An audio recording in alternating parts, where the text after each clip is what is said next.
The Books Galaxy. The Tenant of Wildfell Hall.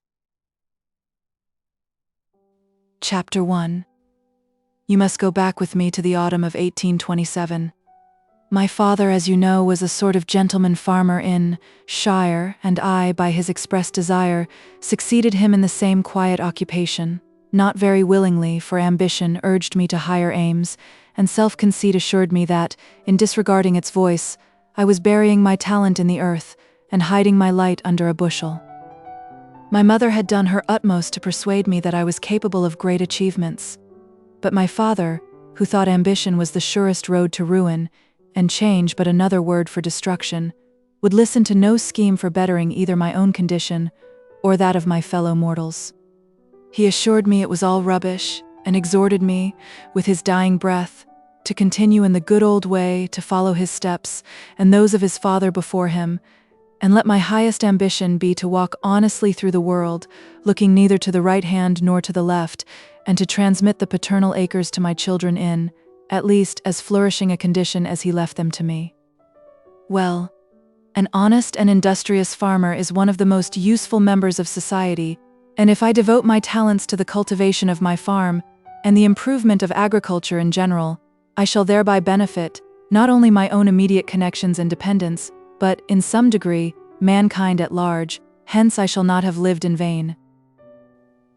With such reflections as these I was endeavoring to console myself, as I plodded home from the fields, one cold, damp, cloudy evening towards the close of October. But the gleam of a bright red fire through the parlor window had more effect in cheering my spirits and rebuking my thankless repinings than all the sage reflections and good resolutions I had forced my mind to frame, for I was young then, remember, only 24, and had not acquired half the rule over my own spirit that I now possess, trifling as that may be. However, that haven of bliss must not be entered till I had exchanged my miry boots for a clean pair of shoes, and my rough surtout for a respectable coat, and made myself generally presentable before decent society, for my mother, with all her kindness, was vastly particular on certain points. In ascending to my room I was met upon the stairs by a smart, pretty girl of 19, with a tidy, dumpy figure, a round face, bright, blooming cheeks, glossy, clustering curls, and little merry brown eyes. I need not tell you this was my sister Rose. She is, I know, a comely matron still, and, doubtless, no less lovely in your eyes than on the happy day you first beheld her. Nothing told me then that she, a few years hence, would be the wife of one entirely unknown to me as yet, but destined hereafter to become a closer friend than even herself, more intimate than that unmannerly lad of 17, by whom I was collared in the passage on coming down and well-nigh jerked off my equilibrium, and who, in correction for his impudence, received a resounding whack over the sconce, which, however, sustained no serious injury from the infliction, as, besides being more than commonly thick, it was protected by a redundant shock of short, reddish curls that my mother called auburn. On entering the parlor we found that honored lady seated in her armchair at the fireside, working away at her knitting according to her usual custom when she had nothing else to do. She had swept the hearth and made a bright blazing fire for our reception. The servant had just brought in the tea tray, and Rose was producing the sugar basin and tea caddy from the cupboard and the black oak sideboard that shone like polished ebony in the cheerful parlor twilight. "Well, here they both are," cried my mother, looking round upon us without retarding the motion of her nimble fingers and glittering needles. "Now shut the door and come to the fire while Rose gets the tea ready. I'm sure you must be starved. And tell me what you've been about all day. I like to know what my children have been about." "I've been breaking in the grey colt, no easy business that directing the ploughing of the last wheat stubble, for the ploughboy has not the sense to direct himself, and carrying out a plan for the extensive and efficient draining of the low meadowlands." "That's my brave boy. And Fergus, what have you been doing?" "Badger baiting." And here he proceeded to give a particular account of his sport, and the respective traits of prowess evinced by the badger and the dogs, my mother pretending to listen with deep attention, and watching his animated countenance with a degree of maternal admiration I thought highly disproportioned to its object. "It's time you should be doing something else, Fergus," said I, as soon as a momentary pause in his narration allowed me to get in a word. "What can I do?" replied he. My mother won't let me go to sea or enter the army, and I'm determined to do nothing else, except make myself such a nuisance to you all, that you will be thankful to get rid of me on any terms." Our parent soothingly stroked his stiff, short curls.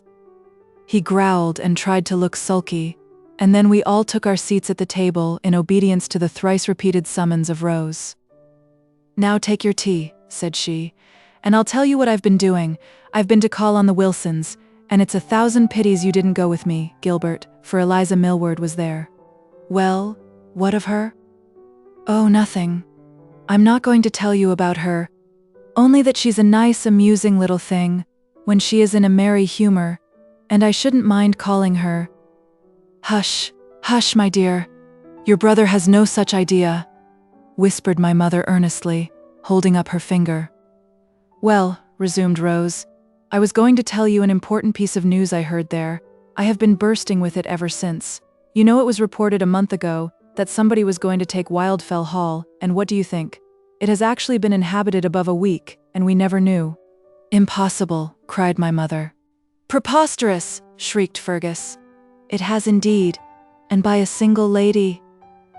"Good gracious, my dear, the place is in ruins. She has had 2 or 3 rooms made habitable, and there she lives all alone except an old woman for a servant." "Oh dear, that spoils it. I'd hoped she was a witch," observed Fergus, while carving his inch-thick slice of bread and butter. "Nonsense, Fergus. But isn't it strange, Mama?" "Strange. I can hardly believe it. But you may believe it, for Jane Wilson has seen her. She went with her mother, who of course, when she heard of a stranger being in the neighborhood, would be on pins and needles till she had seen her and got all she could out of her. She is called Mrs. Graham, and she is in mourning, not widow's weeds but slightish mourning, and she is quite young, they say, not above 5 or 26, but so reserved. They tried all they could to find out who she was and where she came from, and all about her, but neither Mrs. Wilson, with her pertinacious and impertinent home thrusts, nor Miss Wilson, with her skillful maneuvering, could manage to elicit a single satisfactory answer, or even a casual remark, or chance expression calculated to allay their curiosity, or throw the faintest ray of light upon her history, circumstances, or connections. Moreover, she was barely civil to them, and evidently better pleased to say goodbye than how do you do. But Eliza Millward says her father intends to call upon her soon to offer some pastoral advice, which he fears she needs, as though she is known to have entered the neighborhood early last week. She did not make her appearance at church on Sunday, and she, Eliza, that is, will beg to accompany him, and is sure she can succeed in wheedling something out of her. You know, Gilbert, she can do anything. And we should call some time, Mama. It's only proper, you know." "Of course, my dear.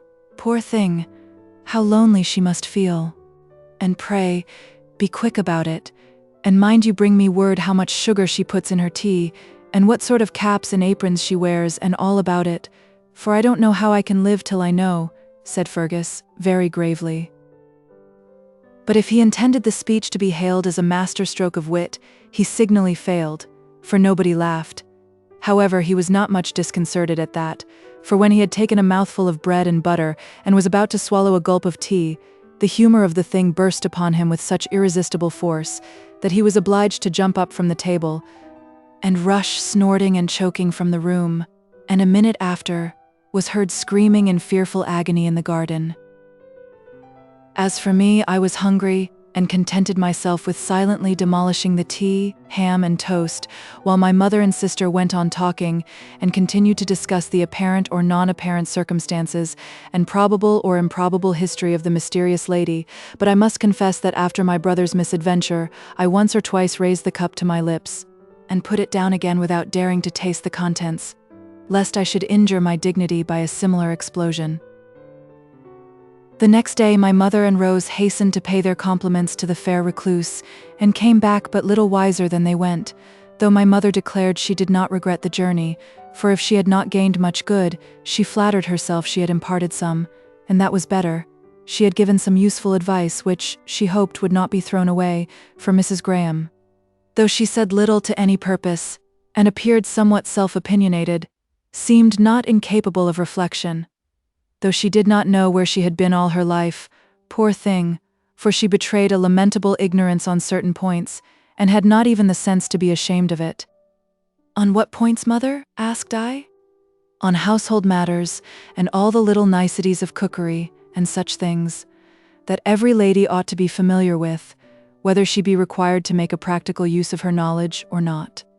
I gave her some useful pieces of information, however, and several excellent receipts, the value of which she evidently could not appreciate, for she begged I would not trouble myself, as she lived in such a plain, quiet way that she was sure she should never make use of them.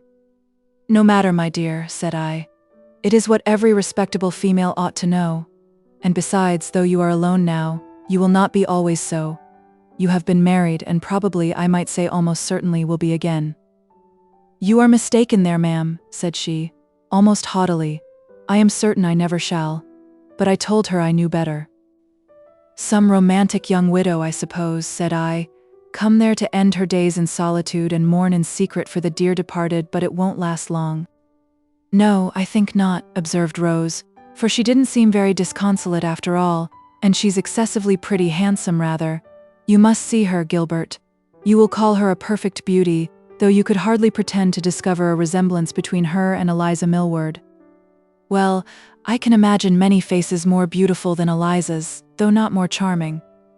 I allow she has small claims to perfection, but then I maintain that, if she were more perfect, she would be less interesting." "And so you prefer her faults to other people's perfections?" "Just so, saving my mother's presence." "Oh, my dear Gilbert, what nonsense you talk. I know you don't mean it. It's quite out of the question," said my mother, getting up and bustling out of the room, under pretense of household business, in order to escape the contradiction that was trembling on my tongue. After that, Rose favored me with further particulars respecting Mrs. Graham. Her appearance, manners, and dress, and the very furniture of the room she inhabited, were all set before me, with rather more clearness and precision than I cared to see them, but as I was not a very attentive listener, I could not repeat the description if I would. The next day was Saturday, and on Sunday everybody wondered whether or not the fair unknown would profit by the vicar's remonstrance and come to church. I confess I looked with some interest myself towards the old family pew, appertaining to Wildfell Hall, where the faded crimson cushions and lining had been unpressed and unrenewed so many years, and the grim escutcheons with their lugubrious borders of rusty black cloth frowned so sternly from the wall above. And there I beheld a tall, ladylike figure, clad in black. Her face was towards me, and there was something in it which, once seen, invited me to look again. Her hair was raven black, and disposed in long glossy ringlets, a style of coiffure rather unusual in those days, but always graceful and becoming. Her complexion was clear and pale. Her eyes I could not see, for being bent upon her prayer book, they were concealed by their drooping lids and long black lashes, but the brows above were expressive and well-defined. The forehead was lofty and intellectual, the nose a perfect aquiline, and the features, in general, unexceptionable. Only there was a slight hollowness about the cheeks and eyes, and the lips, though finely formed, were a little too thin, a little too firmly compressed, and had something about them that betokened, I thought, no very soft or amiable temper. And I said in my heart, "I would rather admire you from this distance, fair lady, than be the partner of your home." Just then she happened to raise her eyes, and they met mine. I did not choose to withdraw my gaze, and she turned again to her book, but with a momentary, indefinable expression of quiet scorn that was inexpressibly provoking to me. "She thinks me an impudent puppy," thought I. "Humph, she shall change her mind before long, if I think it worthwhile." But then it flashed upon me that these were very improper thoughts for a place of worship, and that my behavior on the present occasion was anything but what it ought to be.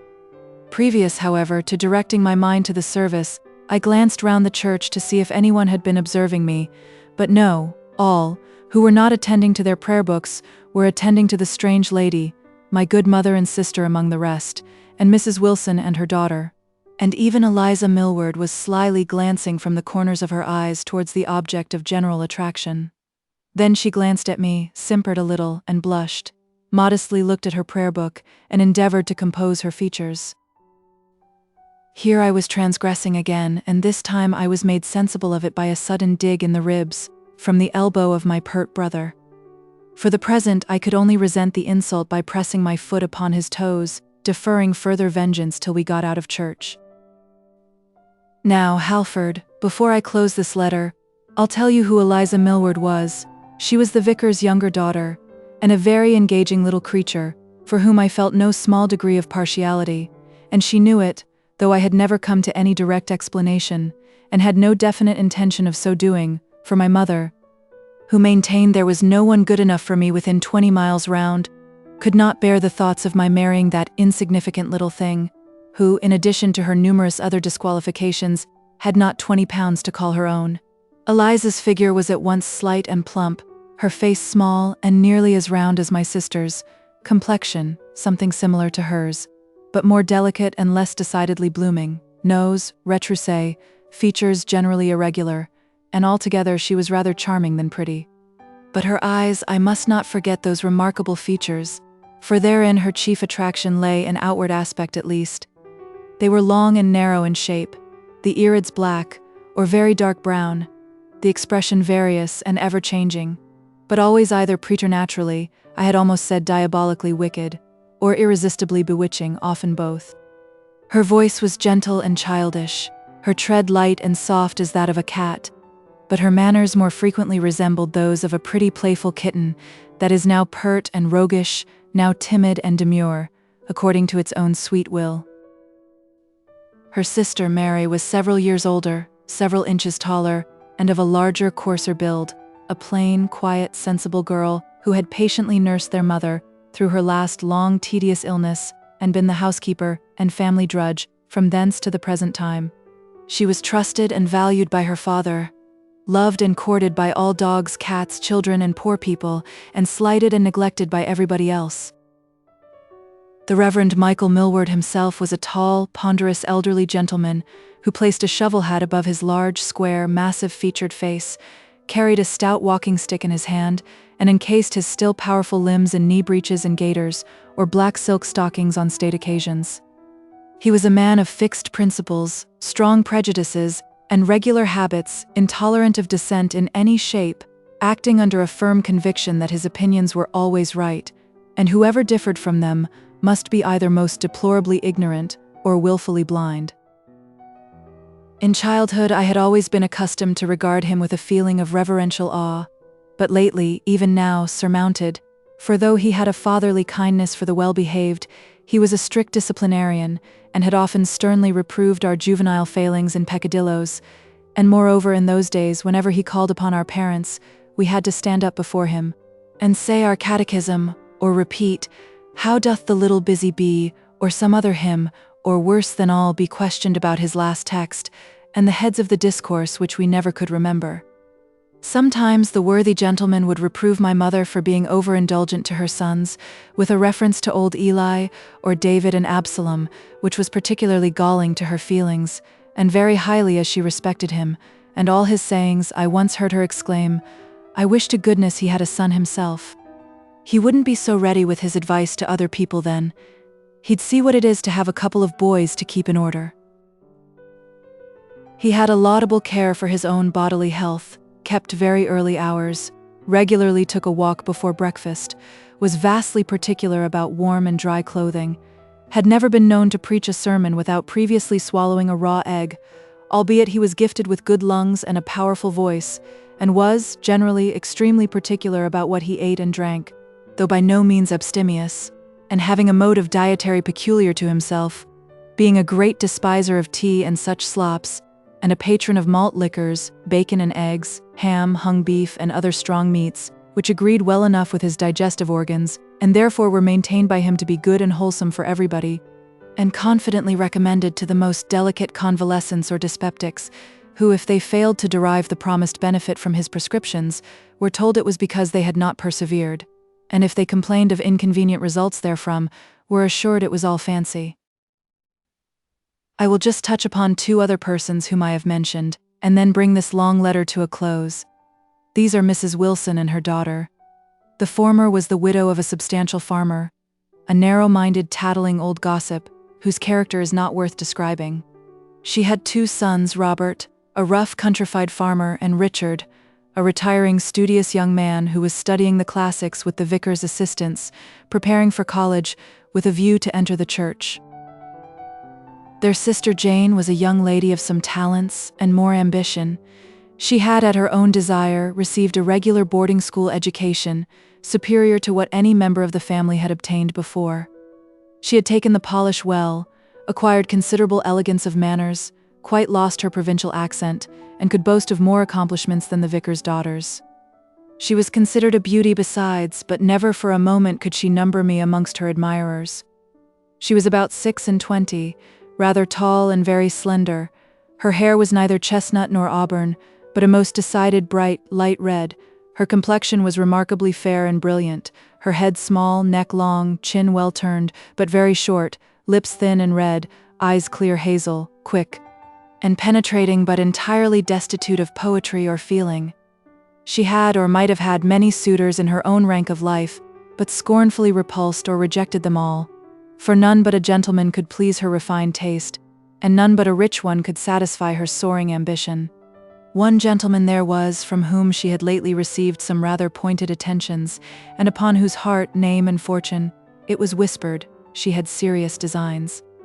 This was Mr. Lawrence, the young squire, whose family had formerly occupied Wildfell Hall, but had deserted it, some 15 years ago, for a more modern and commodious mansion in the neighboring parish. Now, Halford, I bid you adieu for the present. This is the first installment of my debt. If the coin suits you, tell me so, and I'll send you the rest at my leisure. If you would rather remain my creditor than stuff your purse with such ungainly heavy pieces, tell me still, and I'll pardon your bad taste, and willingly keep the treasure to myself. Yours immutably, Gilbert Markham. Chapter 2. I perceive with joy, my most valued friend, that the cloud of your displeasure has passed away. The light of your countenance blesses me once more, and you desire the continuation of my story. Therefore, without more ado, you shall have it. I think the day I last mentioned was a certain Sunday, the latest in the October of 1827. On the following Tuesday I was out with my dog and gun, in pursuit of such game as I could find within the territory of Linden Carr, but finding none at all, I turned my arms against the hawks and carrion crows, whose depredations, as I suspected, had deprived me of better prey. To this end I left the more frequented regions, the wooded valleys, the cornfields, and the meadowlands, and proceeded to mount the steep acclivity of Wildfell, the wildest and the loftiest eminence in our neighborhood, where, as you ascend, the hedges as well as the trees become scanty and stunted, the former, at length giving place to rough stone fences, partly greened over with ivy and moss, the latter to larches and Scotch fir trees, or isolated blackthorns. The fields being rough and stony, and wholly unfit for the plough, were mostly devoted to the pasturing of sheep and cattle. The soil was thin and poor, bits of grey rock here and there peeped out from the grassy hillocks. Bilberry plants and heather, relics of more savage wildness, grew under the walls, and in many of the enclosures rogweeds and rushes usurped supremacy over the scanty herbage. But these were not my property. Near the top of this hill, about 2 miles from Linden Carr, stood Wildfell Hall, a superannuated mansion of the Elizabethan era, built of dark grey stone, venerable and picturesque to look at, but doubtless cold and gloomy enough to inhabit, with its thick stone mullions and little latticed panes, its time-eaten air-holes, and its too lonely, too unsheltered situation, only shielded from the war of wind and weather by a group of Scotch firs, themselves half blighted with storms, and looking as stern and gloomy as the hall itself. Behind it lay a few desolate fields, and then the brown heath-clad summit of the hill.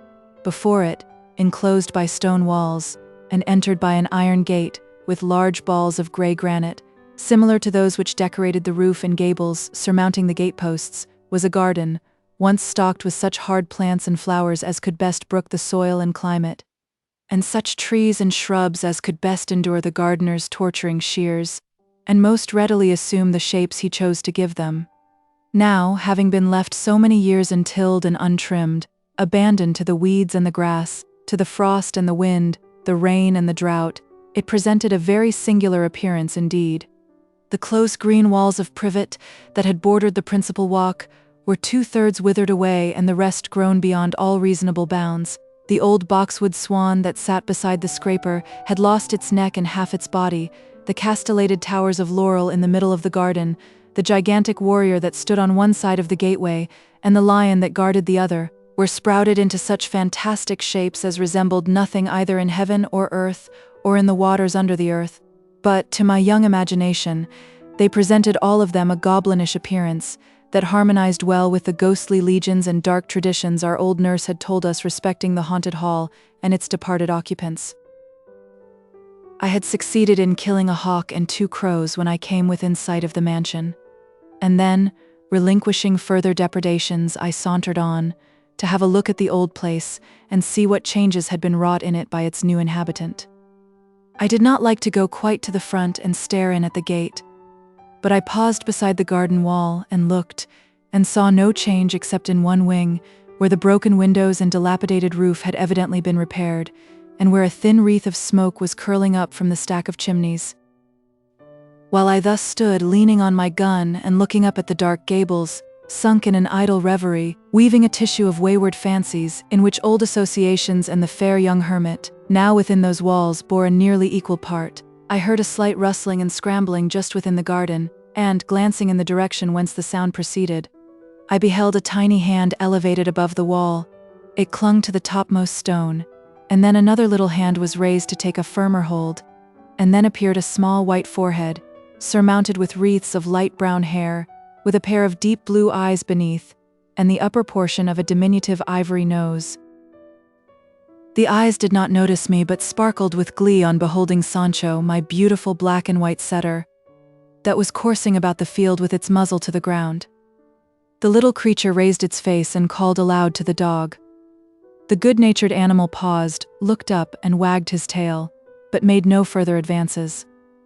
The child, a little boy apparently about 5 years old, scrambled up to the top of the wall, and called again and again, but finding this of no avail, apparently made up his mind, like Mahomet, to go to the mountain, since the mountain would not come to him, and attempted to get over, but a crabbed old cherry tree that grew hard by caught him by the frock in one of its crooked, scraggy arms that stretched over the wall. In attempting to disengage himself, his foot slipped, and down he tumbled, but not to the earth. The tree still kept him suspended. There was a silent struggle, and then a piercing shriek, but, in an instant, I had dropped my gun on the grass, and caught the little fellow in my arms. I wiped his eyes with his frock, told him he was all right, and called Sancho to pacify him. He was just putting little hand on the dog's neck and beginning to smile through his tears, when I heard behind me a click of the iron gate, and a rustle of female garments, and lo, Mrs. Graham darted upon me, her neck uncovered, her black locks streaming in the wind. "Give me the child," she said, in a voice scarce louder than a whisper, but with a tone of startling vehemence, and seizing the boy, she snatched him from me, as if some dire contamination were in my touch, and then stood with one hand firmly clasping his, the other on his shoulder, fixing upon me her large, luminous, dark eyes, pale, breathless, quivering with agitation. "I was not harming the child, madam," said I, scarce knowing whether to be most astonished or displeased. "He was tumbling off the wall there, and I was so fortunate as to catch him, while he hung suspended headlong from that tree, and prevent I know not what catastrophe." "I beg your pardon, sir," stammered she, suddenly calming down, the light of reason seeming to break upon her beclouded spirit, and a faint blush mantling on her cheek. "I did not know you, and I thought—" She stooped to kiss the child, and fondly clasped her arm round his neck. "You thought I was going to kidnap your son, I suppose?" She stroked his head with a half-embarrassed laugh, and replied, "I did not know he had attempted to climb the wall. I have the pleasure of addressing Mr. Markham, I believe," she added, somewhat abruptly. I bowed, but ventured to ask how she knew me. "Your sister called here a few days ago with Mrs. Markham. Is the resemblance so strong then?" I asked, in some surprise, and not so greatly flattered at the idea as I ought to have been. "There is a likeness about the eyes and complexion, I think," replied she, somewhat dubiously surveying my face, "and I think I saw you at church on Sunday." I smiled. There was something either in that smile, or the recollections it awakened, that was particularly displeasing to her, for she suddenly assumed again that proud, chilly look that had so unspeakably roused my aversion at church, a look of repellent scorn, so easily assumed and so entirely without the least distortion of a single feature, that, while there, it seemed like the natural expression of the face, and was the more provoking to me because I could not think it affected. "Good morning, Mr. Markham," said she, and without another word or glance, she withdrew, with her child, into the garden, and I returned home, angry and dissatisfied. I could scarcely tell you why, and therefore will not attempt it. I only stayed to put away my gun and powder horn, and give some requisite directions to one of the farming men, and then repaired to the vicarage, to solace my spirit and soothe my ruffled temper with the company and conversation of Eliza Millward. I found her, as usual, busy with some piece of soft embroidery. The mania for Berlin wools had not yet commenced, while her sister was seated at the chimney corner, with the cat on her knee, mending a heap of stockings. "Mary, Mary, put them away," Eliza was hastily saying just as I entered the room. "Not I, indeed," was the phlegmatic reply, and my appearance prevented further discussion. "You're so unfortunate, Mr. Markham," observed the younger sister, with one of her arch, sidelong glances. "Papa's just gone out into the parish and not likely to be back for an hour." "Never mind, I can manage to spend a few minutes with his daughters if they'll allow me," said I, bringing a chair to the fire and seating myself therein, without waiting to be asked. "Well, if you'll be very good and amusing, we shall not object." "Let your permission be unconditional, pray. For I came not to give pleasure, but to seek it," I answered. However, I thought it but reasonable to make some slight exertion to render my company agreeable, and what little effort I made was apparently pretty successful, for Miss Eliza was never in a better humor. We seemed indeed to be mutually pleased with each other, and managed to maintain between us a cheerful and animated though not very profound conversation.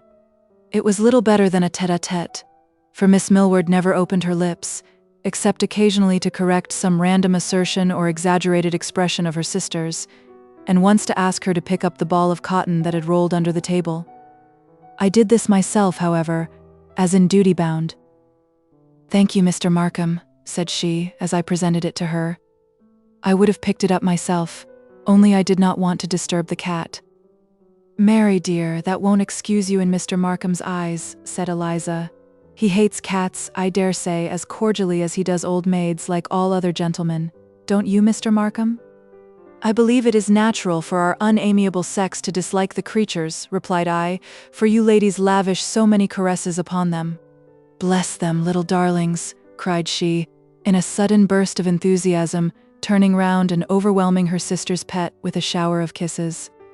"Don't, Eliza," said Miss Millward, somewhat gruffly, as she impatiently pushed her away. But it was time for me to be going. Make what haste I would, I should still be too late for tea, and my mother was the soul of order and punctuality. My fair friend was evidently unwilling to bid me adieu. I tenderly squeezed her little hand at parting, and she repaid me with one of her softest smiles and most bewitching glances. I went home very happy, with a heart brimful of complacency for myself, and overflowing with love for Eliza. Chapter 3. 2 days after, Mrs. Graham called at Linden Car, contrary to the expectation of Rose, who entertained an idea that the mysterious occupant of Wildfell Hall would wholly disregard the common observances of civilized life, in which opinion she was supported by the Wilsons, who testified that neither their call nor the Millwards had been returned as yet. Now, however, the cause of that omission was explained, though not entirely to the satisfaction of Rose. Mrs. Graham had brought her child with her, and on my mother's expressing surprise that he could walk so far, she replied, "It is a long walk for him, but I must have either taken him with me, or relinquished the visit altogether, for I never leave him alone, and I think Mrs. Markham, I must beg you to make my excuses to the Millwards and Mrs. Wilson, when you see them, as I fear I cannot do myself the pleasure of calling upon them till my little Arthur is able to accompany me." "But you have a servant," said Rose. "Could you not leave him with her?" "She has her own occupations to attend to, and besides she is too old to run after a child, and he is too mercurial to be tied to an elderly woman." "But you left him to come to church?" "Yes, once. But I would not have left him for any other purpose, and I think in future I must contrive to bring him with me or stay at home." "Is he so mischievous?" asked my mother, considerably shocked. "No," replied the lady, sadly smiling as she stroked the wavy locks of her son, who was seated on a low stool at her feet. "But he is my only treasure, and I am his only friend, so we don't like to be separated." "But my dear, I call that doting," said my plain-spoken parent. "You should try to suppress such foolish fondness, as well to save your son from ruin as yourself from ridicule." "Ruin, Mrs. Markham?" "Yes, it is spoiling the child. Even at his age, he ought not to be always tied to his mother's apron string. He should learn to be ashamed of it. Mrs. Markham, I beg you will not say such things in his presence at least." "I trust my son will never be ashamed to love his mother," said Mrs. Graham, with a serious energy that startled the company. My mother attempted to appease her by an explanation, but she seemed to think enough had been said on the subject and abruptly turned the conversation. "Just as I thought," said I to myself. "The lady's temper is none of the mildest, notwithstanding her sweet, pale face and lofty brow, where thought and suffering seem equally to have stamped their impress." All this time I was seated at a table on the other side of the room, apparently immersed in the perusal of a volume of the Farmer's Magazine, which I happened to have been reading at the moment of our visitor's arrival, and, not choosing to be over-civil, I had merely bowed as she entered, and continued my occupation as before. In a little while, however, I was sensible that someone was approaching me, with a light but slow and hesitating tread. It was little Arthur, irresistibly attracted by my dog Sancho, that was lying at my feet.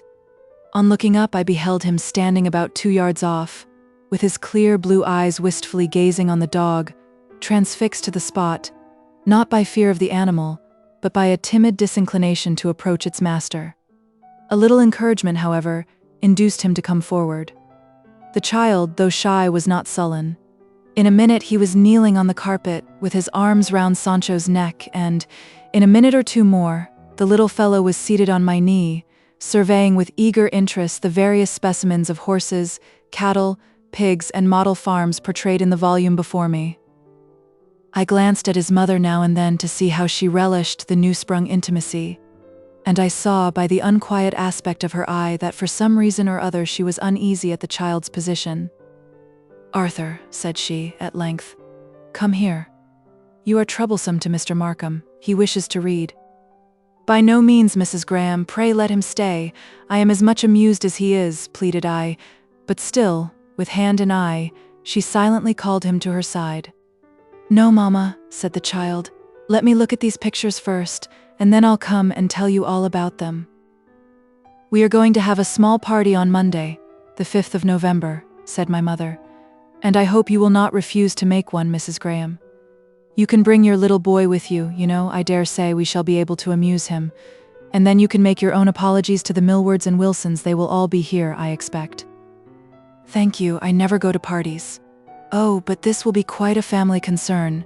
Early hours and nobody here but ourselves, and just the Millwards and Wilsons, most of whom you already know, and Mr. Lawrence, your landlord, with whom you ought to make acquaintance."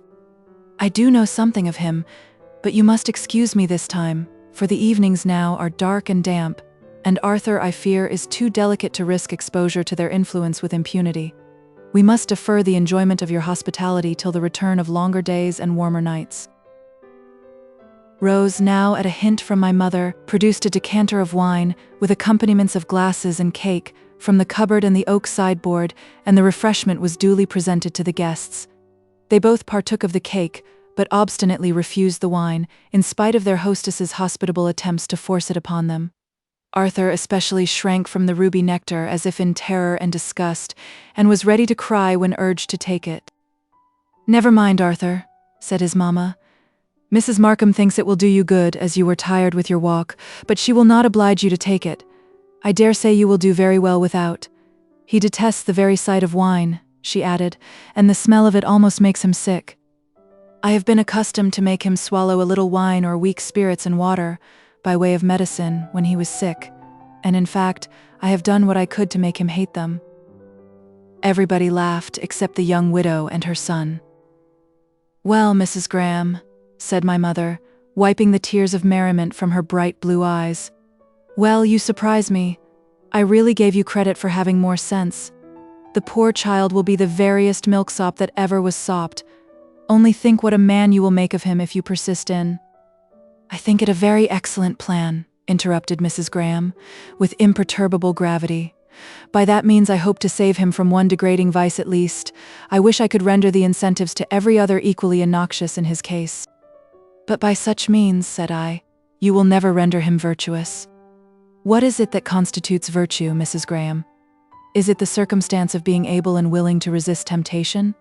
Or that of having no temptations to resist? Is he a strong man that overcomes great obstacles and performs surprising achievements, though by dint of great muscular exertion, and at the risk of some subsequent fatigue? Or he that sits in his chair all day, with nothing to do more laborious than stirring the fire and carrying his food to his mouth? If you would have your son to walk honorably through the world, you must not attempt to clear the stones from his path, but teach him to walk firmly over them, not insist upon leading him by the hand, but let him learn to go alone." "I will lead him by the hand, Mr. Markham, till he has strength to go alone, and I will clear as many stones from his path as I can, and teach him to avoid the rest or walk firmly over them, as you say. For when I have done my utmost in the way of clearance, there will still be plenty left to exercise all the agility, steadiness, and circumspection he will ever have. It is all very well to talk about noble resistance and trials of virtue, but for 50 or 500 men that have yielded to temptation, show me one that has had virtue to resist. And why should I take it for granted that my son will be 1 in 1,000, and not rather prepare for the worst, and suppose he will be like the rest of mankind, unless I take care to prevent it?" "You are very complimentary to us all," I observed. "I know nothing about you. I speak of those I do know, and when I see the whole race of mankind, with a few rare exceptions, stumbling and blundering along the path of life, sinking into every pitfall, and breaking their shins over every impediment that lies in their way, shall I not use all the means in my power to ensure for him a smoother and a safer passage?" "Yes, but the surest means will be to endeavor to fortify him against temptation, not to remove it out of his way." "I will do both, Mr. Markham.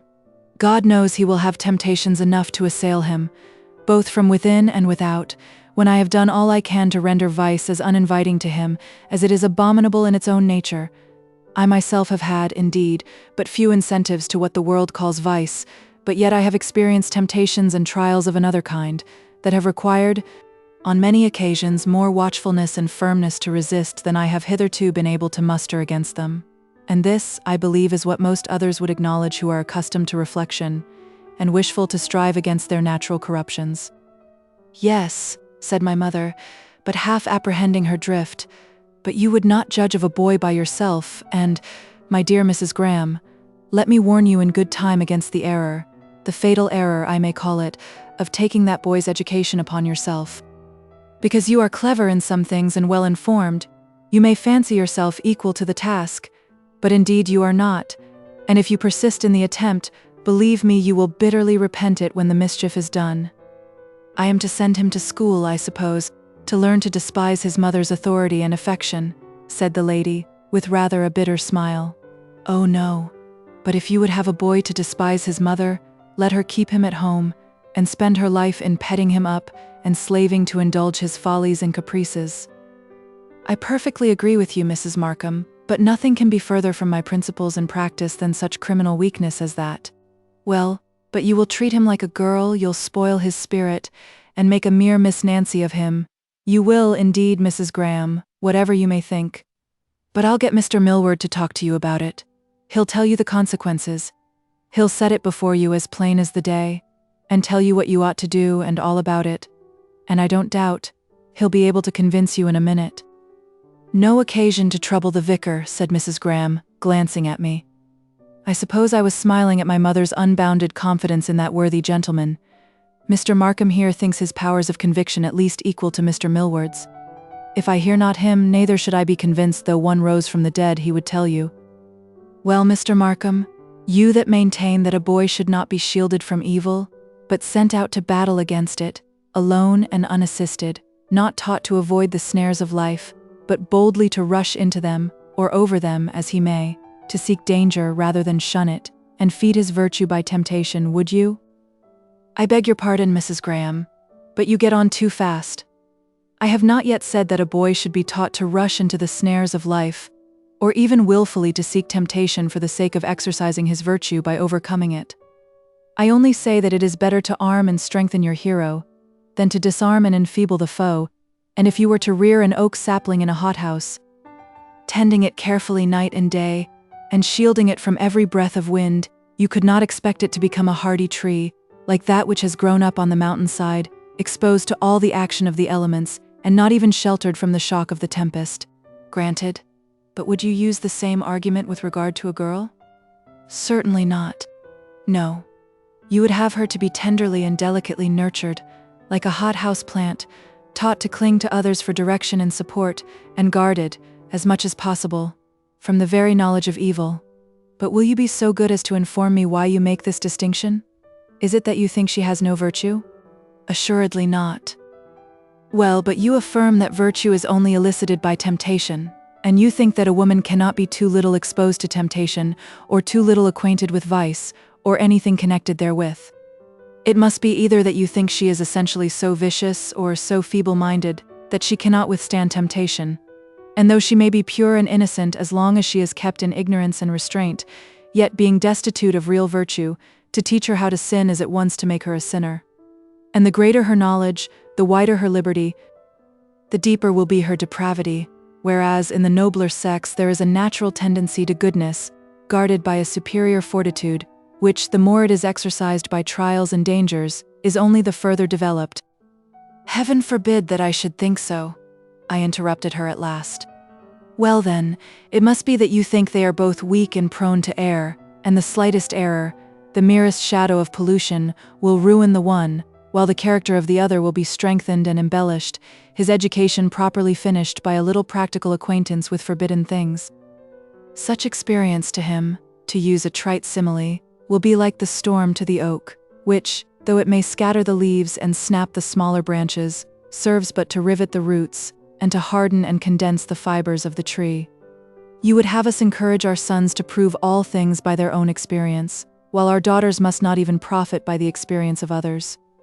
Now I would have both so to benefit by the experience of others, and the precepts of a higher authority, that they should know beforehand to refuse the evil and choose the good, and require no experimental proofs to teach them the evil of transgression.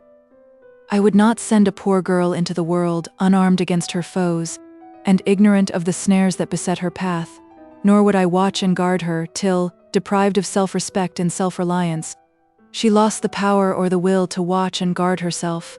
And as for my son, if I thought he would grow up to be what you call a man of the world, one that has seen life, and glories in his experience, even though he should so far profit by it as to sober down, at length, into a useful and respected member of society, I would rather that he died tomorrow, rather 1,000 times, she earnestly repeated, pressing her darling to her side and kissing his forehead with intense affection.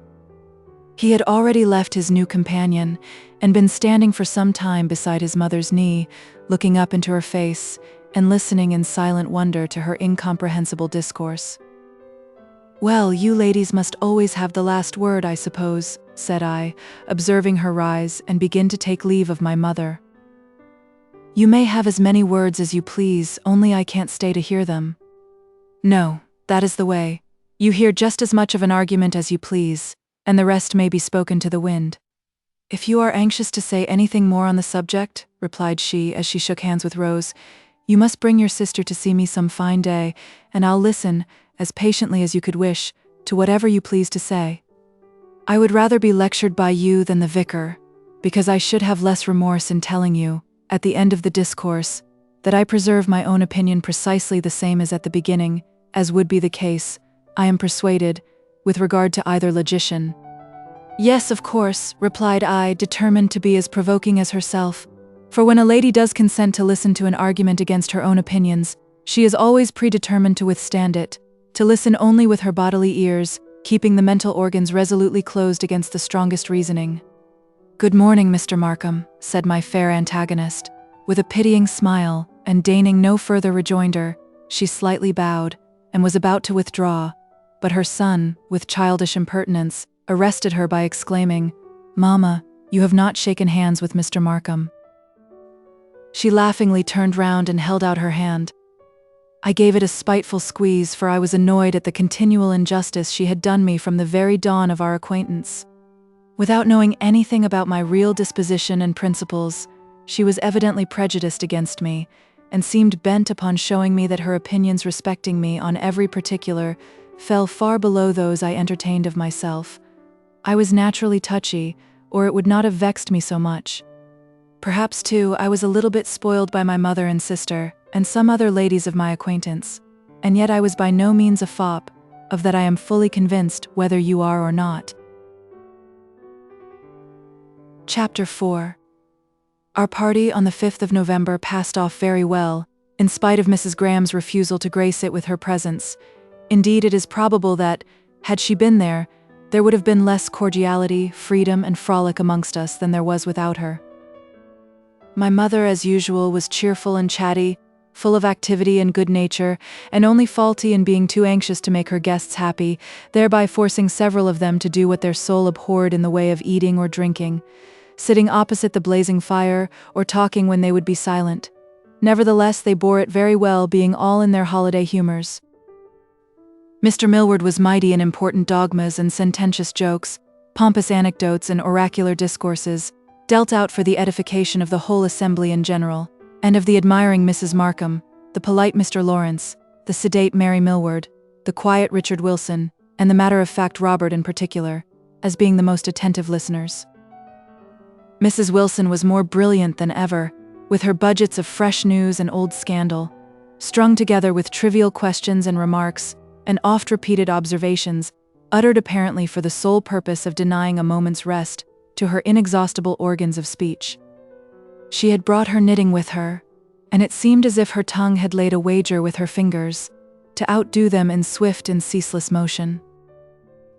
Her daughter Jane was, of course, as graceful and elegant, as witty and seductive, as she could possibly manage to be, for here were all the ladies to outshine, and all the gentlemen to charm, and Mr. Lawrence especially to capture and subdue.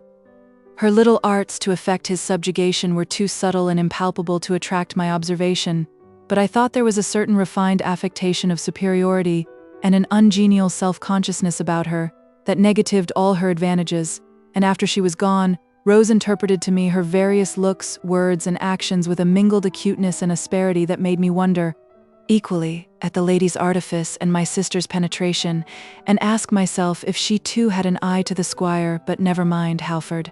She had not. Richard Wilson, Jane's younger brother, sat in a corner, apparently good-tempered, but silent and shy, desirous to escape observation, but willing enough to listen and observe, and, although somewhat out of his element, he would have been happy enough in his own quiet way, if my mother could only have let him alone, but in her mistaken kindness, she would keep persecuting him with her attentions, pressing upon him all manner of viands under the notion that he was too bashful to help himself, and obliging him to shout across the room his monosyllabic replies to the numerous questions and observations by which she vainly attempted to draw him into conversation. Rose informed me that he never would have favored us with his company but for the importunities of his sister Jane, who was most anxious to show Mr. Lawrence that she had at least one brother more gentlemanly and refined than Robert. That worthy individual she had been equally solicitous to keep away, but he affirmed that he saw no reason why he should not enjoy a crack with Markham and the old lady. My mother was not old, really, and bonny Miss Rose and the parson as well as the best, and he was in the right of it too. So he talked commonplace with my mother and Rose, and discussed parish affairs with the vicar, farming matters with me, and politics with us both. Mary Millward was another mute, not so much tormented with cruel kindness as Dick Wilson, because she had a certain short, decided way of answering and refusing, and was supposed to be rather sullen than diffident. However that might be, she certainly did not give much pleasure to the company, nor did she appear to derive much from it. Eliza told me she had only come because her father insisted upon it, having taken it into his head that she devoted herself too exclusively to her household duties, to the neglect of such relaxations and innocent enjoyments as were proper to her age and sex. She seemed to me to be good-humored enough on the whole. Once or twice she was provoked to laughter by the wit or the merriment of some favored individual amongst us, and then I observed she sought the eye of Richard Wilson, who sat over against her. As he studied with her father, she had some acquaintance with him, in spite of the retiring habits of both, and I suppose there was a kind of fellow feeling established between them. My Eliza was charming beyond description, coquettish without affectation, and evidently more desirous to engage my attention than that of all the room besides. Her delight in having me near her, seated or standing by her side, whispering in her ear, or pressing her hand in the dance, was plainly legible in her glowing face and heaving bosom, however belied by saucy words and gestures. But I had better hold my tongue. If I boast of these things now, I shall have to blush hereafter. To proceed then with the various individuals of our party, Rose was simple and natural as usual, and full of mirth and vivacity. Fergus was impertinent and absurd, but his impertinence and folly served to make others laugh, if they did not raise himself in their estimation. And finally, for I omit myself, Mr. Lawrence was gentlemanly and inoffensive to all, and polite to the vicar and the ladies, especially his hostess and her daughter, and Miss Wilson, misguided man. He had not the taste to prefer Eliza Millward. Mr. Lawrence and I were on tolerably intimate terms, essentially of reserved habits, and but seldom quitting the secluded place of his birth, where he had lived in solitary state since the death of his father. He had neither the opportunity nor the inclination for forming many acquaintances, and of all he had ever known, I, judging by the results, was the companion most agreeable to his taste. I liked the man well enough, but he was too cold and shy and self-contained to obtain my cordial sympathies. A spirit of candor and frankness, when wholly unaccompanied with coarseness, he admired in others, but he could not acquire it himself. His excessive reserve upon all his own concerns was, indeed, provoking and chilly enough, but I forgave it, from a conviction that it originated less in pride and want of confidence in his friends, than in a certain morbid feeling of delicacy and a peculiar diffidence that he was sensible of, but wanted energy to overcome. His heart was like a sensitive plant that opens for a moment in the sunshine, but curls up and shrinks into itself at the slightest touch of the finger or the lightest breath of wind. And upon the whole, our intimacy was rather a mutual predilection than a deep and solid friendship, such as has since arisen between myself and you, Halford, whom, in spite of your occasional crustiness, I can liken to nothing so well as an old coat, unimpeachable in texture, but easy and loose, that has conformed itself to the shape of the wearer, and which he may use as he pleases, without being bothered with the fear of spoiling it. Whereas Mr. Lawrence was like a new garment, all very neat and trim to look at, but so tight in the elbows that you would fear to split the seams by the unrestricted motion of your arms, and so smooth and fine in surface that you scrupled to expose it to a single drop of rain. Soon after the arrival of the guests, my mother mentioned Mrs. Graham, regretted she was not there to meet them, and explained to the Millwards and Wilsons the reasons she had given for neglecting to return their calls, hoping they would excuse her, as she was sure she did not mean to be uncivil, and would be glad to see them at any time. But she is a very singular lady. Mr. Lawrence, added she, we don't know what to make of her, but I dare say you can tell us something about her, for she is your tenant, you know, and she said she knew you a little. All eyes were turned to Mr. Lawrence. I thought he looked unnecessarily confused at being so appealed to. "I, Mrs. Markham," said he. "You are mistaken. I don't. That is, I have seen her, certainly, but I am the last person you should apply to for information respecting Mrs. Graham." He then immediately turned to Rose and asked her to favor the company with a song or a tune on the piano. "No," said she. "You must ask Miss Wilson. She outshines us all in singing, and music too." Miss Wilson demurred. "She'll sing readily enough," said Fergus, "if you'll undertake to stand by her, Mr. Lawrence, and turn over the leaves for her." "I shall be most happy to do so, Miss Wilson. Will you allow me?" She bridled her long neck and smiled, and suffered him to lead her to the instrument, where she played and sang in her very best style one piece after another, while he stood patiently by, leaning one hand on the back of her chair, and turning over the leaves of her book with the other. Perhaps he was as much charmed with her performance as she was. It was all very fine in its way, but I cannot say that it moved me very deeply. There was plenty of skill in execution, but precious little feeling. But we had not done with Mrs. Graham yet. "I don't take wine, Mrs. Markham," said Mr. Millward, upon the introduction of that beverage. "I'll take a little of your home-brewed ale. I always prefer your home-brewed to anything else." Flattered at this compliment, my mother rang the bell, and a china jug of our best ale was presently brought and set before the worthy gentleman who so well knew how to appreciate its excellences.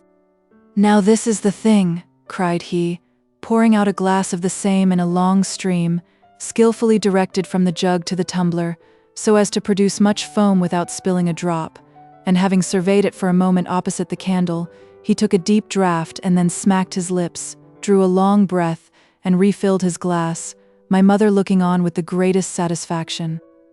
"There's nothing like this, Mrs. Markham," said he.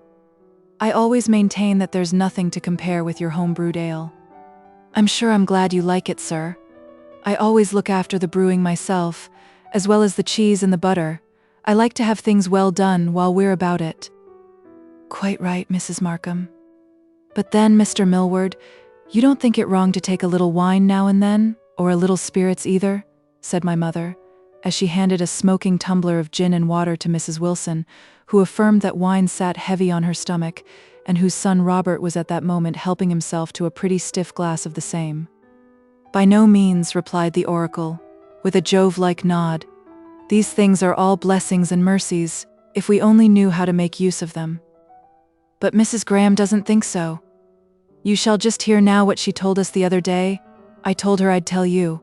And my mother favored the company with a particular account of that lady's mistaken ideas and conduct regarding the matter in hand, concluding with, "Now, don't you think it is wrong?" "Wrong," repeated the vicar, with more than common solemnity. "Criminal, I should say criminal. Not only is it making a fool of the boy, but it is despising the gifts of Providence and teaching him to trample them under his feet." He then entered more fully into the question, and explained at large the folly and impiety of such a proceeding.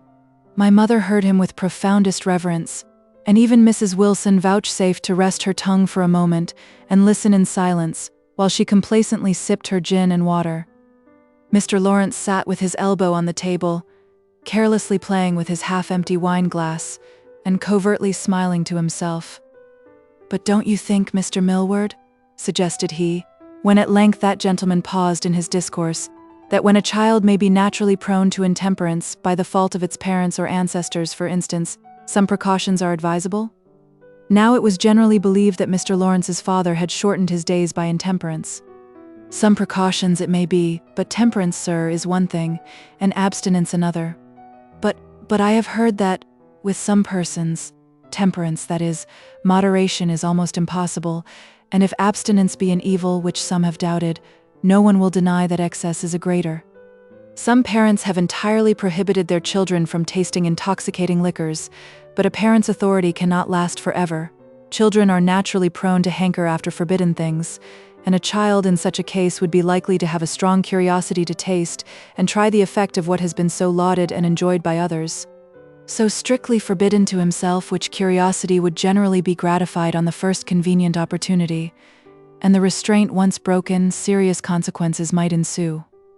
I don't pretend to be a judge of such matters, but it seems to me that this plan of Mrs. Graham's, as you describe it, Mrs. Markham, extraordinary as it may be, is not without its advantages, for here you see the child is delivered at once from temptation.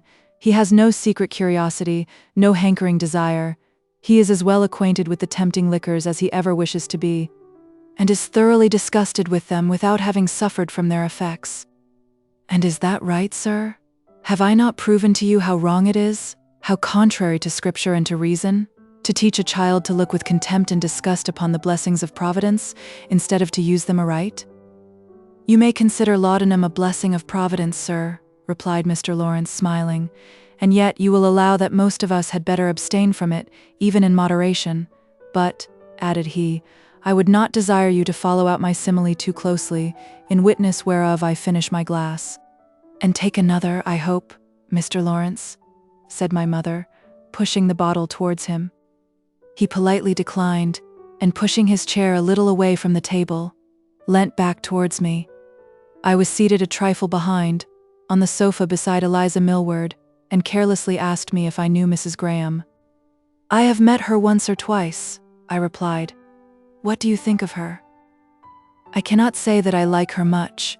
She is handsome, or rather I should say distinguished and interesting in her appearance, but by no means amiable, a woman liable to take strong prejudices, I should fancy, and stick to them through thick and thin, twisting everything into conformity with her own preconceived opinions, too hard, too sharp, too bitter for my taste." He made no reply but looked down and bit his lip, and shortly after rose and sauntered up to Miss Wilson, as much repelled by me, I fancy, as attracted by her. I scarcely noticed it at the time, but afterwards I was led to recall this and other trifling facts of a similar nature to my remembrance, but I must not anticipate. We wound up the evening with dancing, our worthy pastor thinking it no scandal to be present on the occasion, though one of the village musicians was engaged to direct our evolutions with his violin. But Mary Millward obstinately refused to join us, and so did Richard Wilson, though my mother earnestly entreated him to do so, and even offered to be his partner. We managed very well without them, however. With a single set of quadrilles and several country dances, we carried it on to a pretty late hour, and at length, having called upon our musician to strike up a waltz, I was just about to whirl Eliza round in that delightful dance, accompanied by Lawrence and Jane Wilson, and Fergus and Rose, when Mr. Millward interposed with, "No, no, I don't allow that. Come, it's time to be going now." "Oh no, Papa," pleaded Eliza. "High time, my girl, high time. Moderation in all things, remember. That's the plan. Let your moderation be known unto all men." But in revenge I followed Eliza into the dimly lighted passage, where, under pretense of helping her on with her shawl, I fear I must plead guilty to snatching a kiss behind her father's back, while he was enveloping his throat and chin in the folds of a mighty comforter. But alas, in turning round, there was my mother close beside me. The consequence was that no sooner were the guests departed than I was doomed to a very serious remonstrance, which unpleasantly checked the galloping course of my spirits and made a disagreeable close to the evening. "My dear Gilbert," said she, "I wish you wouldn't do so. You know how deeply I have your advantage at heart, how I love you and prize you above everything else in the world, and how much I long to see you well settled in life, and how bitterly it would grieve me to see you married to that girl or any other in the neighborhood. What you see in her I don't know. It isn't only the want of money that I think about. Nothing of the kind, but there's neither beauty, nor cleverness, nor goodness, nor anything else that's desirable. If you knew your own value as I do, you wouldn't dream of it. Do wait a while and see. If you bind yourself to her, you'll repent it all your lifetime when you look round and see how many better there are. Take my word for it, you will." "Well, Mother, do be quiet. I hate to be lectured. I'm not going to marry yet, I tell you, but dear me, mayn't I enjoy myself at all?" "Yes, my dear boy, but not in that way. Indeed, you shouldn't do such things. You would be wronging the girl if she were what she ought to be, but I assure you she is as artful a little hussy as anybody need wish to see, and you'll get entangled in her snares before you know where you are. And if you do marry her, Gilbert, you'll break my heart, so there's an end of it." "Well, don't cry about it, Mother," said I, for the tears were gushing from her eyes. "There, let that kiss efface the one I gave Eliza. Don't abuse her any more, and set your mind at rest. For I'll promise never, that is, I'll promise to think twice before I take any important step you seriously disapprove of." So saying, I lighted my candle, and went to bed, considerably quenched in spirit. Chapter 5. It was about the close of the month that, yielding at length to the urgent importunities of Rose, I accompanied her in a visit to Wildfell Hall. To our surprise, we were ushered into a room where the first object that met the eye was a painter's easel, with a table beside it covered with rolls of canvas, bottles of oil and varnish, palette, brushes, paints, etc.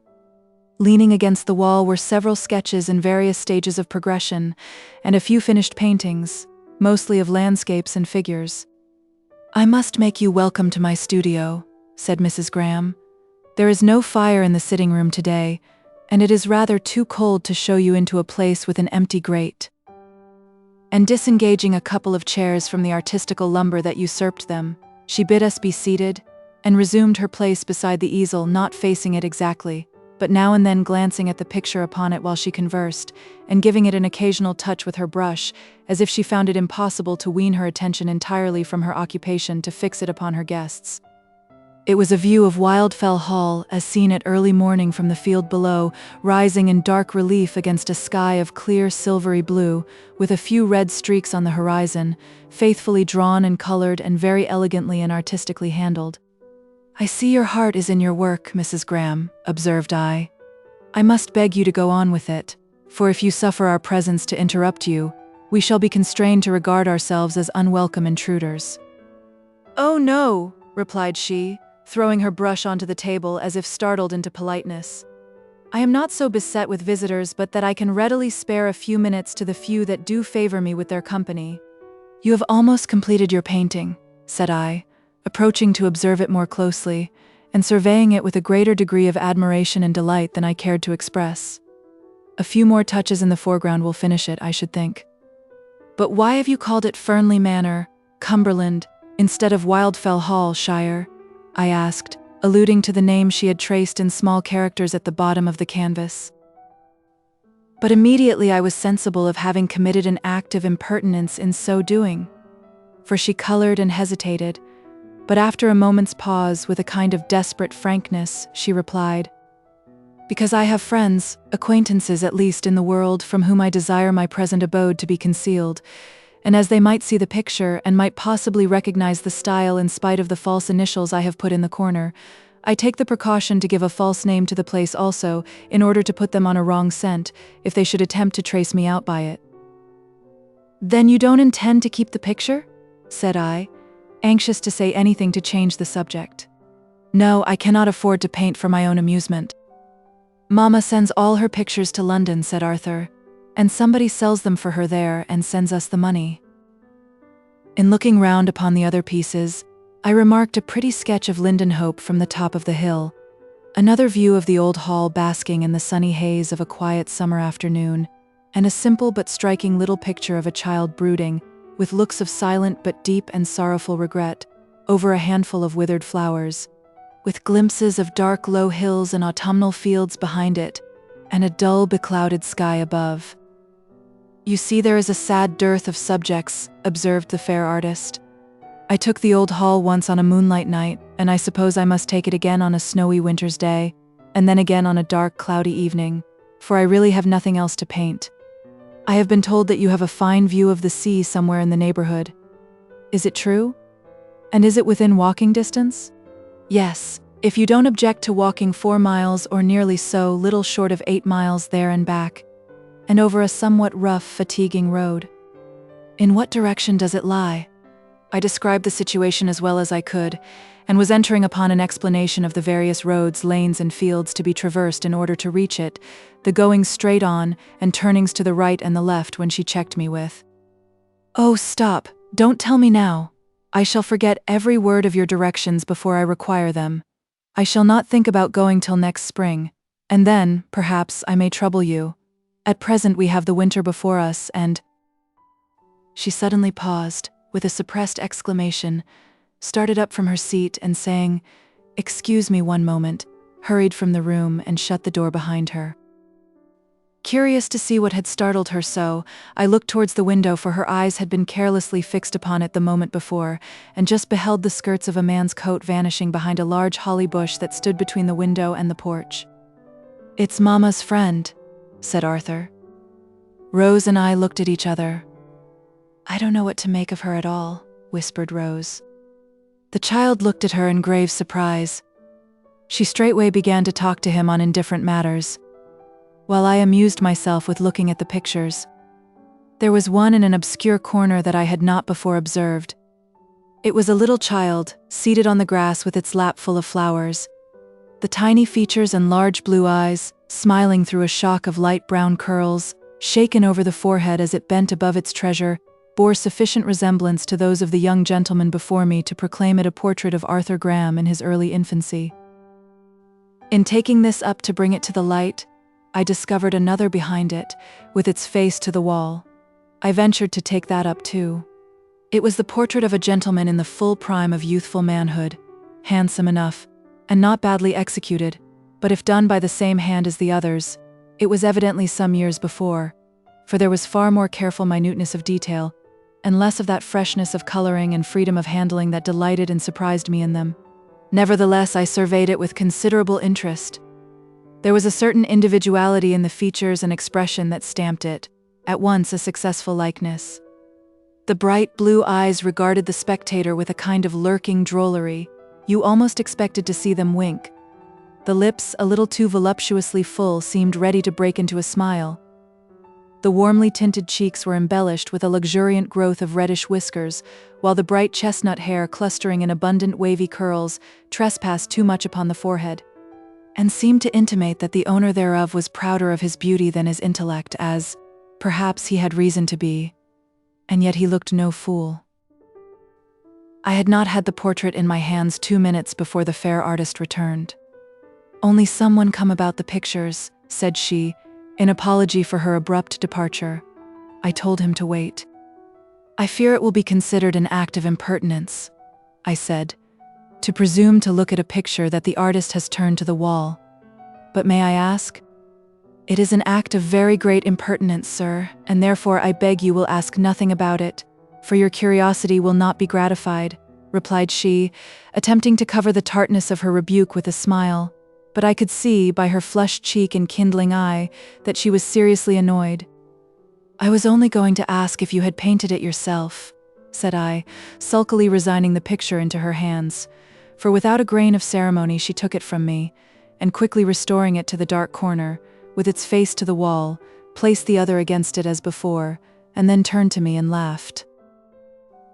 But I was in no humor for jesting. I carelessly turned to the window and stood looking out upon the desolate garden, leaving her to talk to Rose for a minute or two, and then telling my sister it was time to go, shook hands with the little gentleman, coolly bowed to the lady, and moved towards the door.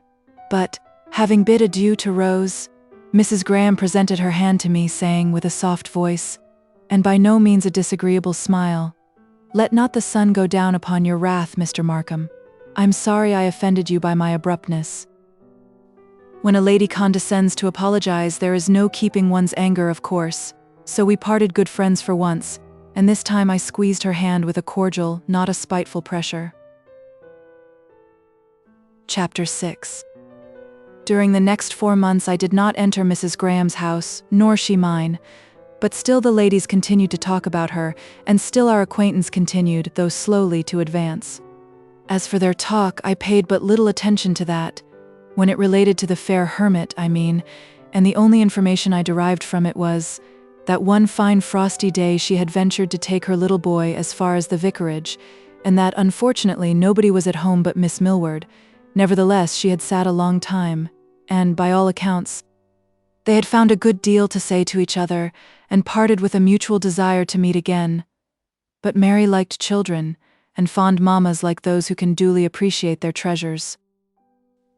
But sometimes I saw her myself, not only when she came to church, but when she was out on the hills with her son, whether taking a long, purpose-like walk, or on special fine days leisurely rambling over the moor or the bleak pasture lands, surrounding the old hall, herself with a book in her hand, her son gambolling about her, and on any of these occasions, when I caught sight of her in my solitary walks or rides, or while following my agricultural pursuits, I generally contrived to meet or overtake her, for I rather liked to see Mrs. Graham, and to talk to her, and I decidedly liked to talk to her little companion, whom, when once the ice of his shyness was fairly broken, I found to be a very amiable, intelligent, and entertaining little fellow.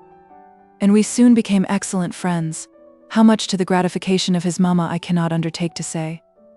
I suspected at first that she was desirous of throwing cold water on this growing intimacy, to quench, as it were, the kindling flame of our friendship, but discovering at length, in spite of her prejudice against me, that I was perfectly harmless and even well-intentioned, and that, between myself and my dog, her son derived a great deal of pleasure from the acquaintance that he would not otherwise have known, she ceased to object, and even welcomed my coming with a smile.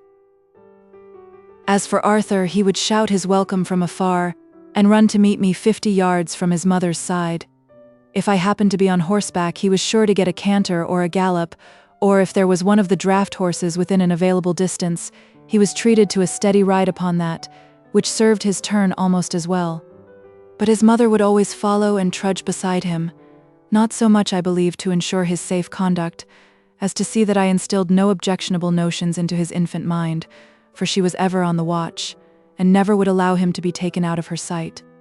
What pleased her best of all was to see him romping and racing with Sancho, while I walked by her side, not, I fear, for love of my company, though I sometimes deluded myself with that idea, so much as for the delight she took in seeing her son thus happily engaged in the enjoyment of those active sports so invigorating to his tender frame, yet so seldom exercised for want of playmates suited to his years, and perhaps her pleasure was sweetened not a little by the fact of my being with her instead of with him, and therefore incapable of doing him any injury directly or indirectly, designedly or otherwise, small thanks to her for that same. But sometimes, I believe, she really had some little gratification in conversing with me, and one bright February morning, during 20 minutes' stroll along the moor, she laid aside her usual asperity and reserve, and fairly entered into conversation with me, discoursing with so much eloquence and depth of thought and feeling on a subject happily coinciding with my own ideas, and looking so beautiful withal, that I went home enchanted, and on the way morally started to find myself thinking that, after all, it would perhaps be better to spend one's days with such a woman than with Eliza Millward, and then I figuratively blushed for my inconstancy. On entering the parlor, I found Eliza there with Rose, and no one else. The surprise was not altogether so agreeable as it ought to have been. We chatted together a long time, but I found her rather frivolous, and even a little insipid, compared with the more mature and earnest Mrs. Graham. Alas, for human constancy! However, thought I ought not to marry Eliza, since my mother so strongly objects to it, and I ought not to delude the girl with the idea that I intended to do so. Now, if this mood continue, I shall have less difficulty in emancipating my affections from her soft yet unrelenting sway, and though Mrs. Graham might be equally objectionable, I may be permitted, like the doctors, to cure a greater evil by a less, for I shall not fall seriously in love with the young widow, I think. Nor she with me, that's certain. But if I find a little pleasure in her society, I may surely be allowed to seek it, and if the star of her divinity be bright enough to dim the luster of Eliza's, so much the better, but I scarcely can think it. And thereafter I seldom suffered a fine day to pass without paying a visit to Wildfell about the time my new acquaintance usually left her hermitage. But so frequently was I balked in my expectations of another interview, so changeable was she in her times of coming forth and in her places of resort, so transient were the occasional glimpses I was able to obtain, that I felt half inclined to think she took as much pains to avoid my company as I to seek hers. But this was too disagreeable a supposition to be entertained a moment after it could conveniently be dismissed. One calm, clear afternoon, however, in March, as I was superintending the rolling of the meadowland and the repairing of a hedge in the valley, I saw Mrs. Graham down by the brook, with a sketchbook in her hand, absorbed in the exercise of her favorite art, while Arthur was putting on the time with constructing dams and breakwaters in the shallow, stony stream. I was rather in want of amusement, and so rare an opportunity was not to be neglected. So, leaving both meadow and hedge, I quickly repaired to the spot, but not before Sancho, who immediately upon perceiving his young friend, scoured at full gallop the intervening space, and pounced upon him with an impetuous mirth that precipitated the child almost into the middle of the beck. But happily, the stones preserved him from any serious wetting, while their smoothness prevented his being too much hurt to laugh at the untoward event. Mrs. Graham was studying the distinctive characters of the different varieties of trees in their winter nakedness, and copying, with a spirited though delicate touch, their various ramifications. She did not talk much, but I stood and watched the progress of her pencil. It was a pleasure to behold it so dexterously guided by those fair and graceful fingers. But ere long their dexterity became impaired. They began to hesitate, to tremble slightly and make false strokes, and then suddenly came to a pause, while their owner laughingly raised her face to mine and told me that her sketch did not profit by my superintendence. Then, said I, "I'll talk to Arthur till you've done." "I should like to have a ride, Mr. Markham, if Mamma will let me," said the child. "What on, my boy?" "I think there's a horse in that field," replied he, pointing to where the strong black mare was pulling the roller. "No, no, Arthur, it's too far," objected his mother. But I promised to bring him safe back after a turn or two up and down the meadow, and when she looked at his eager face, she smiled and let him go. It was the first time she had even allowed me to take him so much as half a field's length from her side. Enthroned upon his monstrous steed and solemnly proceeding up and down the wide, steep field, he looked the very incarnation of quiet, gleeful satisfaction and delight. The rolling, however, was soon completed, but when I dismounted the gallant horseman and restored him to his mother, she seemed rather displeased at my keeping him so long. She had shut up her sketchbook and been, probably for some minutes, impatiently waiting his return. It was now high time to go home, she said, and would have bid me good evening, but I was not going to leave her yet. I accompanied her halfway up the hill. She became more sociable, and I was beginning to be very happy, but, on coming within sight of the grim old hall, she stood still and turned towards me while she spoke, as if expecting I should go no further, that the conversation would end here, and I should now take leave and depart as, indeed, it was time to do, for the clear, cold eve was fast declining, the sun had set, and the gibbous moon was visibly brightening in the pale grey sky. But a feeling almost of compassion riveted me to the spot.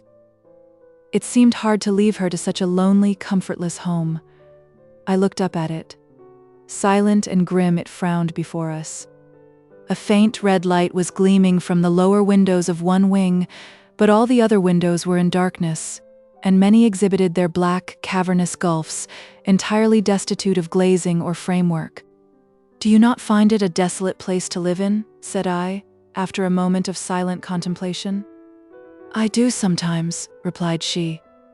"On winter evenings when Arthur is in bed, and I am sitting there alone hearing the bleak wind moaning round me and howling through the ruinous old chambers, no books or occupations can repress the dismal thoughts and apprehensions that come crowding in, but it is folly to give way to such weakness, I know. If Rachel is satisfied with such a life, why should not I? Indeed, I cannot be too thankful for such an asylum while it is left me." The closing sentence was uttered in an undertone, as if spoken rather to herself than to me. She then bid me good evening and withdrew. I had not proceeded many steps on my way homewards when I perceived Mr. Lawrence, on his pretty grey pony, coming up the rugged lane that crossed over the hilltop. I went a little out of my way to speak to him, for we had not met for some time. "Was that Mrs. Graham you were speaking to just now?" said he, after the first few words of greeting had passed between us. "Yes." "Humph, I thought so." He looked contemplatively at his horse's mane, as if he had some serious cause of dissatisfaction with it, or something else. "Well? What then?" "Oh, nothing," replied he. "Only I thought you disliked her," he quietly added, curling his classic lip with a slightly sarcastic smile. "Suppose I did, mayn't a man change his mind on further acquaintance?" "Yes, of course," returned he, nicely reducing an entanglement in the pony's redundant hoary mane. Then suddenly turning to me and fixing his shy, hazel eyes upon me with a steady, penetrating gaze, he added, "Then you have changed your mind?" "I can't say that I have exactly. No, I think I hold the same opinion respecting her as before, but slightly ameliorated." Oh, he looked round for something else to talk about, and glancing up at the moon, made some remark upon the beauty of the evening, which I did not answer, as being irrelevant to the subject. "Lawrence," said I, calmly looking him in the face, "are you in love with Mrs. Graham?" Instead of his being deeply offended at this, as I more than half expected he would, the first start of surprise at the audacious question was followed by a tittering laugh, as if he was highly amused at the idea. "I in love with her?" repeated he. "What makes you dream of such a thing?" "From the interest you take in the progress of my acquaintance with the lady, and the changes of my opinion concerning her, I thought you might be jealous." He laughed again. "Jealous? No. But I thought you were going to marry Eliza Millward." "You thought wrong then. I am not going to marry either one or the other that I know of." "Then I think you'd better let them alone. Are you going to marry Jane Wilson?" He colored, and played with the mane again, but answered, "No, I think not." "Then you had better let her alone." "She won't let me alone," he might have said. But he only looked silly and said nothing for the space of half a minute, and then made another attempt to turn the conversation. And this time I let it pass, for he had borne enough. Another word on the subject would have been like the last atom that breaks the camel's back.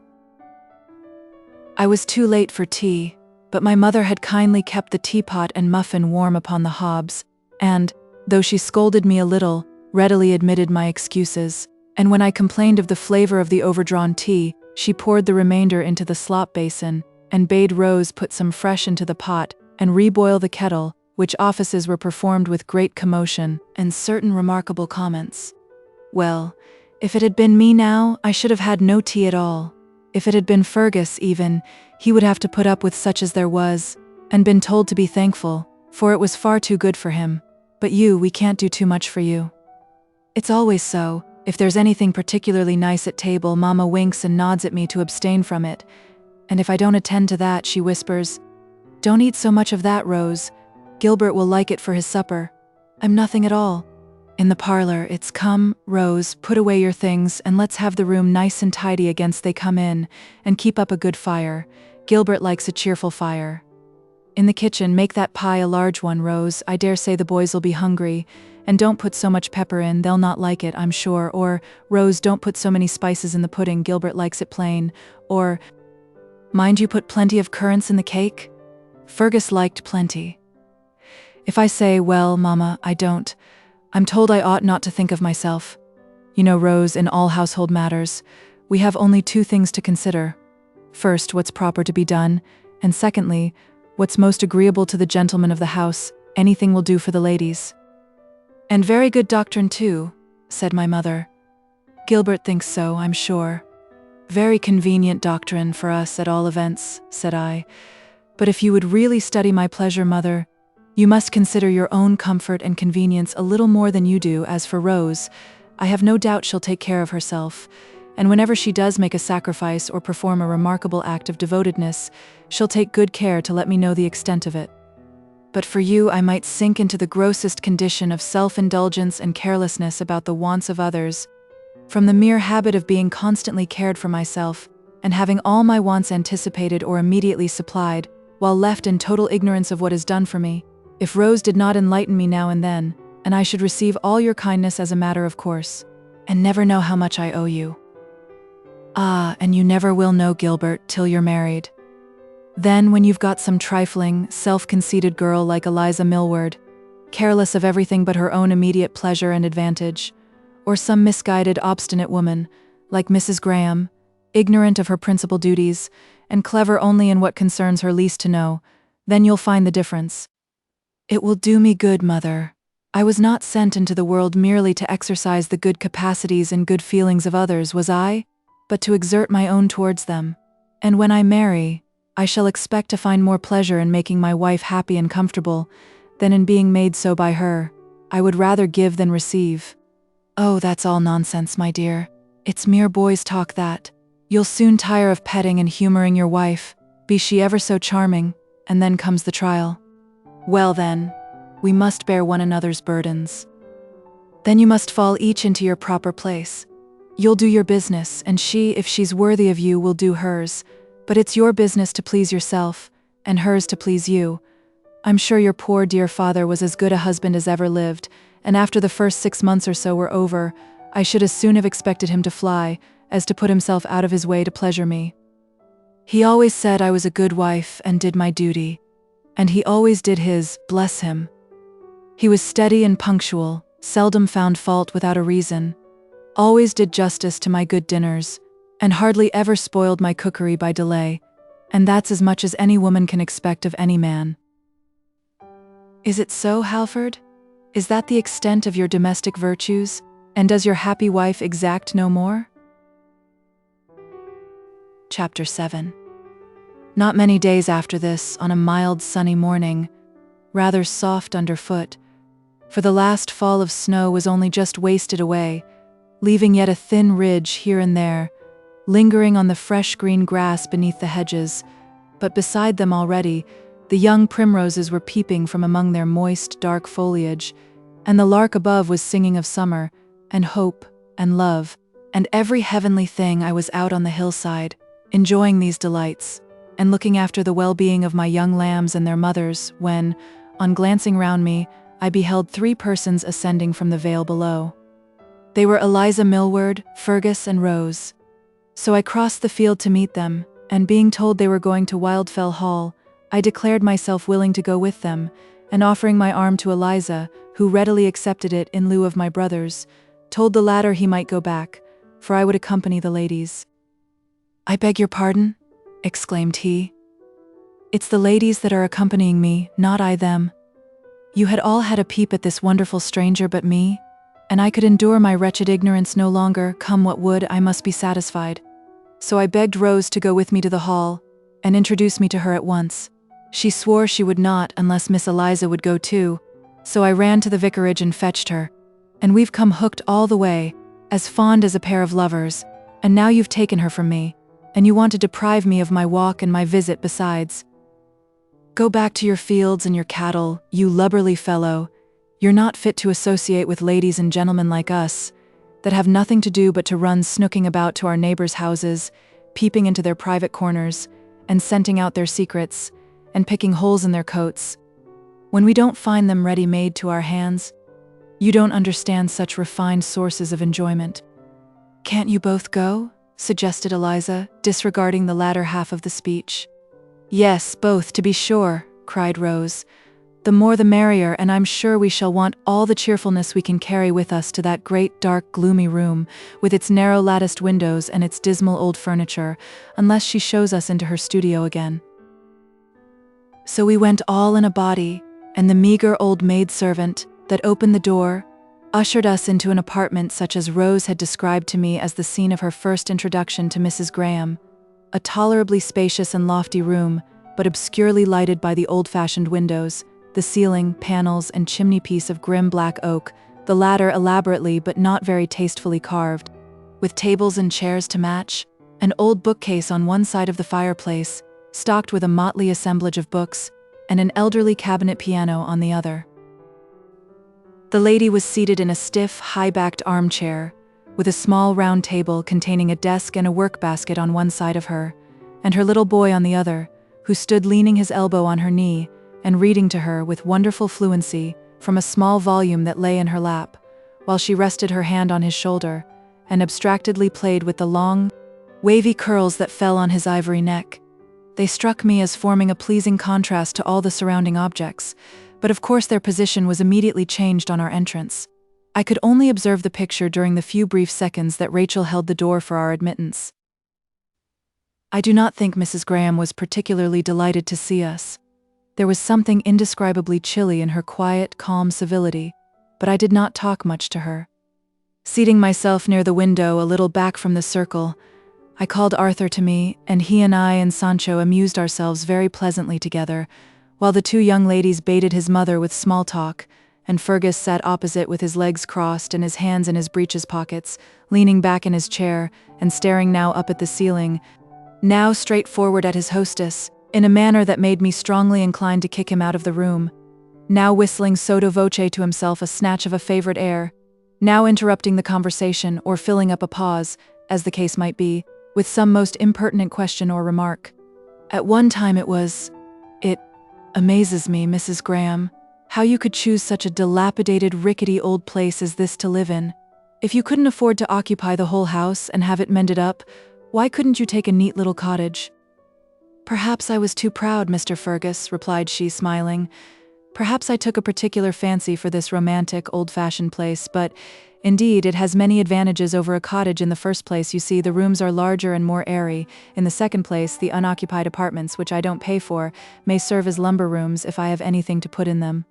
And they are very useful for my little boy to run about in on rainy days when he can't go out. And then there is the garden for him to play in, and for me to work in. You see, I have effected some little improvement already, continued she, turning to the window. There is a bed of young vegetables in that corner, and here are some snowdrops and primroses already in bloom, and there too is a yellow crocus just opening in the sunshine. But then how can you bear such a situation? Your nearest neighbors 2 miles distant, and nobody looking in or passing by? Rose would go stark mad in such a place. She can't put on life unless she sees half a dozen fresh gowns and bonnets a day, not to speak of the faces within, but you might sit watching at these windows all day long and never see so much as an old woman carrying her eggs to market. I am not sure the loneliness of the place was not one of its chief recommendations. I take no pleasure in watching people pass the windows, and I like to be quiet. Oh, as good as to say you wish we would all of us mind our own business and let you alone. No, I dislike an extensive acquaintance, but if I have a few friends, of course I am glad to see them occasionally. No one can be happy in eternal solitude. Therefore, Mr. Fergus, if you choose to enter my house as a friend, I will make you welcome. If not, I must confess, I would rather you kept away." She then turned and addressed some observation to Rose or Eliza. "And Mrs. Graham," said he again 5 minutes after, "we were disputing as we came along, a question that you can readily decide for us, as it mainly regarded yourself, and, indeed, we often hold discussions about you, for some of us have nothing better to do than to talk about our neighbors' concerns, and we, the indigenous plants of the soil, have known each other so long, and talked each other over so often, that we are quite sick of that game, so that a stranger coming amongst us makes an invaluable addition to our exhausted sources of amusement. Well, the question or questions you are requested to solve." "Hold your tongue, Fergus!" cried Rose in a fever of apprehension and wrath. "I won't, I tell you. The questions you are requested to solve are these. First, concerning your birth, extraction, and previous residence. Some will have it that you are a foreigner, and some an Englishwoman. Some a native of the North Country, and some of the South, some say. Well, Mr. Fergus, I'll tell you.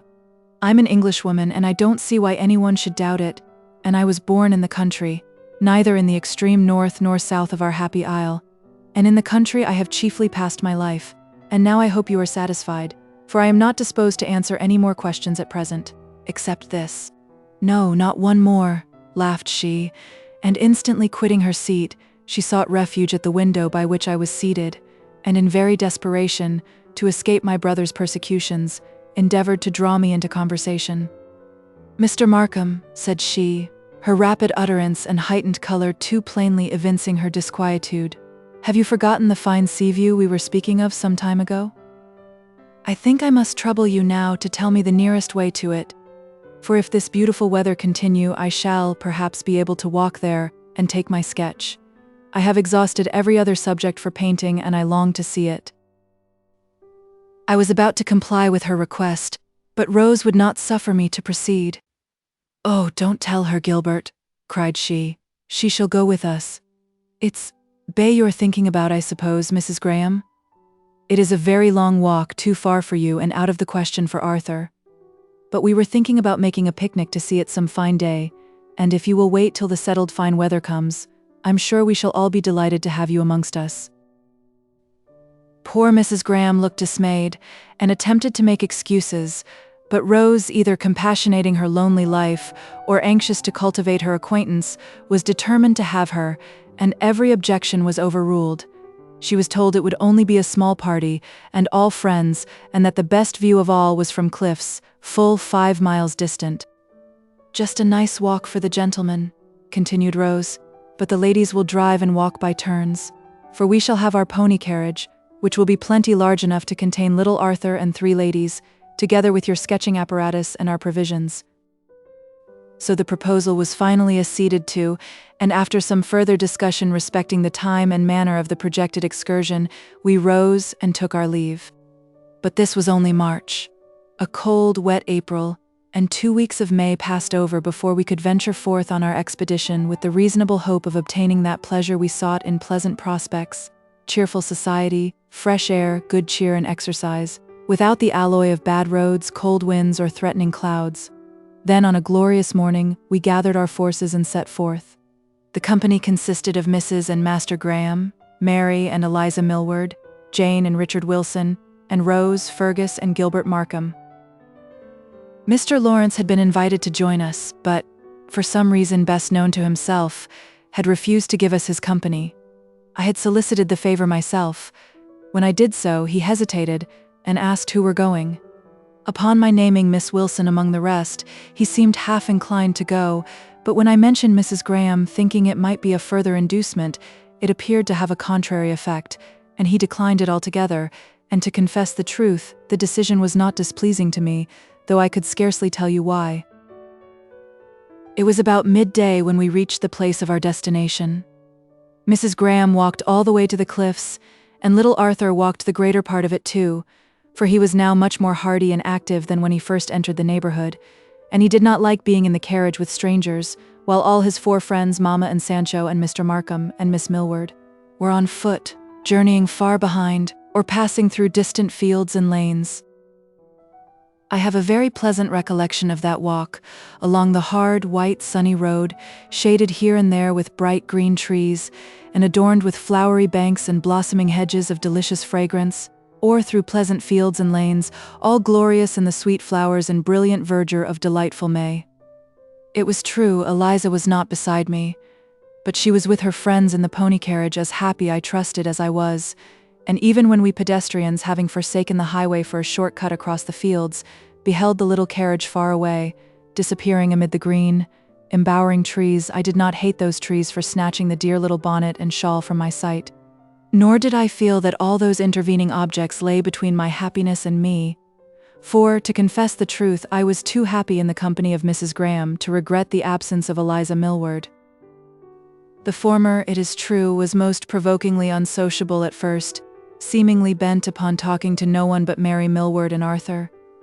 She and Mary journeyed along together, generally with the child between them, but where the road permitted, I always walked on the other side of her, Richard Wilson taking the other side of Miss Millward, and Fergus roving here and there according to his fancy, and after a while she became more friendly, and at length I succeeded in securing her attention almost entirely to myself, and then I was happy indeed, for whenever she did condescend to converse, I liked to listen. Where her opinions and sentiments tallied with mine, it was her extreme good sense, her exquisite taste and feeling, that delighted me.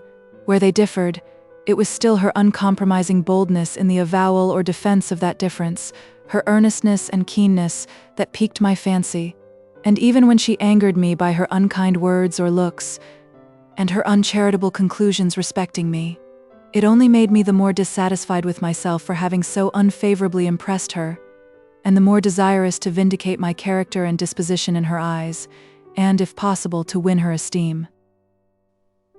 At length our walk was ended. The increasing height and boldness of the hills had for some time intercepted the prospect, but, on gaining the summit of a steep acclivity and looking downward, an opening lay before us, and the blue sea burst upon our sight. Deep violet blue, not deadly calm, but covered with glinting breakers, diminutive white specks twinkling on its bosom, and scarcely to be distinguished by the keenest vision from the little sea-mews that sported above, their white wings glittering in the sunshine. Only 1 or 2 vessels were visible, and those were far away. I looked at my companion to see what she thought of this glorious scene. She said nothing, but she stood still, and fixed her eyes upon it with a gaze that assured me she was not disappointed. She had very fine eyes, by the by. I don't know whether I have told you before, but they were full of soul, large, clear, and nearly black, not brown but very dark gray. A cool, reviving breeze blew from the sea, soft, pure, salubrious. It waved her drooping ringlets, and imparted a livelier color to her usually too pallid lip and cheek. She felt its exhilarating influence, and so did I. I felt it tingling through my frame, but dared not give way to it while she remained so quiet. There was an aspect of subdued exhilaration in her face, that kindled into almost a smile of exalted, glad intelligence as her eye met mine. Never had she looked so lovely. Never had my heart so warmly cleaved to her as now. Had we been left 2 minutes longer standing there alone, I cannot answer for the consequences.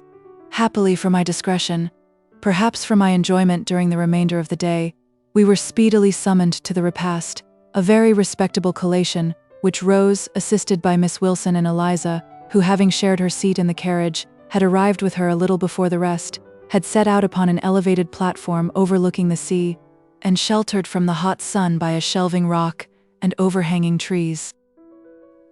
Mrs. Graham seated herself at a distance from me. Eliza was my nearest neighbor.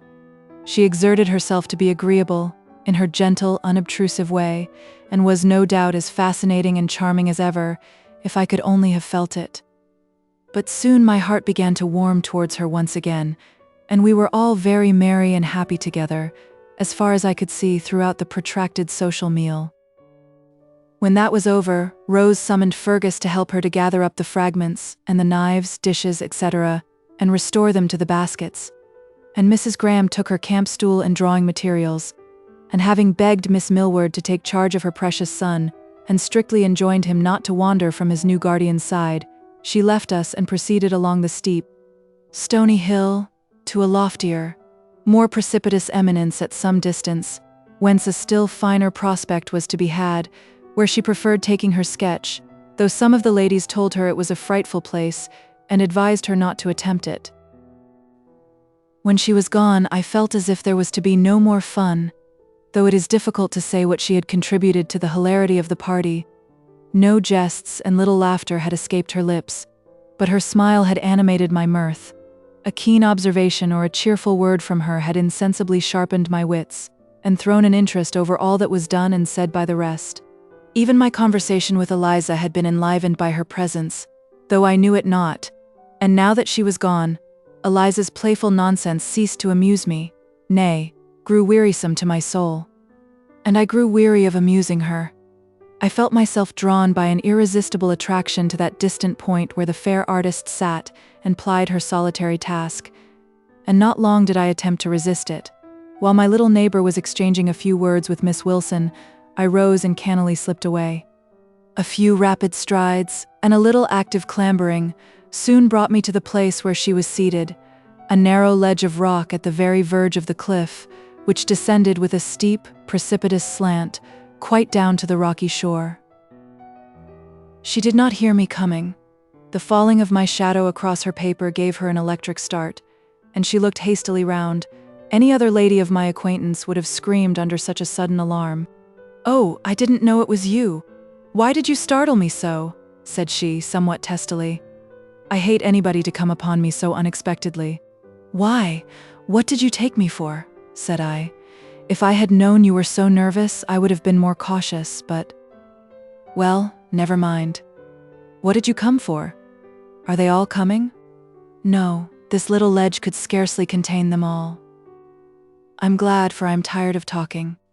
"Well then, I won't talk. I'll only sit and watch your drawing."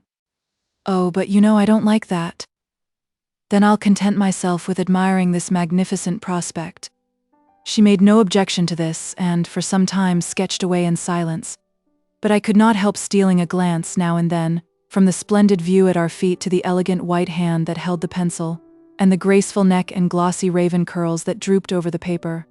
Now, thought I, if I had but a pencil and a morsel of paper, I could make a lovelier sketch than hers, admitting I had the power to delineate faithfully what is before me. But though this satisfaction was denied me, I was very well content to sit beside her there, and say nothing. "Are you there still, Mr. Markham?" said she at length, looking round upon me, for I was seated a little behind on a mossy projection of the cliff.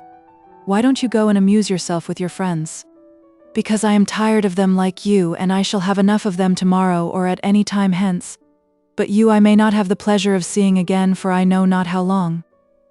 "What was Arthur doing when you came away?" "He was with Miss Millward, where you left him, all right, but hoping Mamma would not be long away."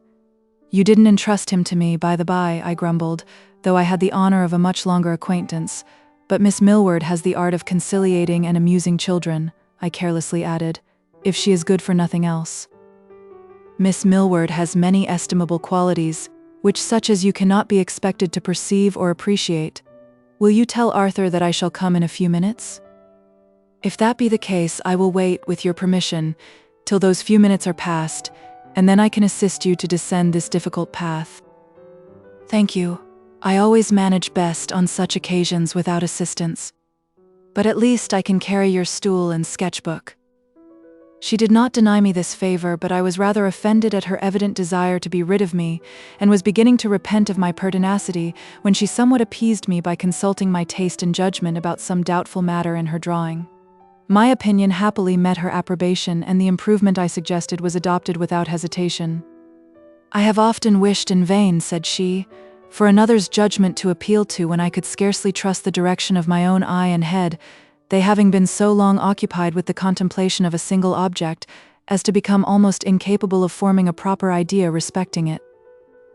That, replied I, is only one of many evils to which a solitary life exposes us. True, said she, and again we relapsed into silence. About 2 minutes after, however, she declared her sketch completed and closed the book. On returning to the scene of our repast, we found all the company had deserted it, with the exception of 3, Mary Millward, Richard Wilson, and Arthur Graham. The younger gentleman lay fast asleep with his head pillowed on the lady's lap. The other was seated beside her with a pocket edition of some classic author in his hand. He never went anywhere without such a companion wherewith to improve his leisure moments. All time seemed lost that was not devoted to study or exacted by his physical nature for the bare support of life.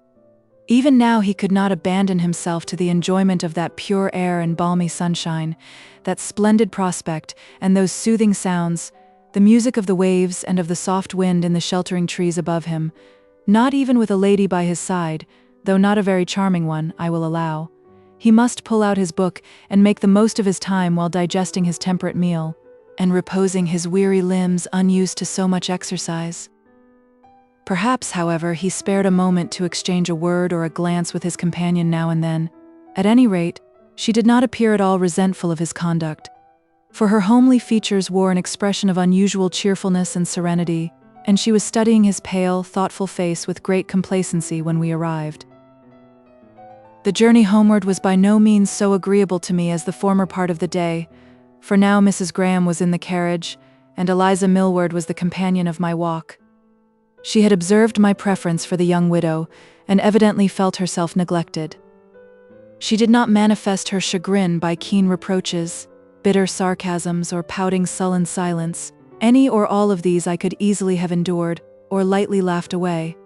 But she showed it by a kind of gentle melancholy, a mild, reproachful sadness that cut me to the heart.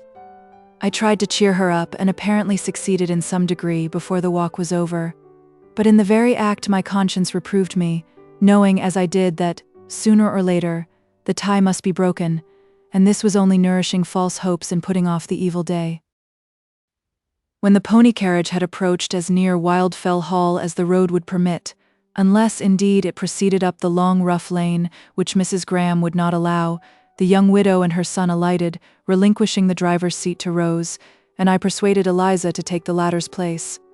Having put her comfortably in, bid her take care of the evening air, and wished her a kind good night, I felt considerably relieved, and hastened to offer my services to Mrs. Graham to carry her apparatus up the fields, but she had already hung her camp stool on her arm and taken her sketchbook in her hand, and insisted upon bidding me adieu then and there, with the rest of the company.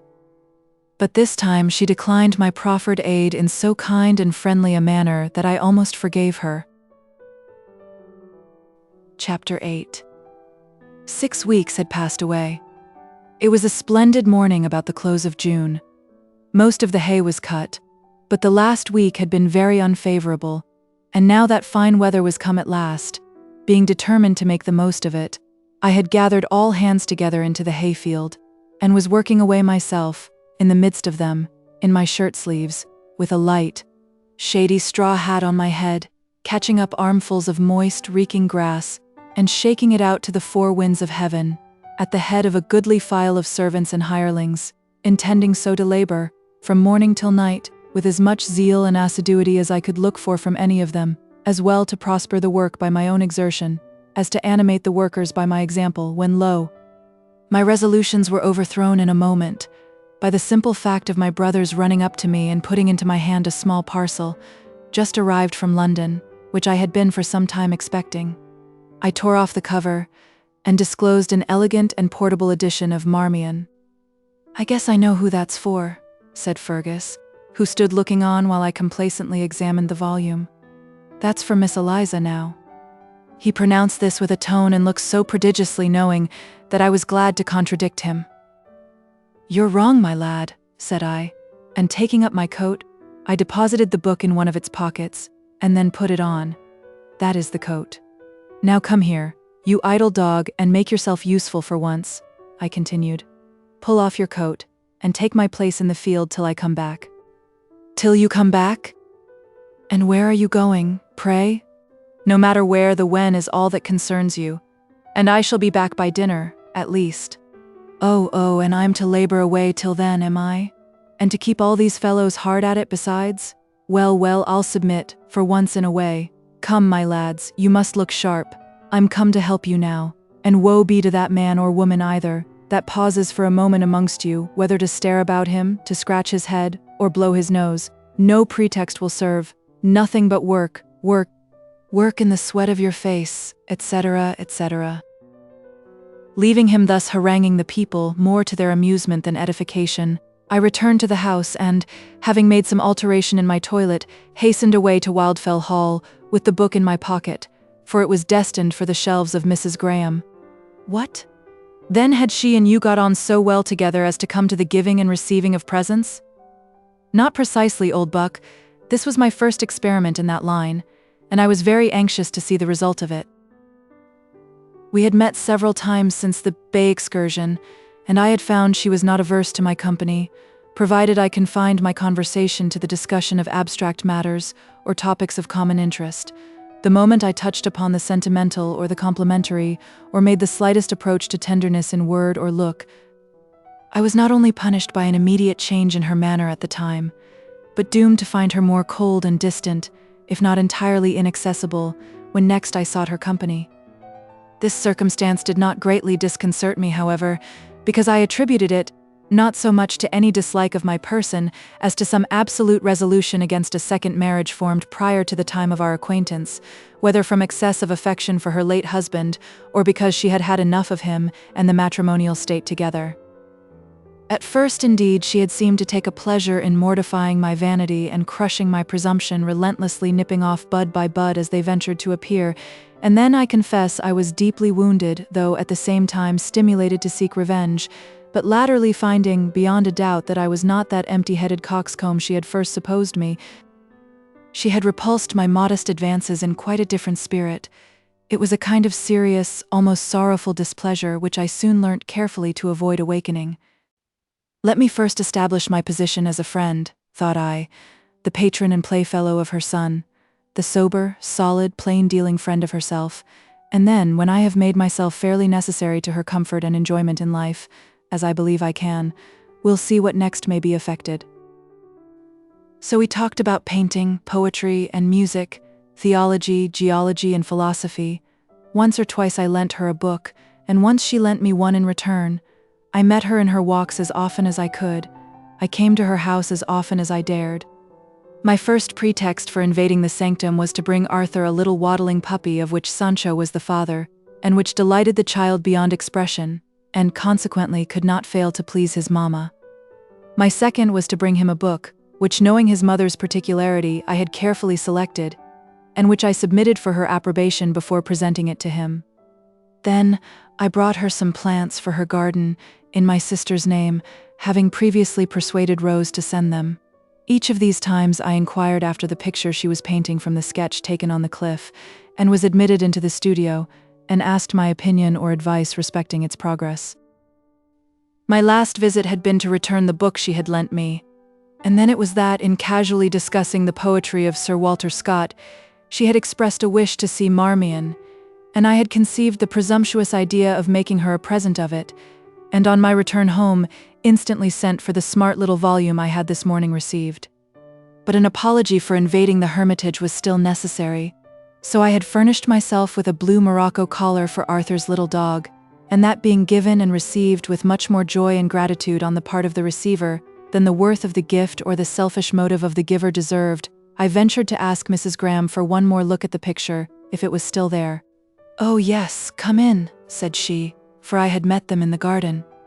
"It is finished and framed, all ready for sending away, but give me your last opinion, and if you can suggest any further improvement, it shall be duly considered at least."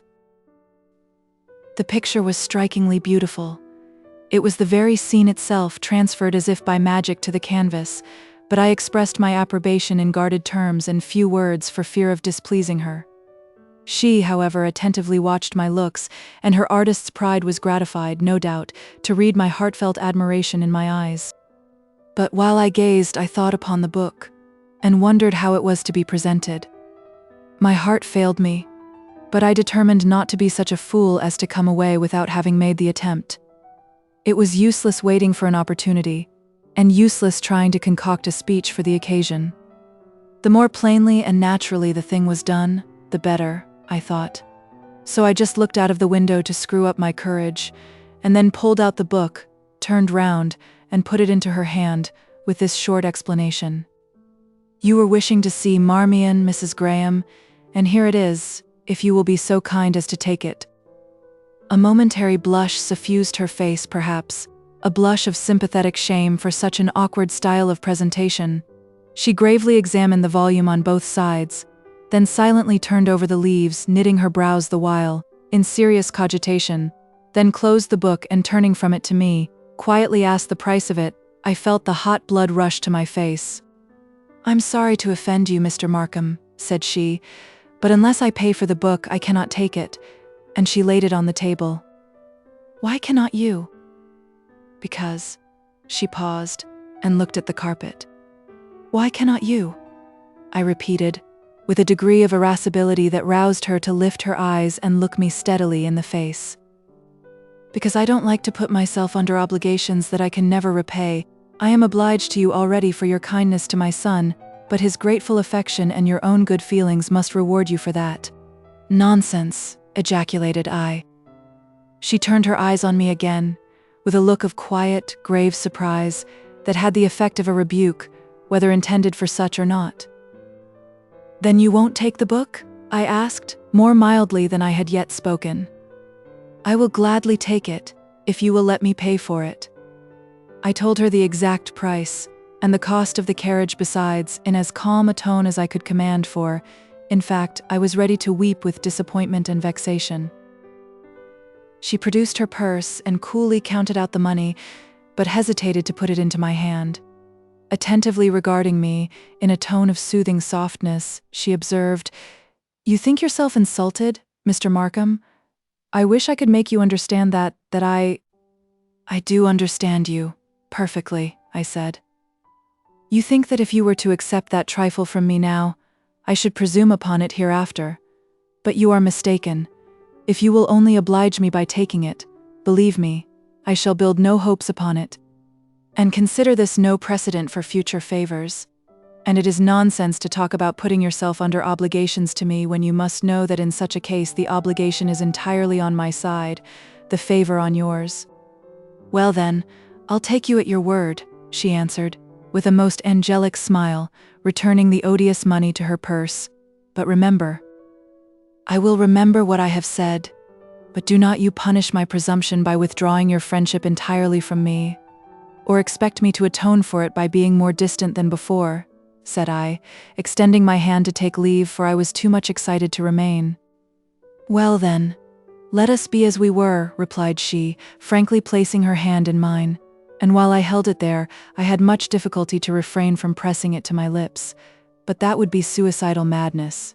I had been bold enough already, and this premature offering had well nigh given the death blow to my hopes. It was with an agitated, burning heart and brain that I hurried homewards, regardless of that scorching noonday sun, forgetful of everything but her I had just left, regretting nothing but her impenetrability, and my own precipitancy and want of tact, fearing nothing but her hateful resolution, and my inability to overcome it, hoping nothing but halt. I will not bore you with my conflicting hopes and fears, my serious cogitations and resolves. Chapter IX. Though my affections might now be said to be fairly weaned from Eliza Millward, I did not yet entirely relinquish my visits to the vicarage, because I wanted, as it were, to let her down easy, without raising much sorrow, or incurring much resentment, or making myself the talk of the parish, and besides, if I had wholly kept away, the vicar, who looked upon my visits as paid chiefly, if not entirely to himself, would have felt himself decidedly affronted by the neglect. But when I called there the day after my interview with Mrs. Graham, he happened to be from home, a circumstance by no means so agreeable to me now as it had been on former occasions. Miss Millward was there, it is true, but she of course would be little better than a nonentity. However, I resolved to make my visit a short one, and to talk to Eliza in a brotherly, friendly sort of way, such as our long acquaintance might warrant me in assuming, and which I thought could neither give offense nor serve to encourage false hopes. It was never my custom to talk about Mrs. Graham either to her or anyone else, but I had not been seated 3 minutes before she brought that lady onto the carpet herself in a rather remarkable manner. "Oh, Mr. Markham," said she, with a shocked expression and voice subdued almost to a whisper, "what do you think of these shocking reports about Mrs. Graham? Can you encourage us to disbelieve them?" "What reports?" "Ah, now you know." She slyly smiled and shook her head. "I know nothing about them." "What in the world do you mean, Eliza?" "Oh, don't ask me. I can't explain it." She took up the cambric handkerchief which she had been beautifying with a deep lace border, and began to be very busy. "What is it, Miss Millward? What does she mean?" said I, appealing to her sister, who seemed to be absorbed in the hemming of a large, coarse sheet. "I don't know," replied she. "Some idle slander somebody has been inventing, I suppose. I never heard it till Eliza told me the other day, but if all the parish dinned it in my ears, I shouldn't believe a word of it. I know Mrs. Graham too well." "Quite right, Miss Millward. And so do I, whatever it may be." "Well," observed Eliza, with a gentle sigh, "it's well to have such a comfortable assurance regarding the worth of those we love. I only wish you may not find your confidence misplaced." And she raised her face, and gave me such a look of sorrowful tenderness as might have melted my heart. But within those eyes there lurked a something that I did not like, and I wondered how I ever could have admired them. Her sister's honest face and small grey optics appeared far more agreeable. But I was out of temper with Eliza at that moment for her insinuations against Mrs. Graham, which were false. I was certain whether she knew it or not. I said nothing more on the subject, however, at the time, and but little on any other. For, finding I could not well recover my equanimity, I presently rose and took leave, excusing myself under the plea of business at the farm, and to the farm I went, not troubling my mind one whit about the possible truth of these mysterious reports, but only wondering what they were, by whom originated, and on what foundations raised, and how they could the most effectually be silenced or disproved. A few days after this we had another of our quiet little parties, to which the usual company of friends and neighbors had been invited, and Mrs. Graham among the number. She could not now absent herself under the plea of dark evenings or inclement weather, and greatly to my relief she came. Without her I should have found the whole affair an intolerable bore, but the moment of her arrival brought new life to the house, and though I might not neglect the other guests for her, or expect to engross much of her attention and conversation to myself alone, I anticipated an evening of no common enjoyment. Mr. Lawrence came too. He did not arrive till some time after the rest were assembled. I was curious to see how he would comport himself to Mrs. Graham. A slight bow was all that passed between them on his entrance, and having politely greeted the other members of the company, he seated himself quite aloof from the young widow, between my mother and Rose. "Did you ever see such art?" whispered Eliza, who was my nearest neighbor. "Would you not say they were perfect strangers?" "Almost, but what then?" "What then? Why, you can't pretend to be ignorant." "Ignorant of what?" demanded I, so sharply that she started and replied, "Oh, hush, don't speak so loud." "Well, tell me then," I answered in a lower tone. "What is it you mean?" "I hate enigmas." "Well, you know, I don't vouch for the truth of it, indeed, far from it, but haven't you heard?" "I've heard nothing, except from you." "You must be willfully deaf then, for anyone will tell you that. But I shall only anger you by repeating it, I see. So I had better hold my tongue." She closed her lips and folded her hands before her, with an air of injured meekness. "If you had wished not to anger me, you should have held your tongue from the beginning, or else spoken out plainly and honestly all you had to say." She turned aside her face, pulled out her handkerchief, rose and went to the window, where she stood for some time, evidently dissolved in tears. I was astounded, provoked, ashamed, not so much of my harshness as for her childish weakness.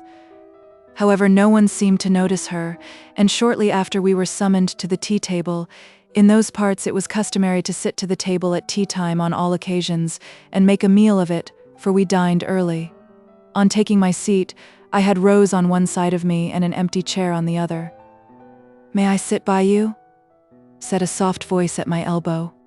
"If you like," was the reply, and Eliza slipped into the vacant chair. Then, looking up in my face with a half-sad, half-playful smile, she whispered, "You're so stern, Gilbert." I handed down her tea with a slightly contemptuous smile, and said nothing, for I had nothing to say. "What have I done to offend you?" said she, more plaintively. "I wish I knew." "Come, take your tea, Eliza, and don't be foolish," responded I, handing her the sugar and cream. Just then there arose a slight commotion on the other side of me, occasioned by Miss Wilson's coming to negotiate an exchange of seats with Rose. "Will you be so good as to exchange places with me, Miss Markham?" said she. "For I don't like to sit by Mrs. Graham. If your mamma thinks proper to invite such persons to her house, she cannot object to her daughter's keeping company with them." This latter clause was added in a sort of soliloquy when Rose was gone, but I was not polite enough to let it pass. "Will you be so good as to tell me what you mean, Miss Wilson?" said I. The question startled her a little, but not much. "Why, Mr. Markham," replied she, coolly, having quickly recovered her self-possession, "it surprises me rather that Mrs. Markham should invite such a person as Mrs. Graham to her house, but perhaps she is not aware that the lady's character is considered scarcely respectable." "She is not, nor am I, and therefore you would oblige me by explaining your meaning a little further." "This is scarcely the time or the place for such explanations, but I think you can hardly be so ignorant as you pretend you must know her as well as I do." "I think I do, perhaps a little better, and therefore if you will inform me what you have heard or imagined against her, I shall perhaps be able to set you right." "Can you tell me then, who was her husband, or if she ever had any?" Indignation kept me silent. At such a time and place I could not trust myself to answer. "Have you never observed," said Eliza, "what a striking likeness there is between that child of hers and—" "And whom?" demanded Miss Wilson, with an air of cold but keen severity. Eliza was startled. The timidly spoken suggestion had been intended for my ear alone. "Oh, I beg your pardon," pleaded she. "I may be mistaken, perhaps I was mistaken." But she accompanied the words with a sly glance of derision directed to me from the corner of her disingenuous eye. "There's no need to ask my pardon," replied her friend. "But I see no one here that at all resembles that child except his mother. And when you hear ill-natured reports, Miss Eliza, I will thank you, that is, I think you will do well, to refrain from repeating them. I presume the person you allude to is Mr. Lawrence, but I think I can assure you that your suspicions, in that respect, are utterly misplaced, and if he has any particular connection with the lady at all, which no one has a right to assert, at least he has, what cannot be said of some others, sufficient sense of propriety to withhold him from acknowledging anything more than a bowing acquaintance in the presence of respectable persons. He was evidently both surprised and annoyed to find her here." "Go it!" cried Fergus, who sat on the other side of Eliza, and was the only individual who shared that side of the table with us. "Go it like bricks. Mind you don't leave her one stone upon another." Miss Wilson drew herself up with a look of freezing scorn, but said nothing. Eliza would have replied, but I interrupted her by saying as calmly as I could, though in a tone which betrayed, no doubt, some little of what I felt within, "We have had enough of this subject. If we can only speak to slander our betters, let us hold our tongues." "I think you'd better," observed Fergus. "And so does our good parson. He has been addressing the company in his richest vein all the while, and eyeing you from time to time with looks of stern distaste while you sat there, irreverently whispering and muttering together, and once he paused in the middle of a story or a sermon, I don't know which, and fixed his eyes upon you, Gilbert, as much as to say, 'When Mr. Markham has done flirting with those two ladies, I will proceed.'" What more was said at the tea-table I cannot tell, nor how I found patience to sit till the meal was over. I remember, however, that I swallowed with difficulty the remainder of the tea that was in my cup, and ate nothing, and that the first thing I did was to stare at Arthur Graham, who sat beside his mother on the opposite side of the table, and the second to stare at Mr. Lawrence, who sat below, And first it struck me that there was a likeness, but on further contemplation I concluded it was only an imagination. Both, it is true, had more delicate features and smaller bones than commonly fall to the lot of individuals of the rougher sex, and Lawrence's complexion was pale and clear, and Arthur's delicately fair, but Arthur's tiny, somewhat snubby nose could never become so long and straight as Mr. Lawrence's, and the outline of his face, though not full enough to be round, and too finely converging to the small, dimpled chin to be square, could never be drawn out to the long oval of the others, while the child's hair was evidently of a lighter, warmer tint than the elder gentleman's had ever been, and his large, clear blue eyes, though prematurely serious at times, were utterly dissimilar to the shy hazel eyes of Mr. Lawrence. Whence the sensitive soul looked so distrustfully forth, as ever ready to retire within, from the offences of a too rude, too uncongenial world. Wretch that I was to harbor that detestable idea for a moment. Did I not know Mrs. Graham? Had I not seen her, conversed with her time after time? Was I not certain that she, in intellect, in purity and elevation of soul, was immeasurably superior to any of her detractors, that she was in fact the noblest, the most adorable of her sex I had ever beheld, or even imagined to exist? Yes, and I would say with Mary Millward, sensible girl as she was, that if all the parish, I, or all the world should din these horrible lies in my ears, I would not believe them, for I knew her better than they. Meantime my brain was on fire with indignation, and my heart seemed ready to burst from its prison with conflicting passions. I regarded my two fair neighbors with a feeling of abhorrence and loathing I scarcely endeavored to conceal. I was rallied from several quarters for my abstraction and ungallant neglect of the ladies, but I cared little for that. All I cared about, besides that one grand subject of my thoughts, was to see the cups travel up to the tea-tray and not come down again. I thought Mr. Millward never would cease telling us that he was no tea-drinker, and that it was highly injurious to keep loading the stomach with slops to the exclusion of more wholesome sustenance, and so give himself time to finish his fourth cup. At length it was over, and I rose and left the table and the guests without a word of apology. I could endure their company no longer. I rushed out to cool my brain in the balmy evening air, and to compose my mind or indulge my passionate thoughts in the solitude of the garden. To avoid being seen from the windows, I went down a quiet little avenue that skirted one side of the enclosure, at the bottom of which was a seat embowered in roses and honeysuckles.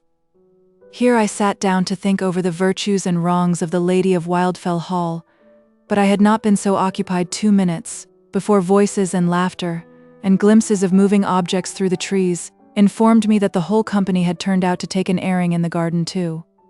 However, I nestled up in a corner of the bower and hoped to retain possession of it, secure alike from observation and intrusion. But no, confound it, there was someone coming down the avenue. Why couldn't they enjoy the flowers and sunshine of the open garden, and leave that sunless nook to me, and the gnats and midges? But peeping through my fragrant screen of the interwoven branches to discover who the intruders were, for a murmur of voices told me it was more than one, my vexation instantly subsided, and far other feelings agitated my still unquiet soul, for there was Mrs. Graham, slowly moving down the walk with Arthur by her side and no one else. Why were they alone? Had the poison of detracting tongues already spread through all, and had they all turned their backs upon her?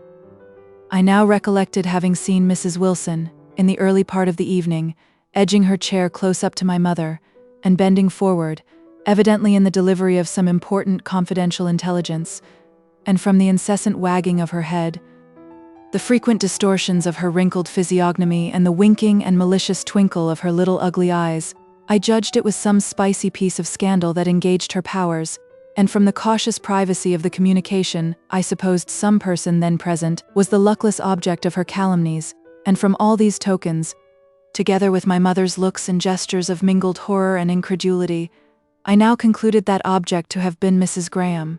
I did not emerge from my place of concealment till she had nearly reached the bottom of the walk, lest my appearance should drive her away, and when I did step forward she stood still and seemed inclined to turn back as it was. "Oh, don't let us disturb you, Mr. Markham," said she. "We came here to seek retirement ourselves, not to intrude on your seclusion." "I am no hermit, Mrs. Graham, though I own it looks rather like it to absent myself in this uncourteous fashion from my guests." "I feared you were unwell," said she, with a look of real concern. "I was rather, but it's over now. Do sit here a little and rest, and tell me how you like this arbor," said I, and, lifting Arthur by the shoulders, I planted him in the middle of the seat by way of securing his mamma, who, acknowledging it to be a tempting place of refuge, threw herself back in one corner, while I took possession of the other. But that word refuge disturbed me. Had their unkindness then really driven her to seek for peace in solitude? "Why have they left you alone?" I asked. "It is I who have left them," was the smiling rejoinder. "I was wearied to death with small talk. Nothing wears me out like that. I cannot imagine how they can go on as they do." I could not help smiling at the serious depth of her wonderment. "Is it that they think it a duty to be continually talking?" pursued she, "and so never pause to think, but fill up with aimless trifles and vain repetitions when subjects of real interest fail to present themselves, or do they really take a pleasure in such discourse?" "Very likely they do," said I. "Their shallow minds can hold no great ideas, and their light heads are carried away by trivialities that would not move a better furnished skull, and their only alternative to such discourse is to plunge over head and ears into the slough of scandal, which is their chief delight." "Not all of them, surely?" cried the lady, astonished at the bitterness of my remark. "No, certainly, I exonerate my sister from such degraded tastes, and my mother too, if you included her in your animadversions." "I meant no animadversions against anyone, and certainly intended no disrespectful allusions to your mother. I have known some sensible persons great adepts in that style of conversation when circumstances impelled them to it, but it is a gift I cannot boast the possession of. I kept up my attention on this occasion as long as I could, but when my powers were exhausted I stole away to seek a few minutes' repose in this quiet walk. I hate talking where there is no exchange of ideas or sentiments, and no good given or received." "Well," said I, "if ever I trouble you with my loquacity, tell me so at once, and I promise not to be offended, for I possess the faculty of enjoying the company of those of my friends as well in silence as in conversation." "I don't quite believe you, but if it were so you would exactly suit me for a companion." "I am all you wish, then, in other respects?" "No, I don't mean that. How beautiful those little clusters of foliage look, where the sun comes through behind them," said she, on purpose to change the subject. And they did look beautiful, where at intervals the level rays of the sun penetrating the thickness of trees and shrubs on the opposite side of the path before us, relieved their dusky verdure by displaying patches of semi-transparent leaves of resplendent golden green. "I almost wish I were not a painter," observed my companion. "Why so? One would think at such a time you would most exult in your privilege of being able to imitate the various brilliant and delightful touches of nature." "No, for instead of delivering myself up to the full enjoyment of them as others do, I am always troubling my head about how I could produce the same effect upon canvas, and as that can never be done, it is mere vanity and vexation of spirit." "Perhaps you cannot do it to satisfy yourself, but you may and do succeed in delighting others with the result of your endeavors. Well, after all, I should not complain. Perhaps few people gain their livelihood with so much pleasure in their toil as I do. Here is someone coming." She seemed vexed at the interruption. "It is only Mr. Lawrence and Miss Wilson," said I, "coming to enjoy a quiet stroll. They will not disturb us." I could not quite decipher the expression of her face, but I was satisfied there was no jealousy therein. What business had I to look for it? "What sort of a person is Miss Wilson?" she asked. "She is elegant and accomplished above the generality of her birth and station, and some say she is ladylike and agreeable. I thought her somewhat frigid and rather supercilious in her manner today." "Very likely she might be so to you. She has possibly taken a prejudice against you, for I think she regards you in the light of a rival." "Me? Impossible, Mr. Markham," said she, evidently astonished and annoyed. "Well, I know nothing about it," returned I, rather doggedly, for I thought her annoyance was chiefly against myself. The pair had now approached within a few paces of us. Our arbor was set snugly back in a corner, before which the avenue at its termination turned off into the more airy walk along the bottom of the garden. As they approached this, I saw by the aspect of Jane Wilson that she was directing her companion's attention to us. and, as well by her cold, sarcastic smile as by the few isolated words of her discourse that reached me, I knew full well that she was impressing him with the idea that we were strongly attached to each other. I noticed that he colored up to the temples, gave us one furtive glance in passing, and walked on, looking grave but seemingly offering no reply to her remarks. It was true, then, that he had some designs upon Mrs. Graham, and were they honorable, he would not be so anxious to conceal them. She was blameless, of course, but he was detestable beyond all count. While these thoughts flashed through my mind, my companion abruptly rose and, calling her son, said they would now go in quest of the company, and departed up the avenue. Doubtless she had heard or guessed something of Miss Wilson's remarks, and therefore it was natural enough she should choose to continue the tête-à-tête no longer, especially as at that moment my cheeks were burning with indignation against my former friend, the token of which she might mistake for a blush of stupid embarrassment. For this I owed Miss Wilson yet another grudge, and still the more I thought upon her conduct, the more I hated her. It was late in the evening before I joined the company. I found Mrs. Graham already equipped for departure, and taking leave of the rest, who were now returned to the house. I offered, nay, begged to accompany her home. Mr. Lawrence was standing by at the time conversing with someone else. He did not look at us, but, on hearing my earnest request, he paused in the middle of a sentence to listen for her reply, and went on, with a look of quiet satisfaction, the moment he found it was to be a denial. A denial it was, decided, though not unkind. She could not be persuaded to think there was danger for herself or her child in traversing those lonely lanes and fields without attendance. It was daylight still, and she should meet no one, or if she did, the people were quiet and harmless, she was well assured. In fact, she would not hear of anyone's putting himself out of the way to accompany her, though Fergus vouchsafed to offer his services in case they should be more acceptable than mine, and my mother begged she might send one of the farming men to escort her. When she was gone, the rest was all a blank or worse. Lawrence attempted to draw me into conversation, but I snubbed him and went to another part of the room. Shortly after the party broke up and he himself took leave. When he came to me, I was blind to his extended hand and deaf to his good night till he repeated it a second time, and then, to get rid of him, I muttered an inarticulate reply, accompanied by a sulky nod. "What is the matter, Markham?" whispered he. I replied by a wrathful and contemptuous stare. "Are you angry because Mrs. Graham would not let you go home with her?" he asked, with a faint smile that nearly exasperated me beyond control. But swallowing down all fiercer answers, I merely demanded, "What business is it of yours?" "Why, none," replied he with provoking quietness. "Only," and he raised his eyes to my face and spoke with unusual solemnity, "only let me tell you, Markham, that if you have any designs in that quarter, they will certainly fail, and it grieves me to see you cherishing false hopes and wasting your strength in useless efforts for—" "Hypocrite!" I exclaimed, and he held his breath and looked very blank, turned white about the gills, and went away without another word. I had wounded him to the quick, and I was glad of it. Chapter 10. When all were gone, I learnt that the vile slander had indeed been circulated throughout the company, in the very presence of the victim.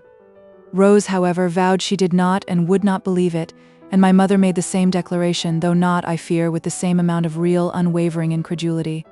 It seemed to dwell continually on her mind, and she kept irritating me from time to time by such expressions as, "Dear, dear, who would have thought it?" Well, I always thought there was something odd about her. You see what it is for women to affect to be different to other people. And once it was, I misdoubted that appearance of mystery from the very first. I thought there would no good come of it. But this is a sad, sad business, to be sure. "Why, mother, you said you didn't believe these tales?" said Fergus. "No more I do, my dear. But then, you know, there must be some foundation."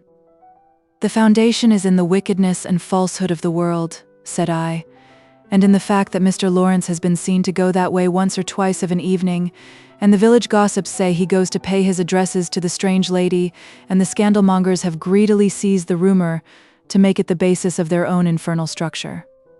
"Well, but, Gilbert, there must be something in her manner to countenance such reports." "Did you see anything in her manner?" No, certainly. But then, I always said there was something strange about her. I believe it was on that very evening that I ventured on another invasion of Wildfell Hall. From the time of our party, which was upwards of a week ago, I had been making daily efforts to meet its mistress in her walks, and always disappointed. She must have managed it so on purpose, had nightly kept revolving in my mind some pretext for another call. At length I concluded that this separation could be endured no longer. By this time, you will see, I was pretty far gone. And, taking from the bookcase an old volume that I thought she might be interested in, though, from its unsightly and somewhat dilapidated condition, I had not yet ventured to offer it for perusal. I hastened away, but not without sundry misgivings as to how she would receive me, or how I could summon courage to present myself with so slight an excuse. But perhaps I might see her in the field or the garden, and then there would be no great difficulty. It was the formal knocking at the door, with the prospect of being gravely ushered in by Rachel, to the presence of a surprised, uncordial mistress, that so greatly disturbed me. My wish, however, was not gratified. Mrs. Graham herself was not to be seen, but there was Arthur playing with his frolicsome little dog in the garden. I looked over the gate and called him to me. He wanted me to come in, but I told him I could not without his mother's leave. "I'll go and ask her," said the child. No, Arthur. You mustn't do that. But if she's not engaged, just ask her to come here a minute. Tell her I want to speak to her." He ran to perform my bidding and quickly returned with his mother. How lovely she looked, with her dark ringlets streaming in the light summer breeze, her fair cheeks slightly flushed, and her countenance radiant with smiles. Dear Arthur, what did I not owe to you for this and every other happy meeting? Through him I was at once delivered from all formality and terror and constraint. In love affairs there is no mediator like a merry, simple-hearted child ever ready to cement divided hearts, to span the unfriendly gulf of custom, to melt the ice of cold reserve and overthrow the separating walls of dread formality and pride. "Well, Mr. Markham, what is it?" said the young mother, accosting me with a pleasant smile. "I want you to look at this book, and if you please to take it and peruse it at your leisure. I make no apology for calling you out on such a lovely evening, though it be for a matter of no greater importance." "Tell him to come in, Mamma," said Arthur. "Would you like to come in?" asked the lady. "Yes, I should like to see your improvements in the garden, and how your sister's roots have prospered in my charge," added she as she opened the gate. And we sauntered through the garden, and talked of the flowers, the trees, and the book, and then of other things. The evening was kind and genial, and so was my companion. By degrees I waxed more warm and tender than, perhaps, I had ever been before, but still I said nothing tangible, and she attempted no repulse, until, in passing a moss rose tree that I had brought her some weeks since, in my sister's name, she plucked a beautiful half-open bud, and bade me give it to Rose. "May I not keep it myself?" I asked. "No, but here is another for you." Instead of taking it quietly, I likewise took the hand that offered it, and looked into her face.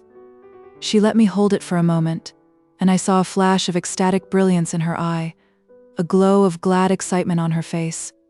I thought my hour of victory was come, but instantly a painful recollection seemed to flash upon her. A cloud of anguish darkened her brow, a marble paleness blanched her cheek and lip. There seemed a moment of inward conflict, and with a sudden effort, she withdrew her hand and retreated a step or two back.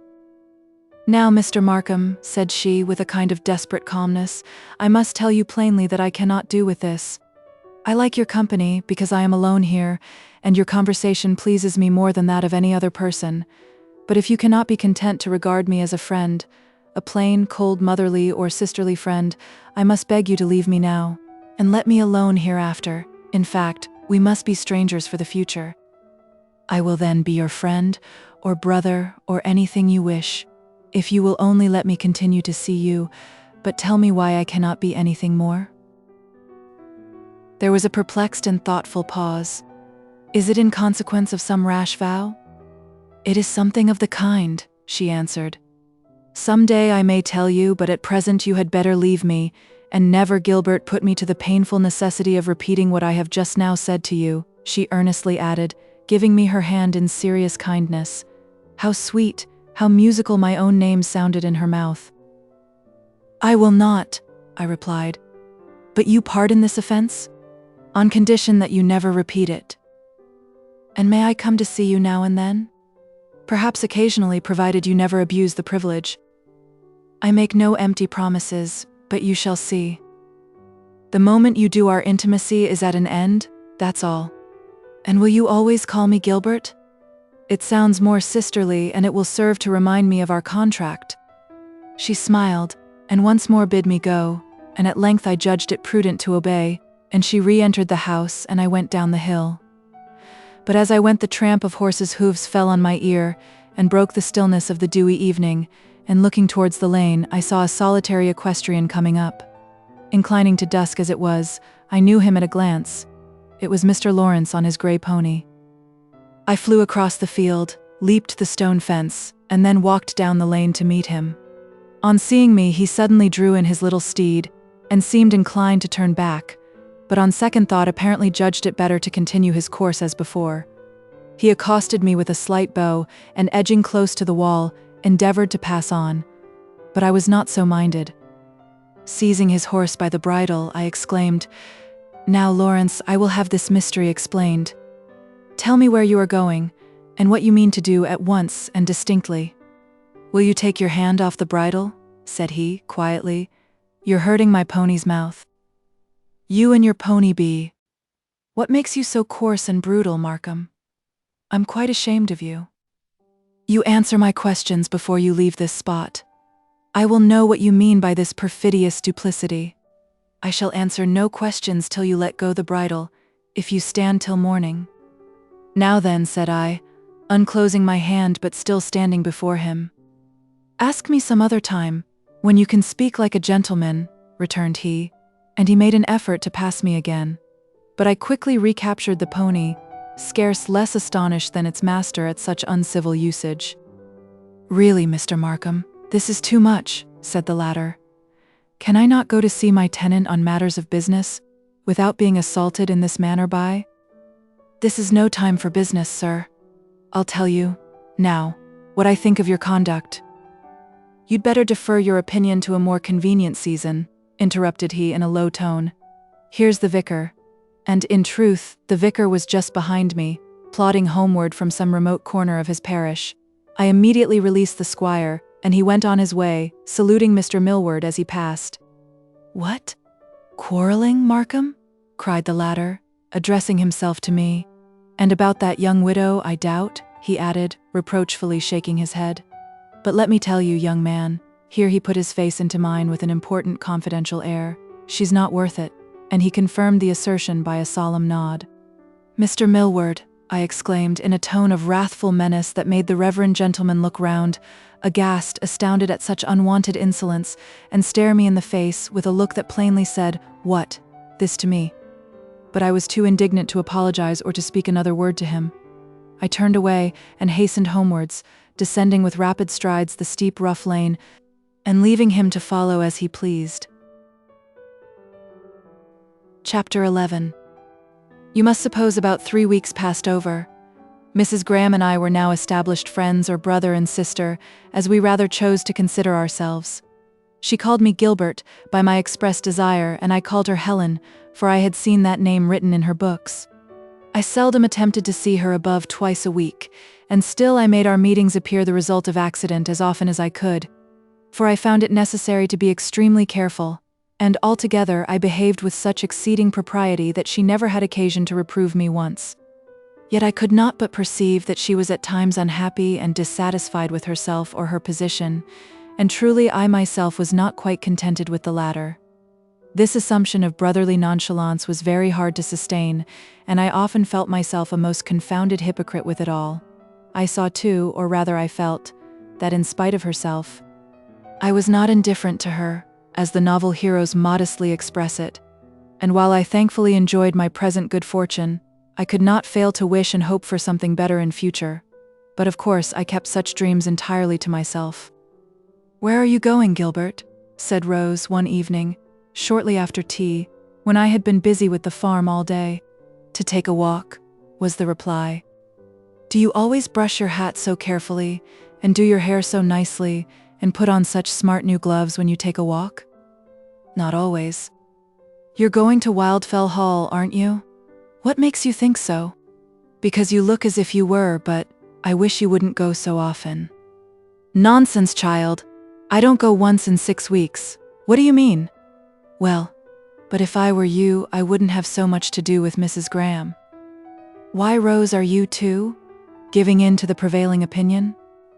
No, returned she, hesitatingly, but I've heard so much about her lately, both at the Wilsons' and the vicarage, and besides, Mama says, if she were a proper person she would not be living there by herself, and don't you remember last winter, Gilbert, all that about the false name to the picture, and how she explained it, saying she had friends or acquaintances from whom she wished her present residence to be concealed, and that she was afraid of their tracing her out, and then how suddenly she started up and left the room when that person came, whom she took good care not to let us catch a glimpse of, and who Arthur, with such an air of mystery, told us was his mamma's friend? Yes, Rose, I remember it all, and I can forgive your uncharitable conclusions, for perhaps if I did not know her myself, I should put all these things together and believe the same as you do. But thank God I do know her, and I should be unworthy the name of a man if I could believe anything that was said against her, unless I heard it from her own lips. I should as soon believe such things of you, Rose. Oh, Gilbert. Well, do you think I could believe anything of the kind, whatever the Wilsons and Millwards dared to whisper? I should hope not, indeed. And why not? Because I know you well, and I know her just as well. Oh no, you know nothing of her former life, and last year at this time you did not know that such a person existed. No matter. There is such a thing as looking through a person's eyes into the heart, and learning more of the height and breadth and depth of another's soul in 1 hour than it might take you a lifetime to discover, if he or she were not disposed to reveal it, or if you had not the sense to understand it. Then you are going to see her this evening? To be sure I am. But what would Mama say, Gilbert? Mama needn't know. But she must know sometime, if you go on. Go on. There's no going on in the matter.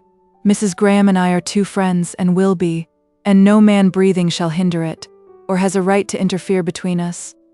But if you knew how they talk, you would be more careful for her sake as well as for your own. Jane Wilson thinks your visits to the old hall but another proof of her depravity. Confound Jane Wilson. And Eliza Millward is quite grieved about you. I hope she is. But I wouldn't if I were you. Wouldn't what? How do they know that I go there? There's nothing hid from them. They spy out everything.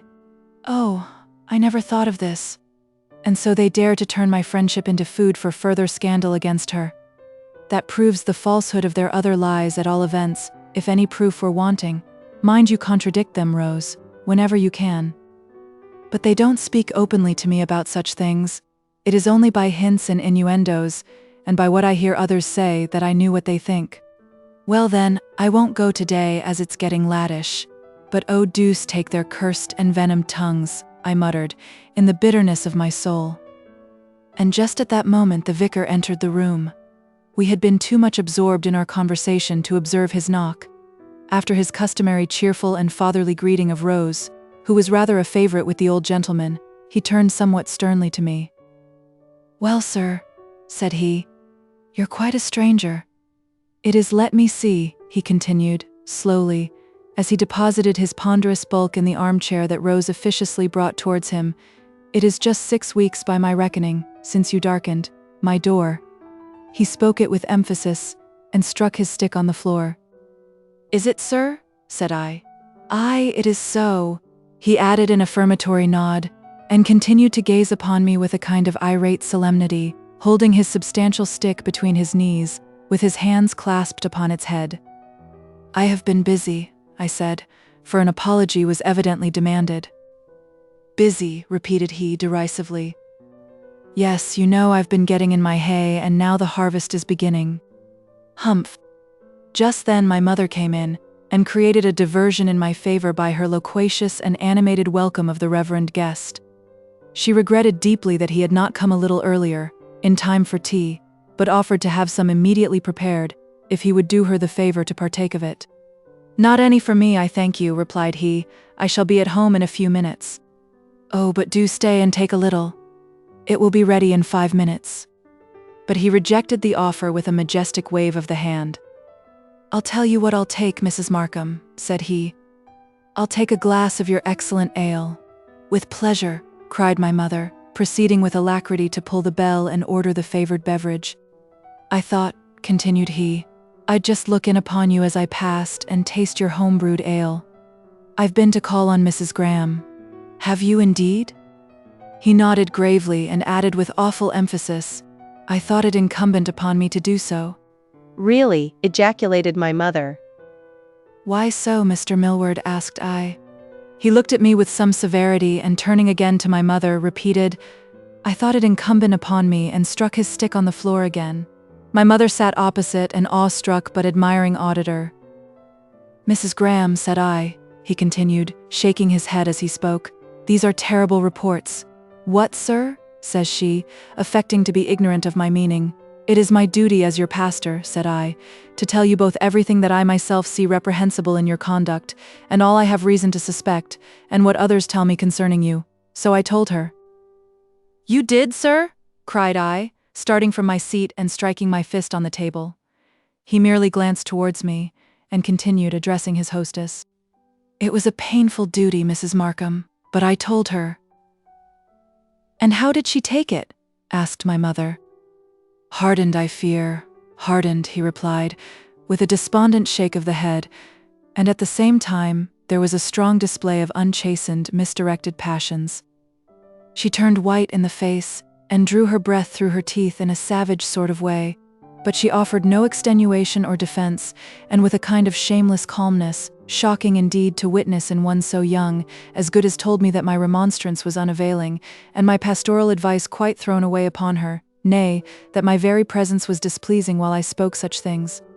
And I withdrew at length, too plainly seeing that nothing could be done, and sadly grieved to find her case so hopeless. But I am fully determined, Mrs. Markham, that my daughters shall not consort with her. Do you adopt the same resolution with regard to yours? As for your sons, as for you, young man," he continued, sternly turning to me.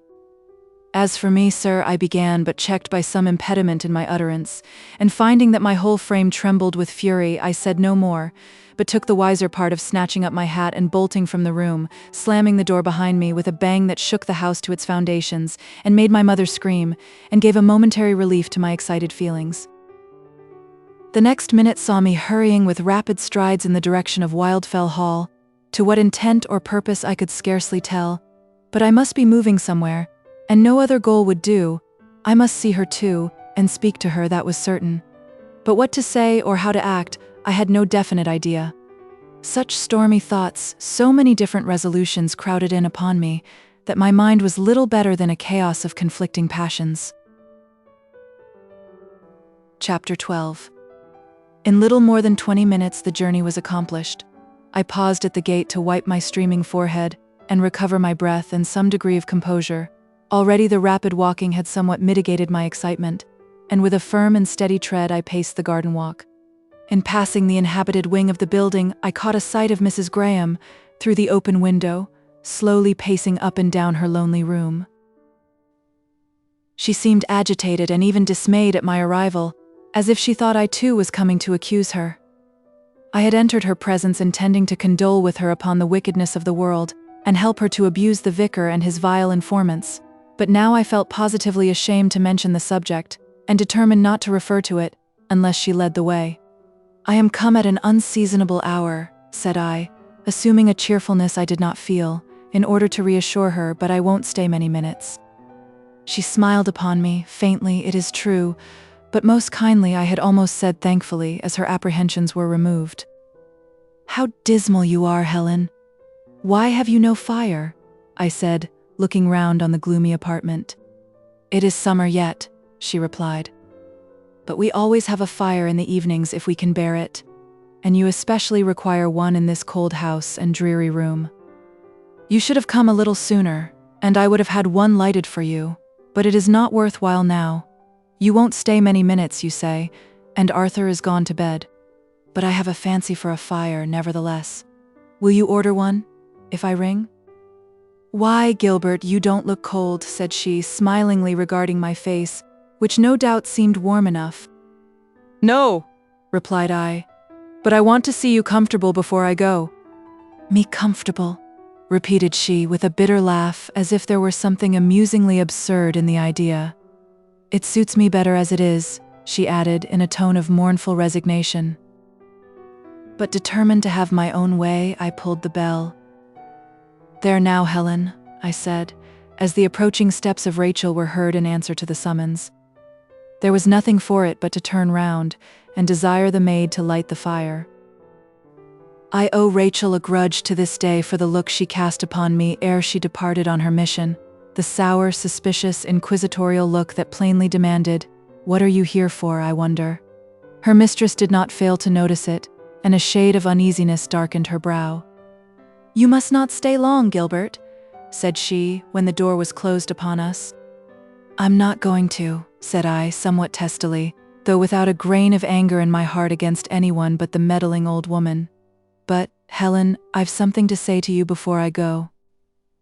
"What is it?"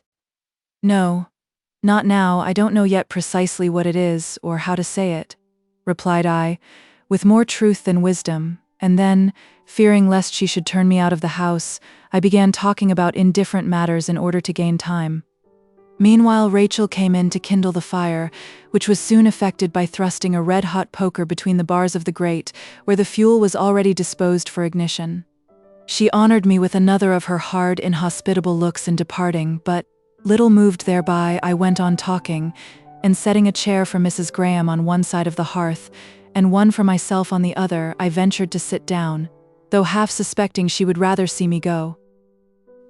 In a little while we both relapsed into silence, and continued for several minutes gazing abstractedly into the fire, she intent upon her own sad thoughts, and I reflecting how delightful it would be to be seated thus beside her, with no other presence to restrain our intercourse, not even that of Arthur, our mutual friend, without whom we had never met before. If only I could venture to speak my mind, and disburden my full heart of the feelings that had so long oppressed it, and which it now struggled to retain, with an effort that it seemed impossible to continue much longer, and revolving the pros and cons for opening my heart to her there and then, and imploring a return of affection, the permission to regard her thenceforth as my own, and the right and the power to defend her from the calumnies of malicious tongues. On the one hand, I felt a newborn confidence in my powers of persuasion, a strong conviction that my own fervor of spirit would grant me eloquence, that my very determination, the absolute necessity for succeeding, that I felt must win me what I sought, while on the other, I feared to lose the ground I had already gained with so much toil and skill, and destroy all future hope by one rash effort. When time and patience might have won success, it was like setting my life upon the cast of a die, and yet I was ready to resolve upon the attempt. At any rate, I would entreat the explanation she had half promised to give me before. I would demand the reason of this hateful barrier, this mysterious impediment to my happiness, and, as I trusted, to her own. But while I considered in what manner I could best frame my request, my companion, wakened from her reverie with a scarcely audible sigh, and looking towards the window, where the blood-red harvest moon, just rising over one of the grim, fantastic evergreens, was shining in upon us, said, "Gilbert, it is getting late." "I see," said I. "You want me to go, I suppose?" "I think you ought. If my kind neighbors get to know of this visit, as no doubt they will not turn it much to my advantage." It was with what the vicar would doubtless have called a savage sort of smile that she said this. "Let them turn it as they will," said I. "What are their thoughts to you or me, so long as we are satisfied with ourselves and each other? Let them go to the deuce with their vile constructions and their lying inventions." This outburst brought a flush of color to her face. "You have heard, then, what they say of me?" "I heard some detestable falsehoods, but none but fools would credit them for a moment, Helen, so don't let them trouble you. I did not think Mr. Millward a fool, and he believes it all, but however little you may value the opinions of those about you, however little you may esteem them as individuals, it is not pleasant to be looked upon as a liar and a hypocrite, to be thought to practice what you abhor, and to encourage the vices you would discountenance, to find your good intentions frustrated.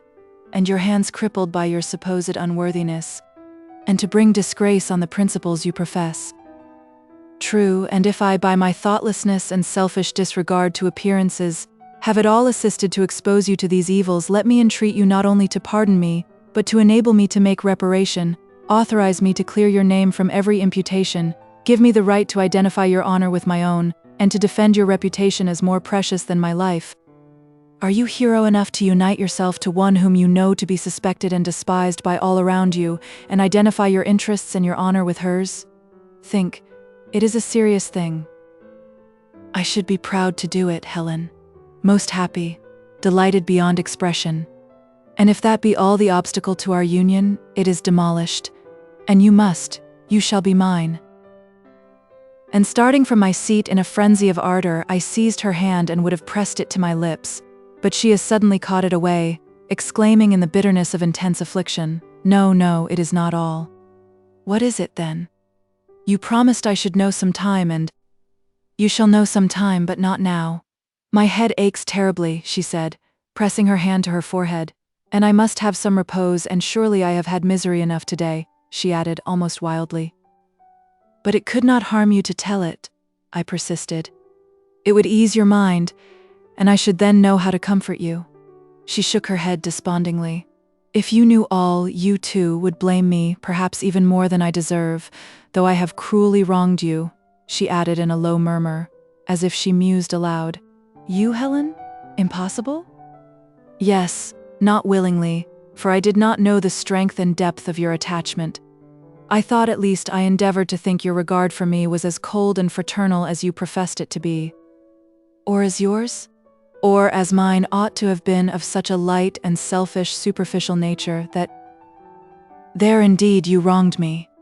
I know I did, and sometimes I suspected it then, but I thought, upon the whole, there could be no great harm in leaving your fancies and your hopes to dream themselves to nothing, or flutter away to some more fitting object, while your friendly sympathies remained with me. But if I had known the depth of your regard, the generous, disinterested affection you seem to feel— Seem, Helen? That you do feel, then, I would have acted differently. How? You could not have given me less encouragement, or treated me with greater severity than you did. And if you think you have wronged me by giving me your friendship, and occasionally admitting me to the enjoyment of your company and conversation, when all hopes of closer intimacy were vain, as indeed you always gave me to understand, if you think you have wronged me by this, you are mistaken. For such favors in themselves alone are not only delightful to my heart, but purifying, exalting, ennobling to my soul, and I would rather have your friendship than the love of any other woman in the world." Little comforted by this, she clasped her hands upon her knee, and glancing upward, seemed in silent anguish to implore divine assistance. Then, turning to me, she calmly said, "Tomorrow, if you meet me on the moor about midday, I will tell you all you seek to know, and perhaps you will then see the necessity of discontinuing our intimacy if, indeed, you do not willingly resign me as one no longer worthy of regard." "I can safely answer no to that. You cannot have such grave confessions to make. You must be trying my faith, Helen." "No, no, no," she earnestly repeated.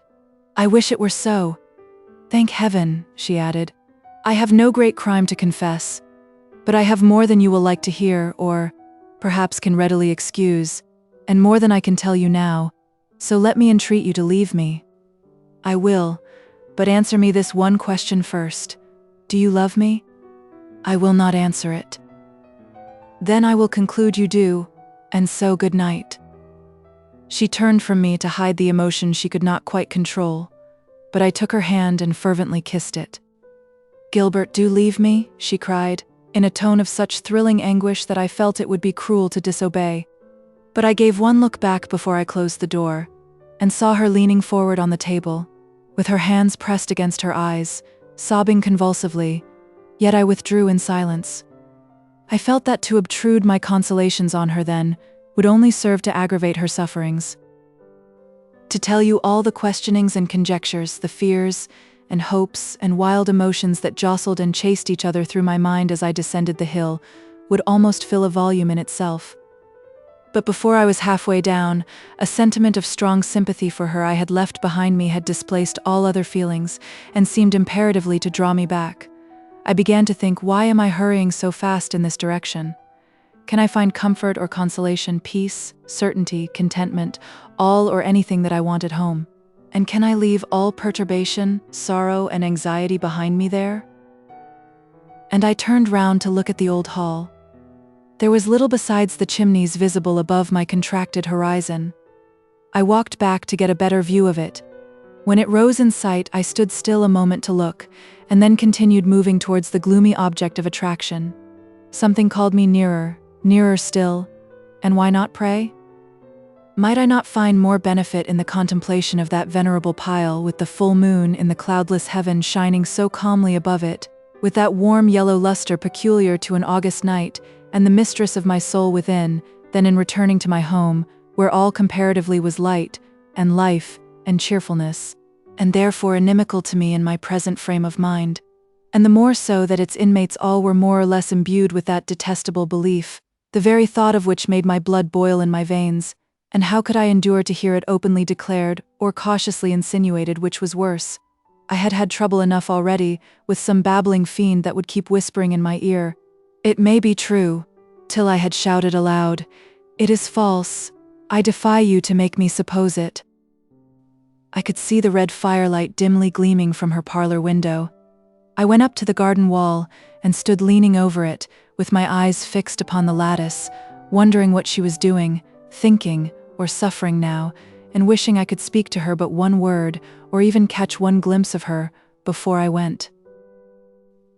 I had not thus looked and wished and wondered long before I vaulted over the barrier, unable to resist the temptation of taking one glance through the window, just to see if she were more composed than when we parted, and if I found her still in deep distress, perhaps I might venture attempt a word of comfort, to utter one of the many things I should have said before.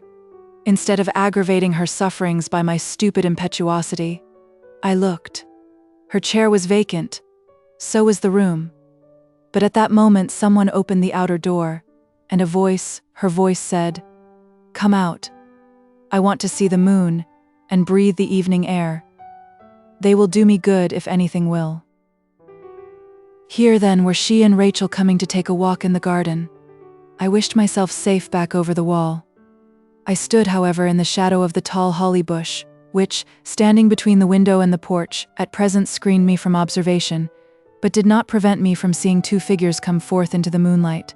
Mrs. Graham followed by another, not Rachel, but a young man, slender and rather tall. Oh heavens, how my temples throbbed! Intense anxiety darkened my sight. But I thought, yes, and the voice confirmed it, it was Mr. Lawrence.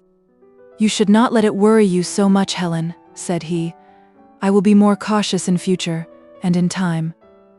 I did not hear the rest of the sentence, for he walked close beside her and spoke so gently that I could not catch the words. My heart was splitting with hatred, but I listened intently for her reply. I heard it plainly enough. "But I must leave this place, Frederick," she said. "I never can be happy here, nor anywhere else indeed," she added, with a mirthless laugh, "but I cannot rest here." "But where could you find a better place?" replied he. "So secluded, so near me, if you think anything of that."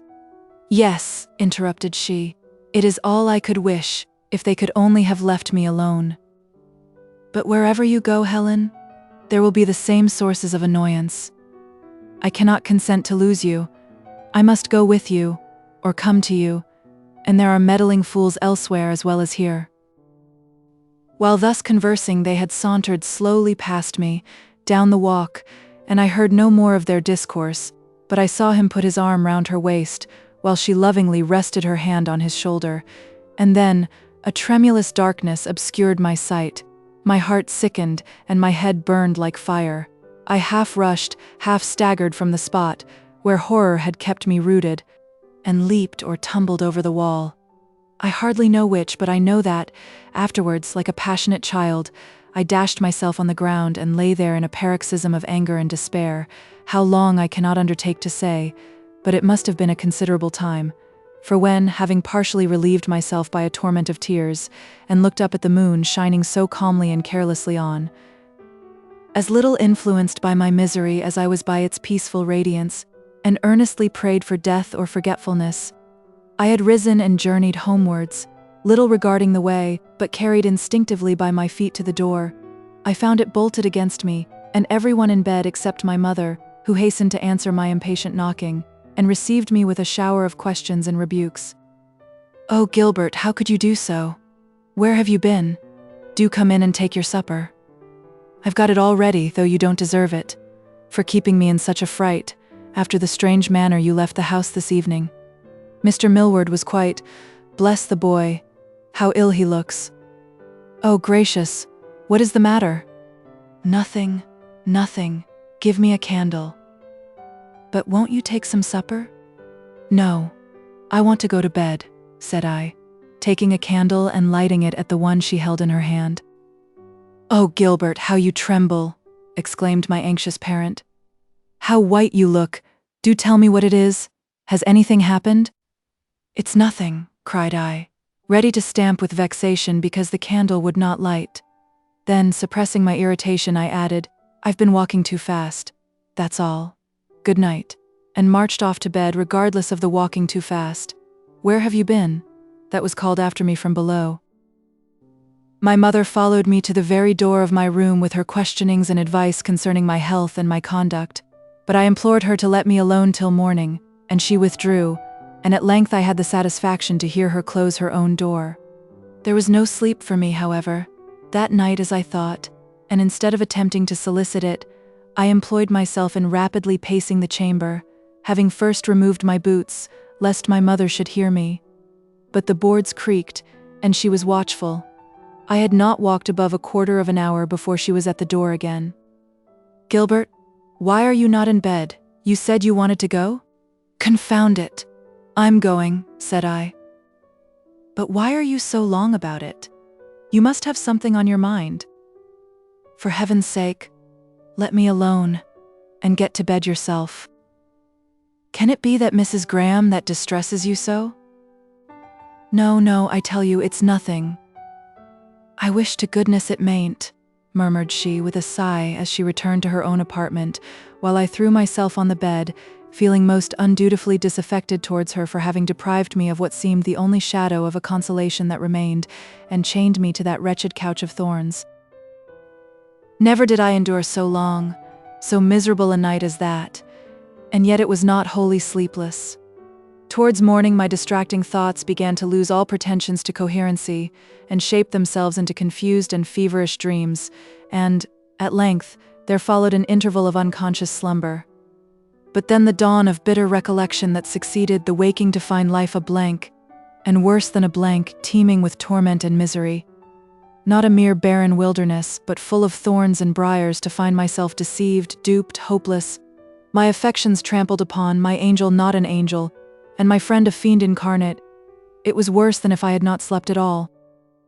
It was a dull, gloomy morning. The weather had changed like my prospects, and the rain was pattering against the window. I rose nevertheless and went out, not to look after the farm, though that would serve as my excuse, but to cool my brain, and regain, if possible, a sufficient degree of composure to meet the family at the morning meal without exciting inconvenient remarks. If I got a wetting that, in conjunction with a pretended overexertion before breakfast, might excuse my sudden loss of appetite, and if a cold ensued, the severer the better, it would help to account for the sullen moods and moping melancholy likely to cloud my brow for long enough. Chapter 13. "My dear Gilbert, I wish you would try to be a little more amiable," said my mother, one morning after some display of unjustifiable ill humor on my part. "You say there is nothing the matter with you, and nothing has happened to grieve you, and yet I never saw anyone so altered as you within these last few days. You haven't a good word for anybody, friends and strangers, equals and inferiors, it's all the same. I do wish you'd try to check it." "Check what?" "Why, your strange temper. You don't know how it spoils you.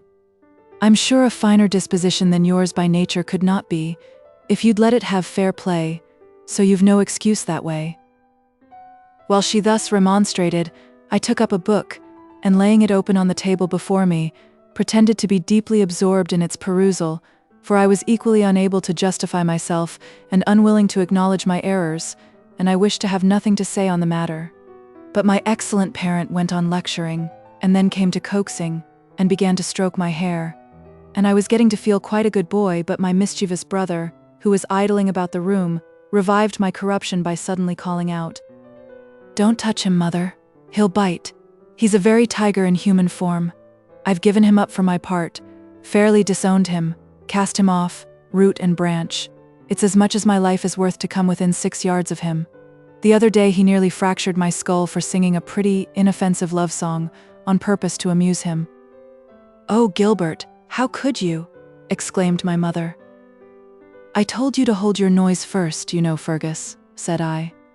"Yes, but when I assured you it was no trouble and went on with the next verse, thinking you might like it better, you clutched me by the shoulder and dashed me away, right against the wall there, with such force that I thought I had bitten my tongue in two, and expected to see the place plastered with my brains, and when I put my hand to my head, and found my skull not broken, I thought it was a miracle, and no mistake, but, poor fellow," added he, with a sentimental sigh, "his heart's broken, that's the truth of it, and his head's—" "Will you be silent now?" cried I, starting up, and eyeing the fellow so fiercely that my mother, thinking I meant to inflict some grievous bodily injury, laid her hand on my arm, and besought me to let him alone, and he walked leisurely out, with his hands in his pockets, singing provokingly, "Shall I, because a woman's fair," etc.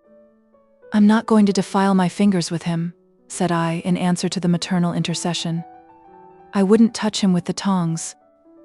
I now recollected that I had business with Robert Wilson concerning the purchase of a certain field adjoining my farm, a business I had been putting off from day to day, for I had no interest in anything now, and besides, I was misanthropically inclined and, moreover, had a particular objection to meeting Jane Wilson or her mother, for though I had too good reason, now, to credit their reports concerning Mrs. Graham, I did not like them a bit the better for it, or Eliza Millward either, and the thought of meeting them was the more repugnant to me that I could not, now, defy their seeming calumnies and triumph in my own convictions as before. But today I determined to make an effort to return to my duty. Though I found no pleasure in it, it would be less irksome than idleness, at all events it would be more profitable. If life promised no enjoyment within my vocation, at least it offered no allurements out of it, and henceforth I would put my shoulder to the wheel and toil away, like any poor drudge of a cart horse that was fairly broken in to its labor, and plod through life, not wholly useless if not agreeable, and uncomplaining if not contented with my lot.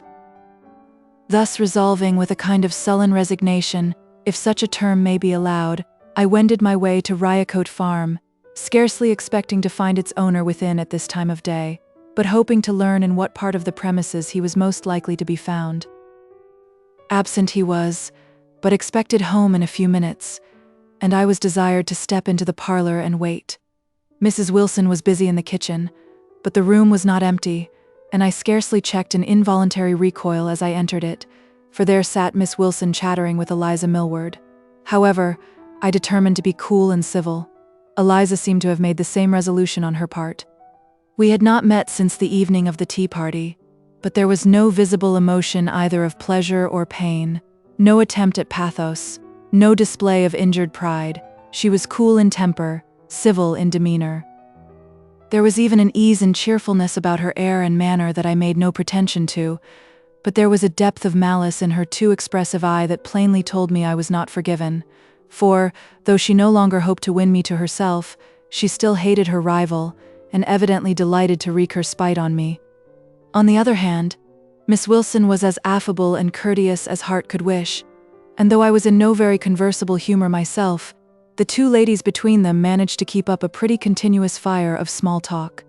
But Eliza took advantage of the first convenient pause to ask if I had lately seen Mrs. Graham in a tone of merely casual inquiry, but with a sidelong glance, intended to be playfully mischievous, really brimful and running over with malice. "Not lately," I replied in a careless tone, but sternly repelling her odious glances with my eyes, for I was vexed to feel the color mounting to my forehead, despite my strenuous efforts to appear unmoved. "What, are you beginning to tire already? I thought so noble a creature would have power to attach you for a year at least." "I would rather not speak of her now." "Ah, then you are convinced at last of your mistake. You have at length discovered that your divinity is not quite the immaculate." "I desired you not to speak of her, Miss Eliza." "Oh, I beg your pardon. I perceive Cupid's arrows have been too sharp for you. The wounds, being more than skin deep, are not yet healed, and bleed afresh at every mention of the loved one's name." "Say rather," interposed Miss Wilson, "that Mr. Markham feels that name is unworthy to be mentioned in the presence of right-minded females. I wonder, Eliza, you should think of referring to that unfortunate person. You might know the mention of her would be anything but agreeable to anyone here present." How could this be borne?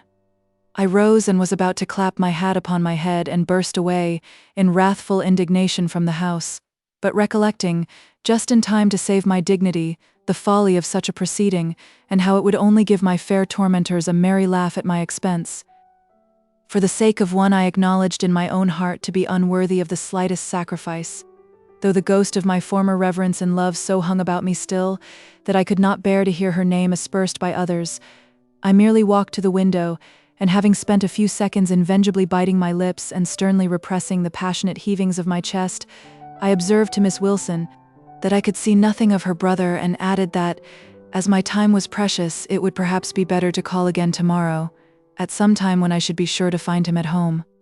"Oh no," said she, "if you wait a minute, he will be sure to come, for he has business at L, that was our market town, and will require a little refreshment before he goes." I submitted accordingly with the best grace I could, and happily I had not long to wait.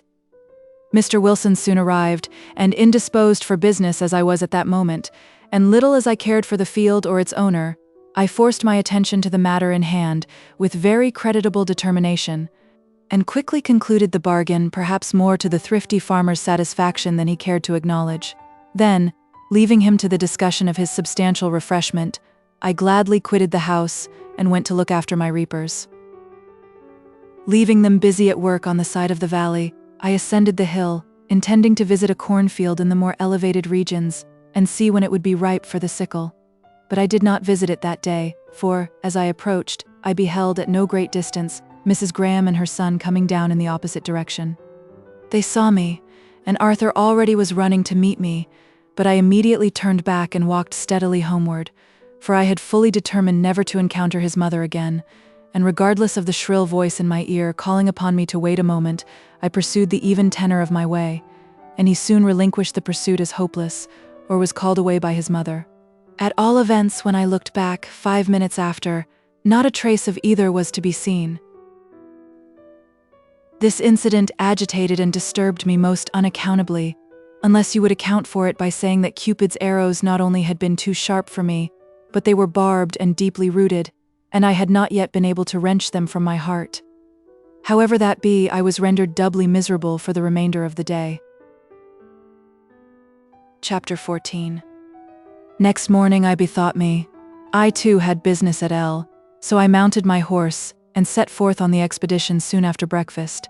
It was a dull, drizzly day, but that was no matter. It was all the more suitable to my frame of mind.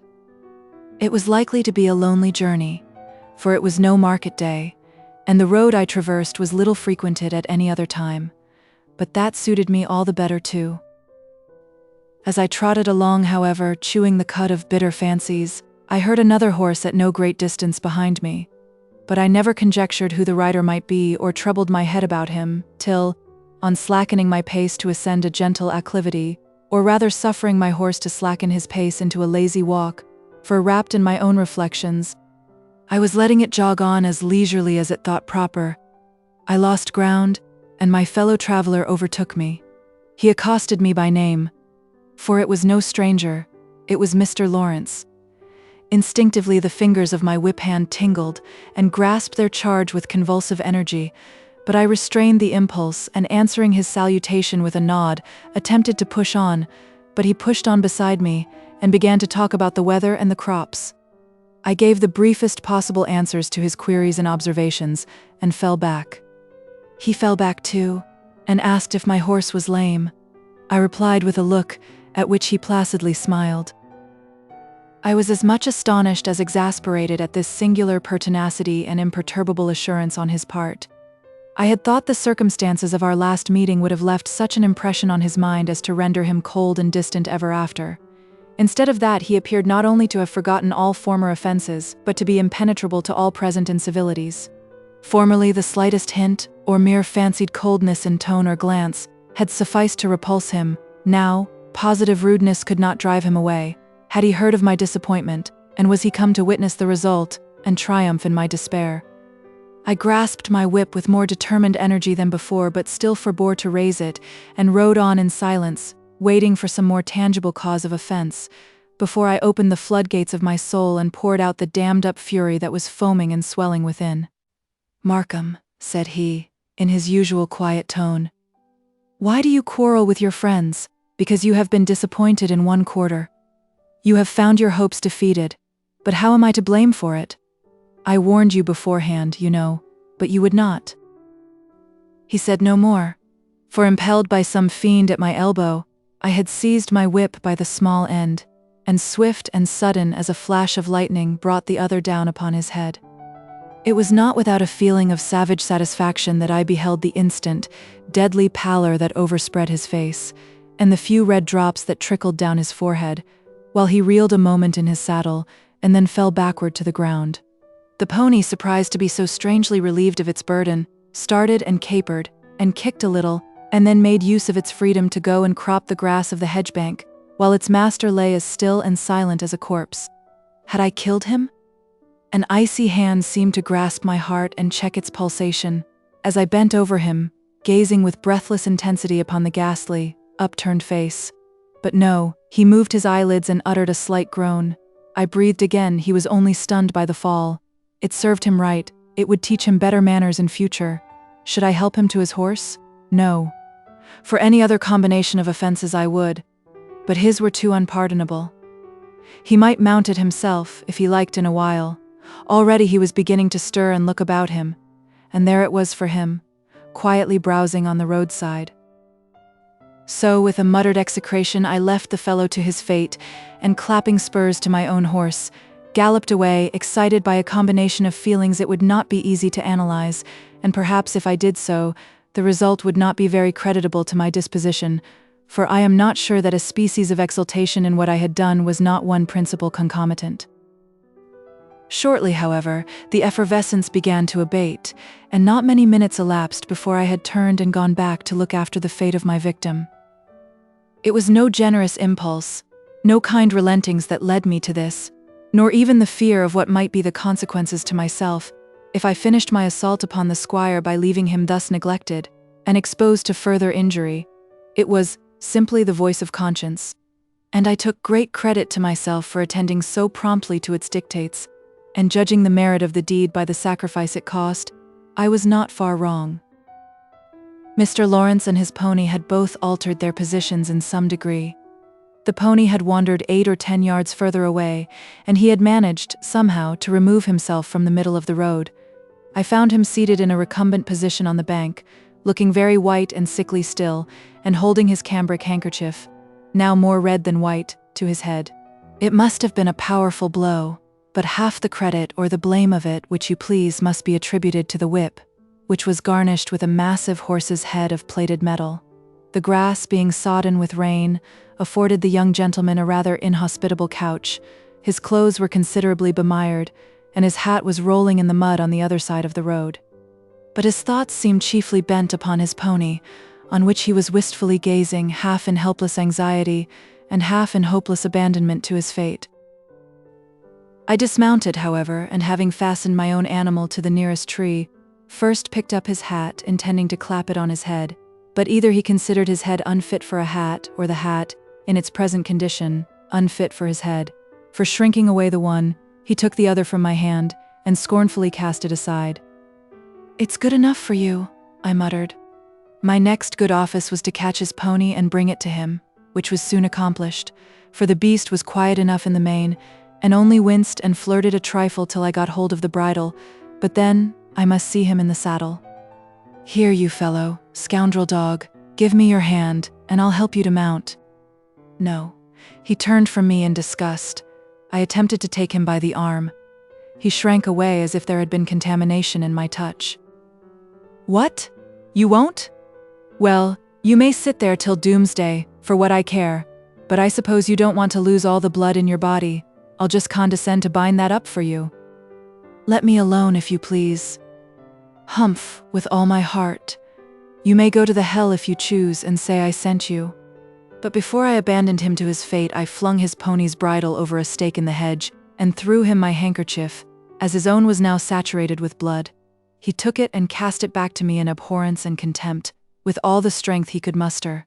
It wanted but this to fill the measure of his offenses.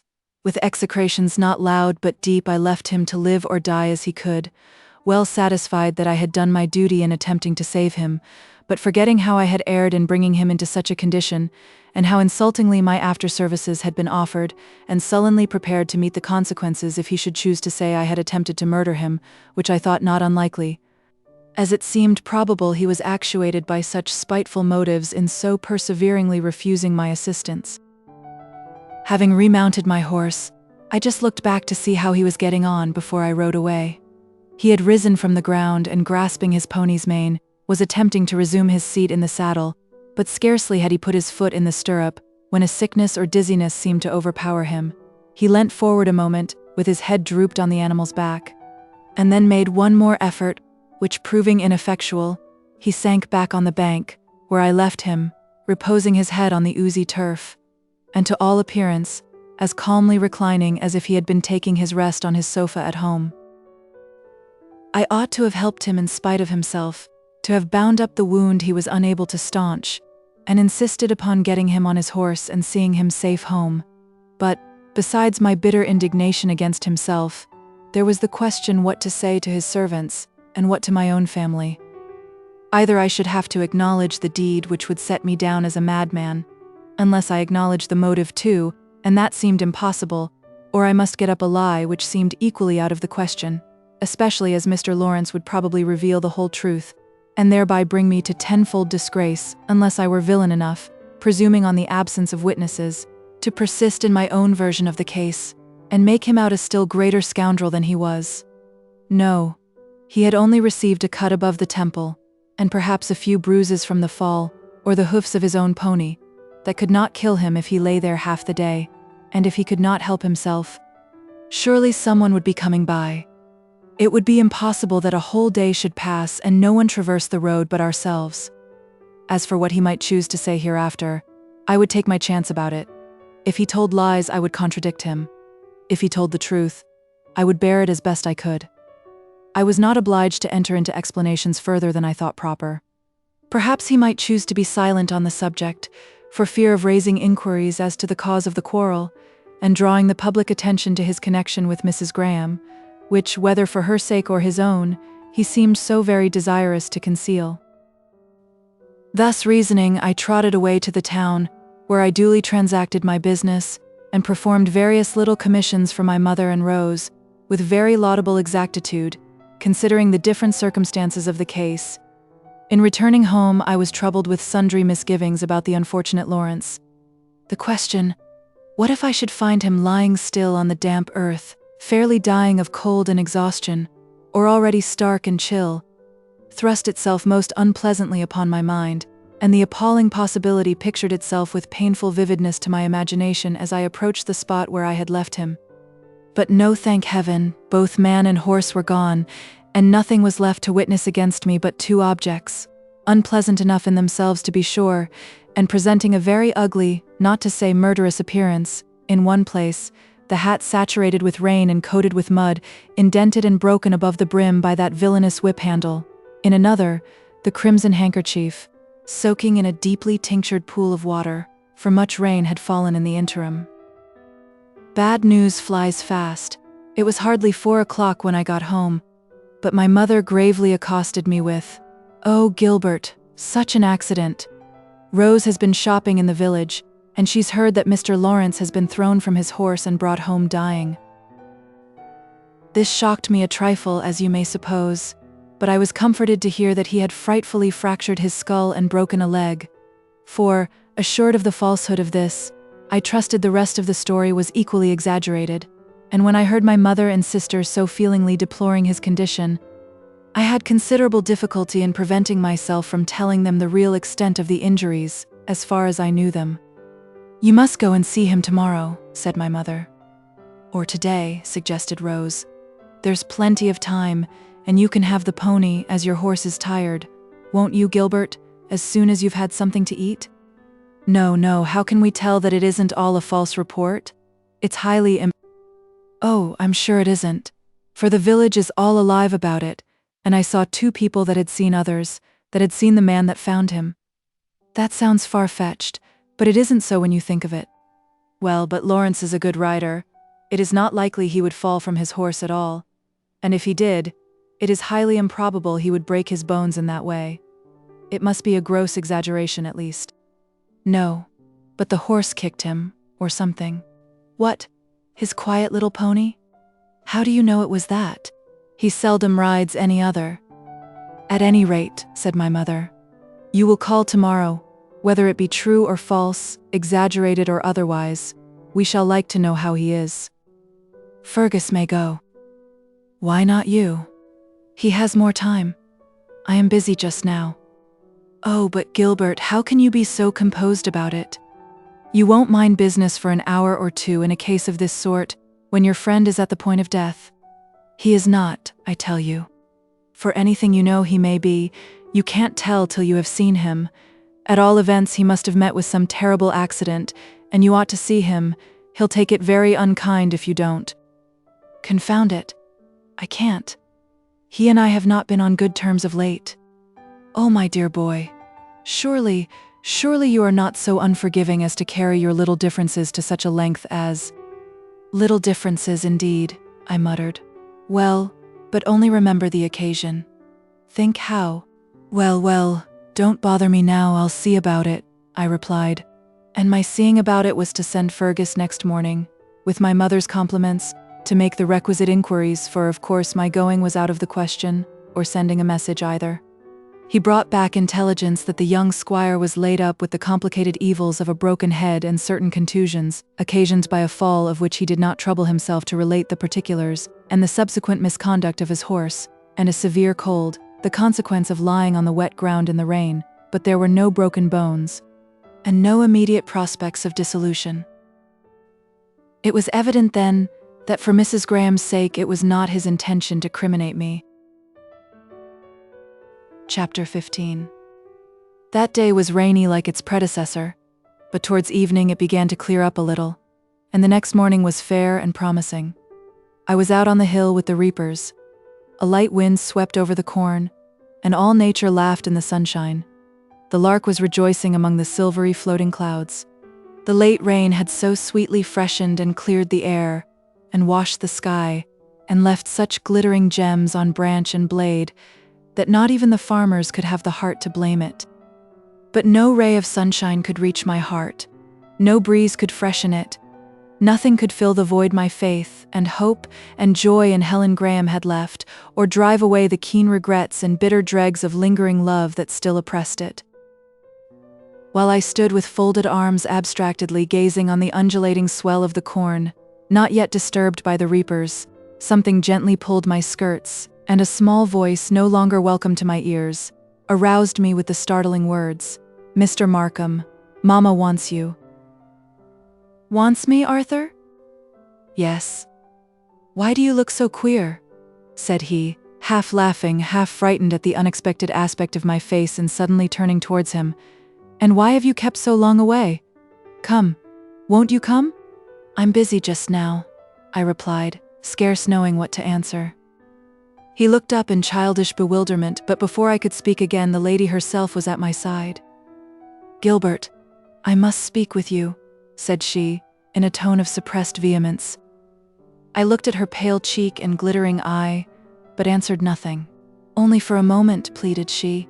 "Just step aside into this other field." She glanced at the reapers, some of whom were directing looks of impertinent curiosity towards her. "I won't keep you a minute."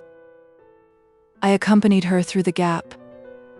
"Arthur, darling, run and gather those bluebells," said she, pointing to some that were gleaming at some distance under the hedge along which we walked. The child hesitated, as if unwilling to quit my side. "Go, love," repeated she more urgently, and in a tone which, though not unkind, demanded prompt obedience, and obtained it. "Well, Mrs. Graham?" said I, calmly and coldly. for though I saw she was miserable and pitied her, I felt glad to have it in my power to torment her.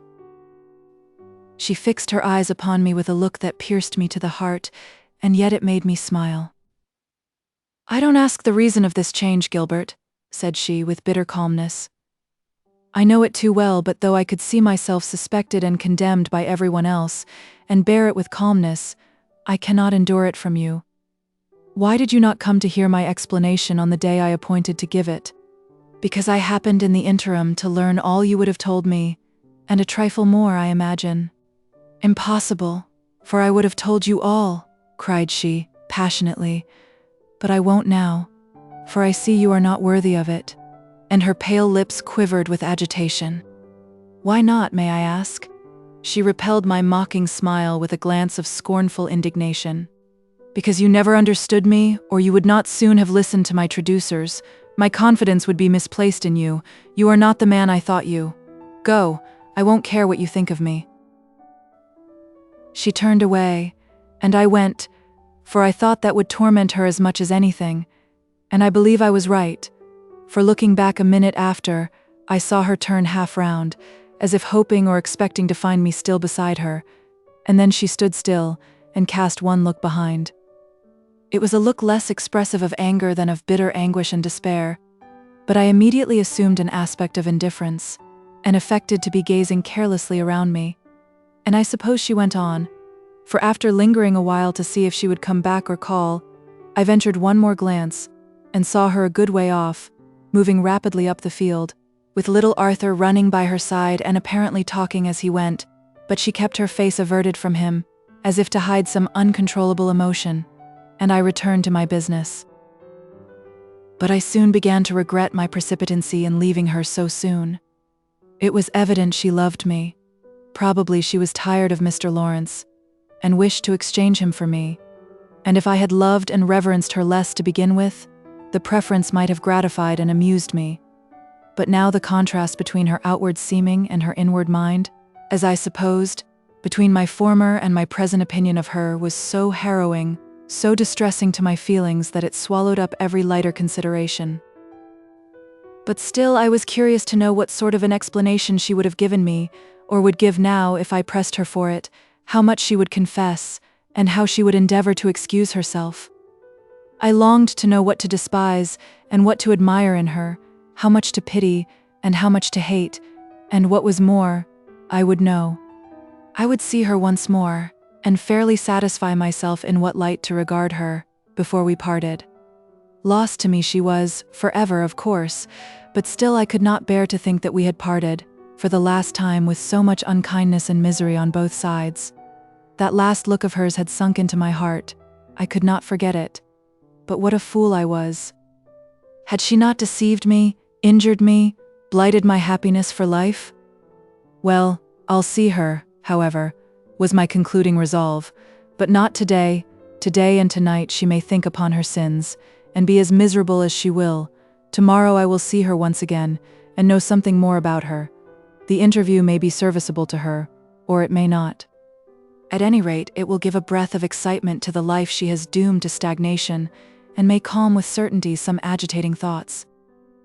I did go on the morrow, but not till towards evening, after the business of the day was concluded, that is, between 6 and 7, and the westering sun was gleaming redly on the old hall, and flaming in the latticed windows, as I reached it, imparting to the place a cheerfulness not its own. I need not dilate upon the feelings with which I approached the shrine of my former divinity, that spot teeming with 1,000 delightful recollections and glorious dreams, all darkened now by one disastrous truth. Rachel admitted me into the parlor, and went to call her mistress, for she was not there. But there was her desk left open on the little round table beside the high-backed chair, with a book laid upon it. Her limited but choice collection of books was almost as familiar to me as my own, but this volume I had not seen before. I took it up. It was Sir Humphrey Davy's Last Days of a Philosopher, and on the first leaf was written, Frederick Lawrence. I closed the book but kept it in my hand and stood facing the door, with my back to the fireplace, calmly waiting her arrival, for I did not doubt she would come. And soon I heard her step in the hall. My heart was beginning to throb, but I checked it with an internal rebuke, and maintained my composure outwardly at least. She entered, calm, pale, collected. "To what am I indebted for this favor, Mr. Markham?" said she, with such severe but quiet dignity as almost disconcerted me. But I answered with a smile and impudently enough, "Well, I am come to hear your explanation." "I told you I would not give it," said she. "I said you were unworthy of my confidence."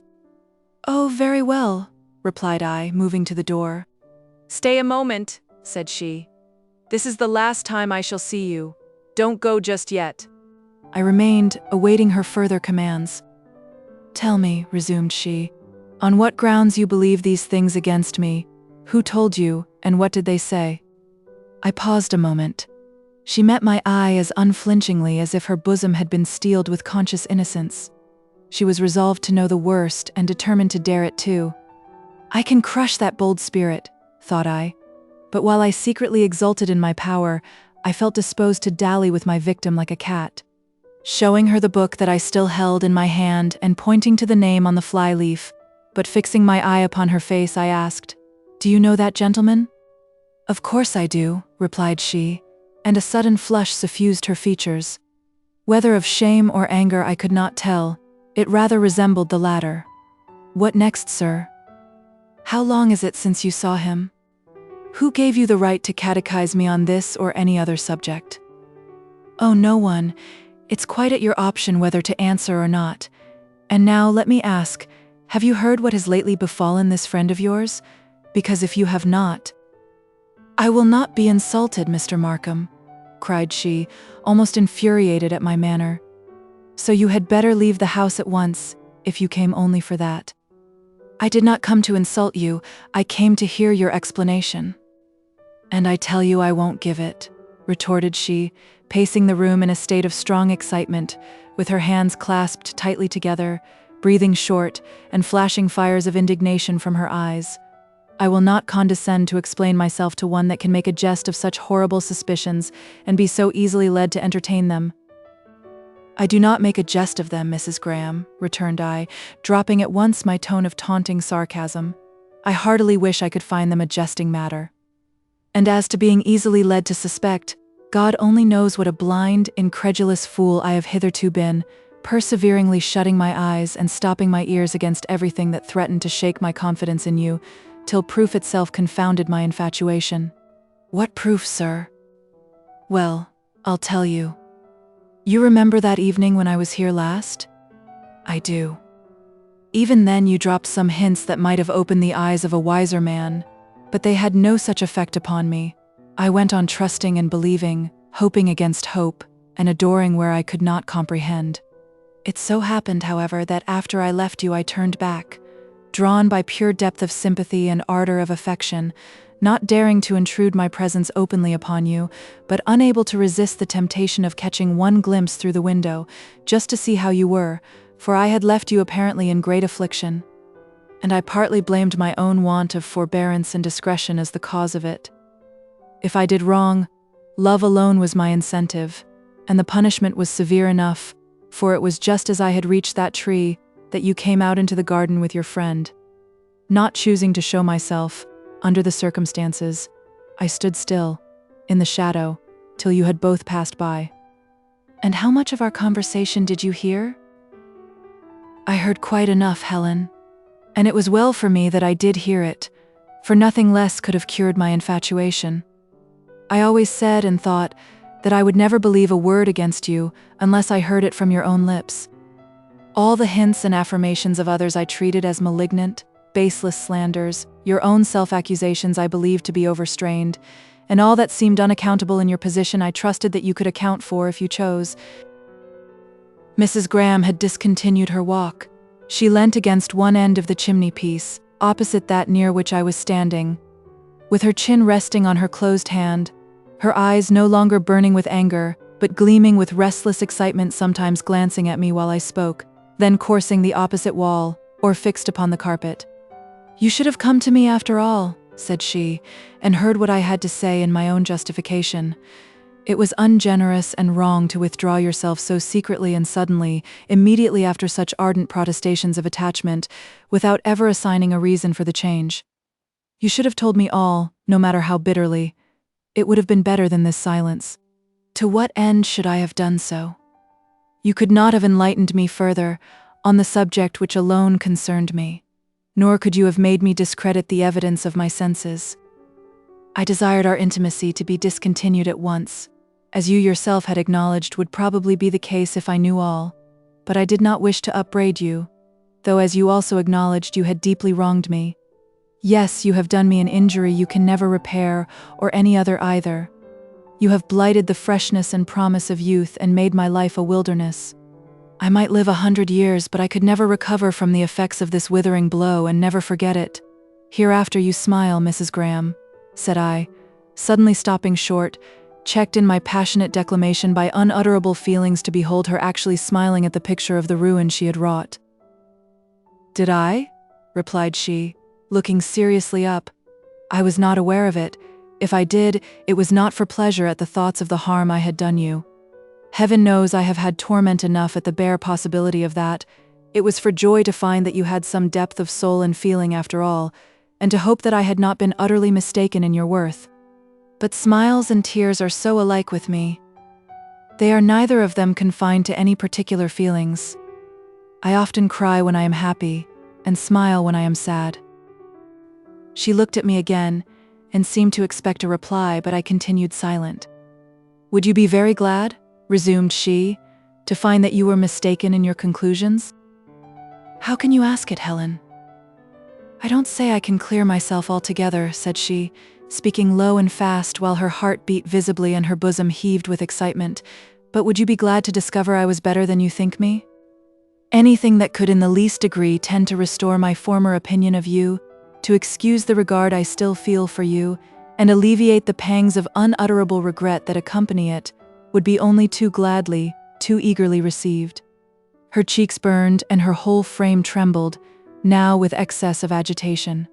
She did not speak, but flew to her desk, and snatching thence what seemed a thick album or manuscript volume, hastily tore away a few leaves from the end, and thrust the rest into my hand, saying, "You needn't read it all, but take it home with you," and hurried from the room. But when I had left the house, and was proceeding down the walk, she opened the window and called me back. It was only to say, bring it back when you have read it, and don't breathe a word of what it tells you to any living being. I trust to your honor. Before I could answer, she had closed the casement and turned away. I saw her cast herself back in the old oak chair and cover her face with her hands. Her feelings had been wrought to a pitch that rendered it necessary to seek relief in tears. Panting with eagerness and struggling to suppress my hopes, I hurried home and rushed upstairs to my room, having first provided myself with a candle, though it was scarcely twilight yet. Then shut and bolted the door, determined to tolerate no interruption, and sitting down before the table, opened out my prize and delivered myself up to its perusal, first hastily turning over the leaves and snatching a sentence here and there, and then setting myself steadily to read it through. I have it now before me, and though you could not, of course, peruse it with half the interest that I did, I know you would not be satisfied with an abbreviation of its contents, and you shall have the whole, save perhaps a few passages here and there of merely temporary interest to the writer, or such as would serve to encumber the story rather than elucidate it. It begins somewhat abruptly, thus, but we will reserve its commencement for another chapter. Chapter 16. June 1st, 1821. We have just returned to Stanningley, that is, we returned some days ago, and I am not yet settled, and feel as if I never should be. We left town sooner than was intended, in consequence of my uncle's indisposition. I wonder what would have been the result if we had stayed the full time. I am quite ashamed of my new-sprung distaste for country life. All my former occupations seem so tedious and dull, my former amusements so insipid and unprofitable. I cannot enjoy my music, because there is no one to hear it. I cannot enjoy my walks because there is no one to meet. I cannot enjoy my books because they have not power to arrest my attention. My head is so haunted with the recollections of the last few weeks that I cannot attend to them. My drawing suits me best, for I can draw and think at the same time, and if my productions cannot now be seen by anyone but myself, and those who do not care about them, they, possibly, may be, hereafter. But then there is one face I am always trying to paint or to sketch, and always without success, and that vexes me. As for the owner of that face, I cannot get him out of my mind, and, indeed, I never try. I wonder whether he ever thinks of me, and I wonder whether I shall ever see him again. And then might follow a train of other wonderments, questions for time and fate to answer, concluding with supposing all the rest be answered in the affirmative. I wonder whether I shall ever repent it, as my aunt would tell me I should, if she knew what I was thinking about. How distinctly I remember our conversation that evening before our departure for town, when we were sitting together over the fire, my uncle having gone to bed with a slight attack of the gout. "Helen," said she after a thoughtful silence, "do you ever think about marriage?" "Yes, aunt, often." "And do you ever contemplate the possibility of being married yourself, or engaged before the season is over?" "Sometimes, but I don't think it at all likely that I ever shall." "Why so?" "Because I imagine there must be only a very, very few men in the world that I should like to marry, and of those few it is 10 to 1 I may never be acquainted with one, or if I should, it is 20 to 1 he may not happen to be single, or to take a fancy to me." "That is no argument at all. It may be very true, and I hope is true, that there are very few men whom you would choose to marry, of yourself. It is not indeed to be supposed that you would wish to marry anyone till you were asked. A girl's affections should never be won unsought. But when they are sought, when the citadel of the heart is fairly besieged, it is apt to surrender sooner than the owner is aware of, and often against her better judgment, and in opposition to all her preconceived ideas of what she could have loved, unless she be extremely careful and discreet.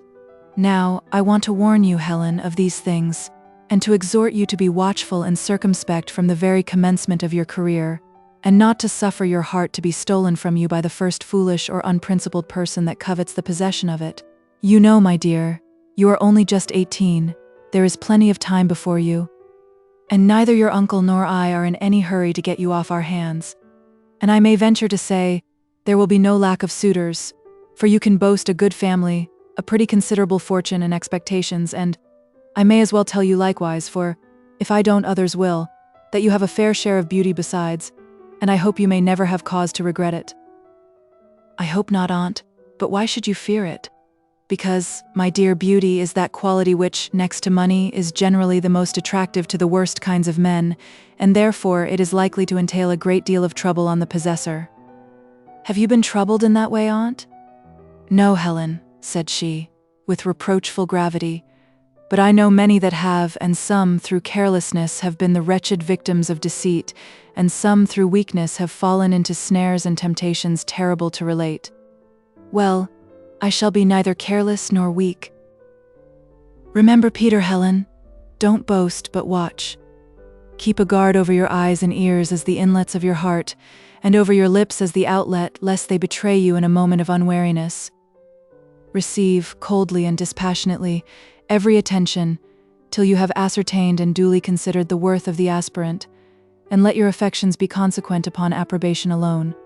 First study, then approve, then love. Let your eyes be blind to all external attractions, your ears deaf to all the fascinations of flattery and light discourse. These are nothing and worse than nothing snares and wiles of the tempter to lure the thoughtless to their own destruction. Principle is the first thing after all, and next to that good sense, respectability, and moderate wealth.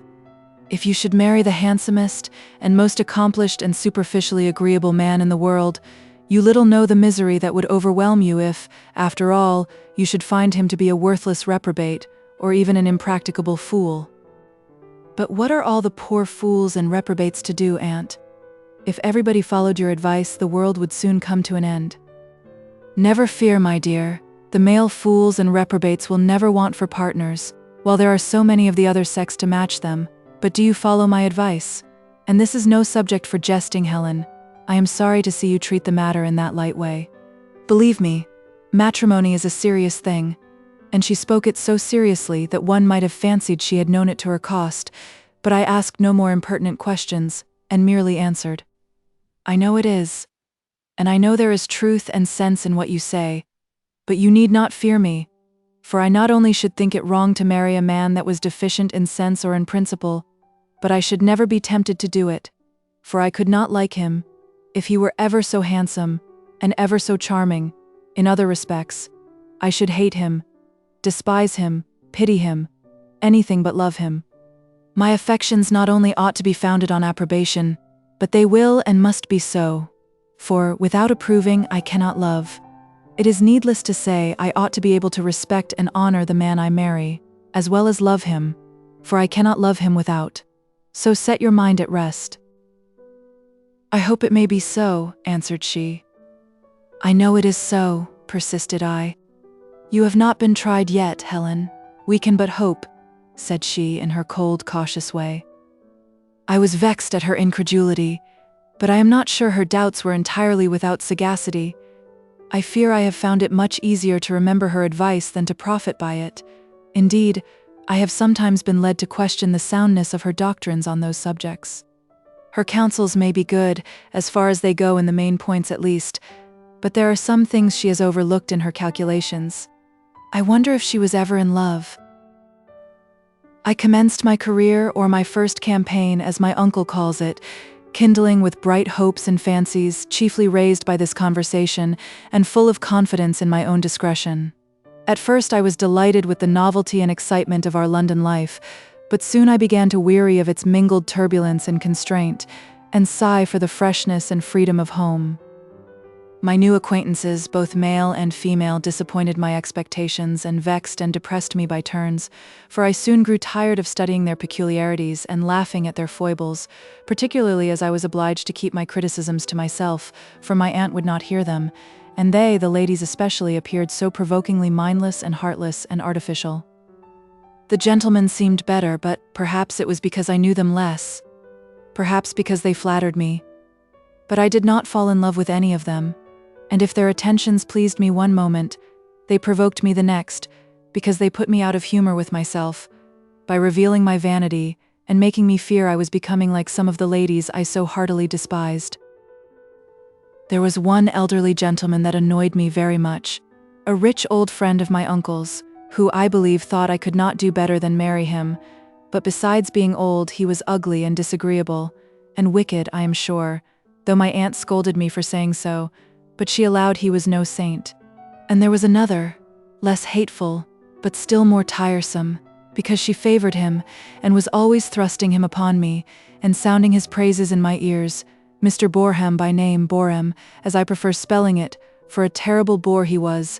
I shudder still at the remembrance of his voice, drone, drone, drone in my ear, while he sat beside me, prosing away by the half-hour together, and beguiling himself with the notion that he was improving my mind by useful information, or impressing his dogmas upon me and reforming my errors of judgment, or perhaps that he was talking down to my level and amusing me with entertaining discourse. Yet he was a decent man enough in the main, I dare say, and if he had kept his distance, I never would have hated him. As it was almost impossible to help it, for he not only bothered me with the infliction of his own presence, but he kept me from the enjoyment of more agreeable society. One night, however, at a ball, he had been more than usually tormenting, and my patience was quite exhausted.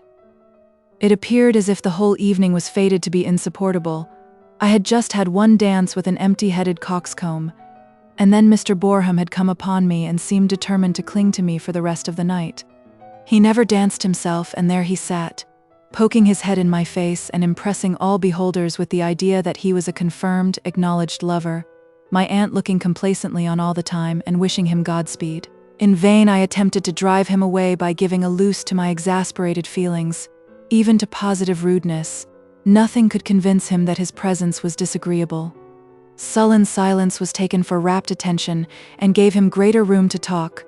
Sharp answers were received as smart sallies of girlish vivacity that only required an indulgent rebuke, and flat contradictions were but as oil to the flames, calling forth new strains of argument to support his dogmas, and bringing down upon me endless floods of reasoning to overwhelm me with conviction. But there was one present who seemed to have a better appreciation of my frame of mind. A gentleman stood by, who had been watching our conference for some time, evidently much amused at my companion's remorseless pertinacity and my manifest annoyance, and laughing to himself at the asperity and uncompromising spirit of my replies. At length, however, he withdrew and went to the lady of the house, apparently for the purpose of asking an introduction to me. For shortly after, they both came up, and she introduced him as Mr. Huntingdon, the son of a late friend of my uncle's. He asked me to dance.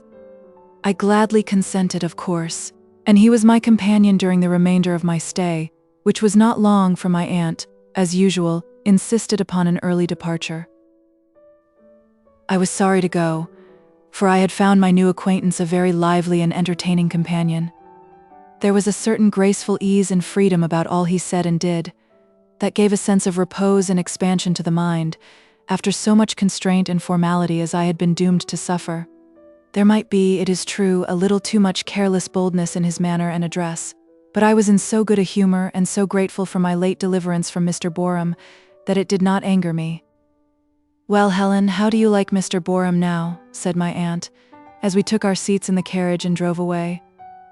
"Worse than ever," I replied. She looked displeased, but said no more on that subject. "Who was the gentleman you danced with last?" resumed she, after a pause, "that was so officious in helping you on with your shawl?"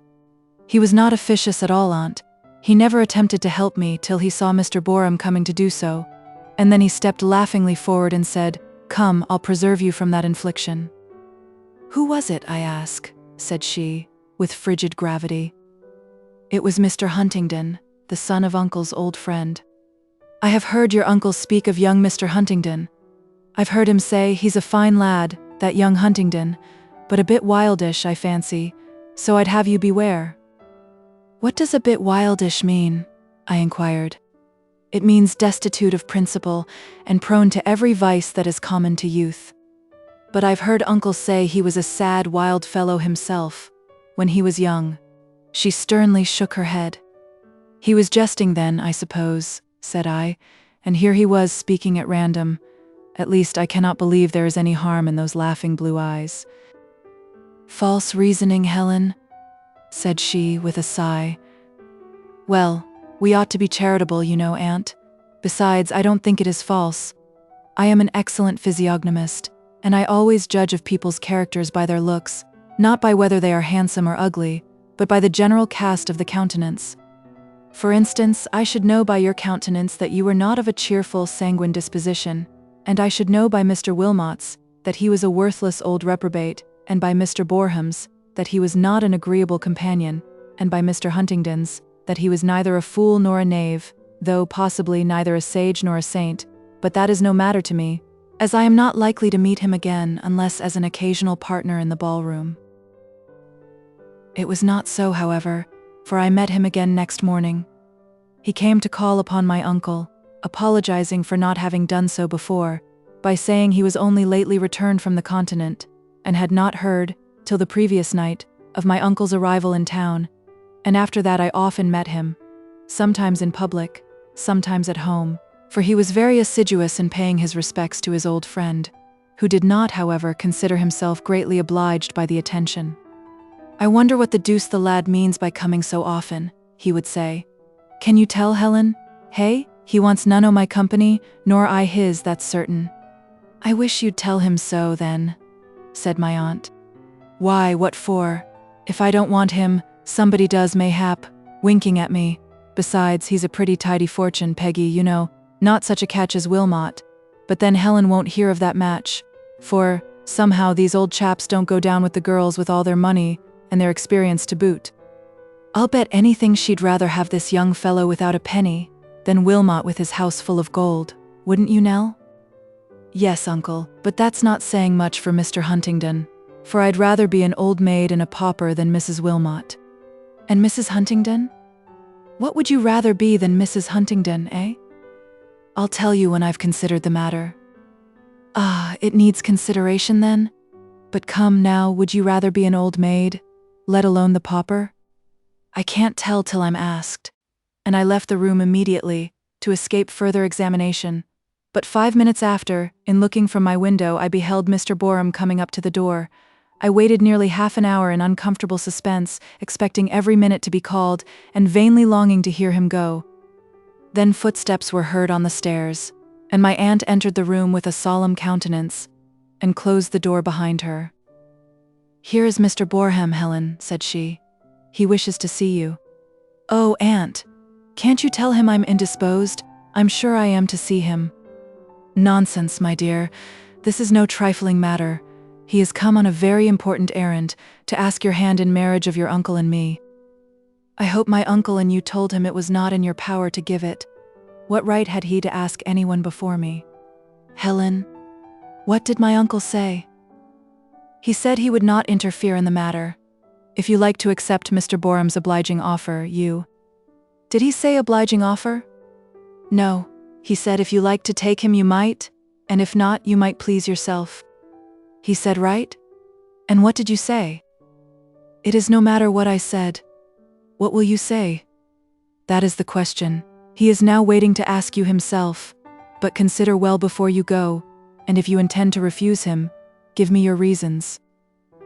"I shall refuse him, of course. But you must tell me how, for I want to be civil and yet decided, and when I've got rid of him, I'll give you my reasons afterwards. But stay, Helen. Sit down a little and compose yourself. Mr. Boreham is in no particular hurry, for he has little doubt of your acceptance, and I want to speak with you. Tell me, my dear, what are your objections to him? Do you deny that he is an upright, honorable man?" "No." "Do you deny that he is sensible, sober, respectable?" "No, he may be all this, but Helen, how many such men do you expect to meet with in the world? Upright, honorable, sensible, sober, respectable. Is this such an everyday character that you should reject the possessor of such noble qualities without a moment's hesitation?" "Yes, noble I may call them, for think of the full meaning of each, and how many inestimable virtues they include, and I might add many more to the list, and consider that all this is laid at your feet. It is in your power to secure this inestimable blessing for life, a worthy and excellent husband, who loves you tenderly but not too fondly so as to blind him to your faults, and will be your guide throughout life's pilgrimage, and your partner in eternal bliss. Think how—" "But I hate him, Aunt," said I, interrupting this unusual flow of eloquence. "Hate him, Helen? Is this a Christian spirit? You hate him? And he's so good a man." "I don't hate him as a man, but as a husband. As a man, I love him so much that I wish him a better wife than one as good as himself. Or better, if you think that possible, provided she could like him. But I never could, and therefore—" "But why not? What objection do you find?" "Firstly, he is at least 40 years old, considerably more, I should think, and I am but 18. Secondly, he is narrow-minded and bigoted in the extreme. Thirdly, his tastes and feelings are wholly dissimilar to mine. Fourthly, his looks, voice, and manner are particularly displeasing to me. And finally, I have an aversion to his whole person that I never can surmount." "Then you ought to surmount it. And please to compare him for a moment with Mr. Huntingdon, and good looks apart, which contribute nothing to the merit of the man, or to the happiness of married life, and which you have so often professed to hold in light esteem, tell me which is the better man." "I have no doubt Mr. Huntingdon is a much better man than you think him. But we are not talking about him now, but about Mr. Boreham, and as I would rather grow, live, and die in single blessedness than be his wife, it is but right that I should tell him so at once, and put him out of suspense, so let me go." "But don't give him a flat denial. He has no idea of such a thing, and it would offend him greatly. Say you have no thoughts of matrimony at present." "But I have thoughts of it." "Or that you desire a further acquaintance." "But I don't desire a further acquaintance, quite the contrary." And without waiting for further admonitions, I left the room and went to seek Mr. Boreham. He was walking up and down the drawing-room, humming snatches of tunes and nibbling the end of his cane. "My dear young lady," said he, bowing and smirking with great complacency, "I have your kind guardian's permission." "I know, sir," said I, wishing to shorten the scene as much as possible, "and I am greatly obliged for your preference, but must beg to decline the honor you wish to confer, for I think we were not made for each other, as you yourself would shortly discover if the experiment were tried." My aunt was right. It was quite evident he had had little doubt of my acceptance, and no idea of a positive denial. He was amazed, astounded at such an answer, but too incredulous to be much offended, and after a little humming and hawing he returned to the attack. "I know, my dear. that there exists a considerable disparity between us in years, in temperament, and perhaps some other things, but let me assure you, I shall not be severe to mark the faults and foibles of a young and ardent nature such as yours, and while I acknowledge them to myself, and even rebuke them with all a father's care, believe me, no youthful lover could be more tenderly indulgent towards the object of his affections than I to you, and on the other hand, let me hope that my more experienced years and graver habits of reflection will be no disparagement in your eyes, as I shall endeavor to make them all conducive to your happiness. Come, now, what do you say? Let us have no young lady's affectations and caprices, but speak out at once. I will, but only to repeat what I said before, that I am certain we were not made for each other. You really think so? I do.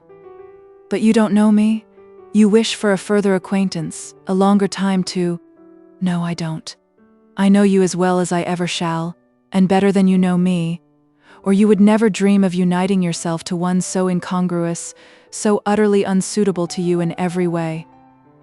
But my dear young lady, I don't look for perfection, I can excuse. Thank you, Mr. Boreham, but I won't trespass upon your goodness. You may save your indulgence in consideration for some more worthy object that won't tax them so heavily. But let me beg you to consult your aunt. That excellent lady, I am sure, will. I have consulted her, and I know her wishes coincide with yours. But in such important matters, I take the liberty of judging for myself, and no persuasion can alter my inclinations, or induce me to believe that such a step would be conducive to my happiness or yours, and I wonder that a man of your experience and discretion should think of choosing such a wife. Ah, well, said he, I have sometimes wondered at that myself. I have sometimes said to myself, now, Boreham, what is this you're after? Take care, man, look before you leap. This is a sweet, bewitching creature, but remember, the brightest attractions to the lover too often prove the husband's greatest torments. I assure you my choice has not been made without much reasoning and reflection. The seeming imprudence of the match has cost me many an anxious thought by day, and many a sleepless hour by night, but at length I satisfied myself that it was not, in very deed, imprudent. I saw my sweet girl was not without her faults, but of these her youth, I trusted, was not one, but rather an earnest of virtues yet unblown, a strong ground of presumption that her little defects of temper and errors of judgment, opinion, or manner were not irremediable, but might easily be removed or mitigated by the patient efforts of a watchful and judicious adviser, and where I failed to enlighten and control, I thought I might safely undertake to pardon, for the sake of her many excellences. Therefore, my dearest girl, since I am satisfied, why should you object, on my account at least? But to tell you the truth, Mr. Boreham, it is on my own account I principally object, so let us drop the subject, I would have said, for it is worse than useless to pursue it any further, but he pertinaciously interrupted me with, but why so? I would love you, cherish you, protect you, etc., etc. I shall not trouble myself to put down all that passed between us. Suffice it to say that I found him very troublesome, and very hard to convince that I really meant what I said, and really was so obstinate and blind to my own interests, that there was no shadow of a chance that either he or my aunt would ever be able to overcome my objections. Indeed, I am not sure that I succeeded after all. Though wearied with his so pertinaciously returning to the same point and repeating the same arguments over and over again, forcing me to reiterate the same replies, I at length turned short and sharp upon him, and my last words were, I tell you plainly that it cannot be. No consideration can induce me to marry against my inclinations. I respect you, at least, I would respect you, if you would behave like a sensible man, but I cannot love you, and never could, and the more you talk the further you repel me, so pray don't say any more about it. Whereupon he wished me a good morning, and withdrew, disconcerted and offended, no doubt, but surely it was not my fault. Chapter 17. The next day I accompanied my uncle and aunt to a dinner party at Mr. Wilmot's. He had two ladies staying with him, his niece Annabella, a fine dashing girl, or rather young woman, of some 25, too great a flirt to be married according to her own assertion, but greatly admired by the gentlemen, who universally pronounced her a splendid woman, and her gentle cousin, Millicent Hargrave, who had taken a violent fancy to me, mistaking me for something vastly better than I was, and I, in return, was very fond of her, I should entirely exclude poor Millicent in my general animadversions against the ladies of my acquaintance. But it was not on her account, or her cousin's, that I have mentioned the party. It was for the sake of another of Mr. Wilmot's guests, to wit, Mr. Huntingdon. I have good reason to remember his presence there, for this was the last time I saw him. He did not sit near me at dinner, for it was his fate to hand in a capacious old dowager, and mine to be handed in by Mr. Grimsby, a friend of his, but a man I very greatly disliked. There was a sinister cast in his countenance, and a mixture of lurking ferocity and fulsome insincerity in his demeanor, that I could not away with. What a tiresome custom that is, by the by, one among the many sources of factitious annoyance of this ultra-civilized life. If the gentlemen must lead the ladies into the dining room, why cannot they take those they like best? I am not sure, however, that Mr. Huntingdon would have taken me, if he had been at liberty to make his own selection. It is quite possible he might have chosen Miss Wilmot, for she seemed bent upon engrossing his attention to herself, and he seemed nothing loath to pay the homage she demanded. I thought so, at least, when I saw how they talked and laughed, and glanced across the table to the neglect and evident umbrage of their respective neighbors, and afterwards, as the gentleman joined us in the drawing-room, when she, immediately upon his entrance, loudly called upon him to be the arbiter of a dispute between herself and another lady, and he answered the summons with alacrity, and decided the question without a moment's hesitation in her favor, though to my thinking, she was obviously in the wrong, and then stood chatting familiarly with her and a group of other ladies, while I sat with Millicent Hargrave at the opposite end of the room, looking over the latter's drawings, and aiding her with my critical observations and advice, at her particular desire.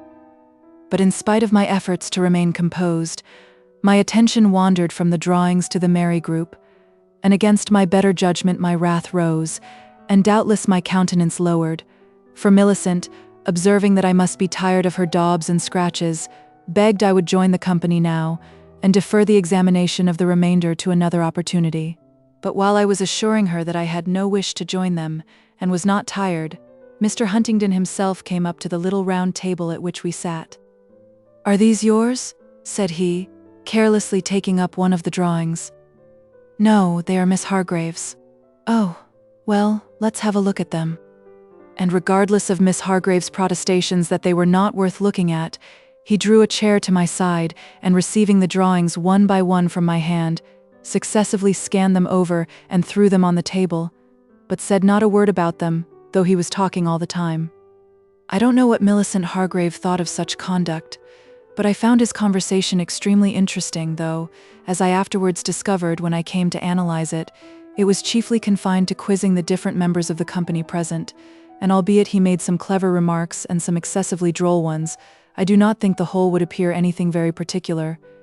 If written here, without the adventitious aids of look and tone and gesture, and that ineffable but indefinite charm, which cast a halo over all he did and said, and which would have made it a delight to look in his face, and hear the music of his voice, if he had been talking positive nonsense, and which, moreover, made me feel so bitter against my aunt, when she put a stop to this enjoyment, by coming composedly forward under pretense of wishing to see the drawings that she cared and knew nothing about, and while making believe to examine them, addressing herself to Mr. Huntingdon with one of her coldest and most repellent aspects, and beginning a series of the most commonplace and formidably formal questions and observations, on purpose to wrest his attention from me, on purpose to vex me, as I thought, and having now looked through the portfolio, I left them to their tête-à-tête, and seated myself on a sofa, quite apart from the company, never thinking how strange such conduct would appear, but merely to indulge, at first, the vexation of the moment, and subsequently to enjoy my private thoughts. But I was not left long alone, for Mr. Wilmot, of all men the least welcome, took advantage of my isolated position to come and plant himself beside me.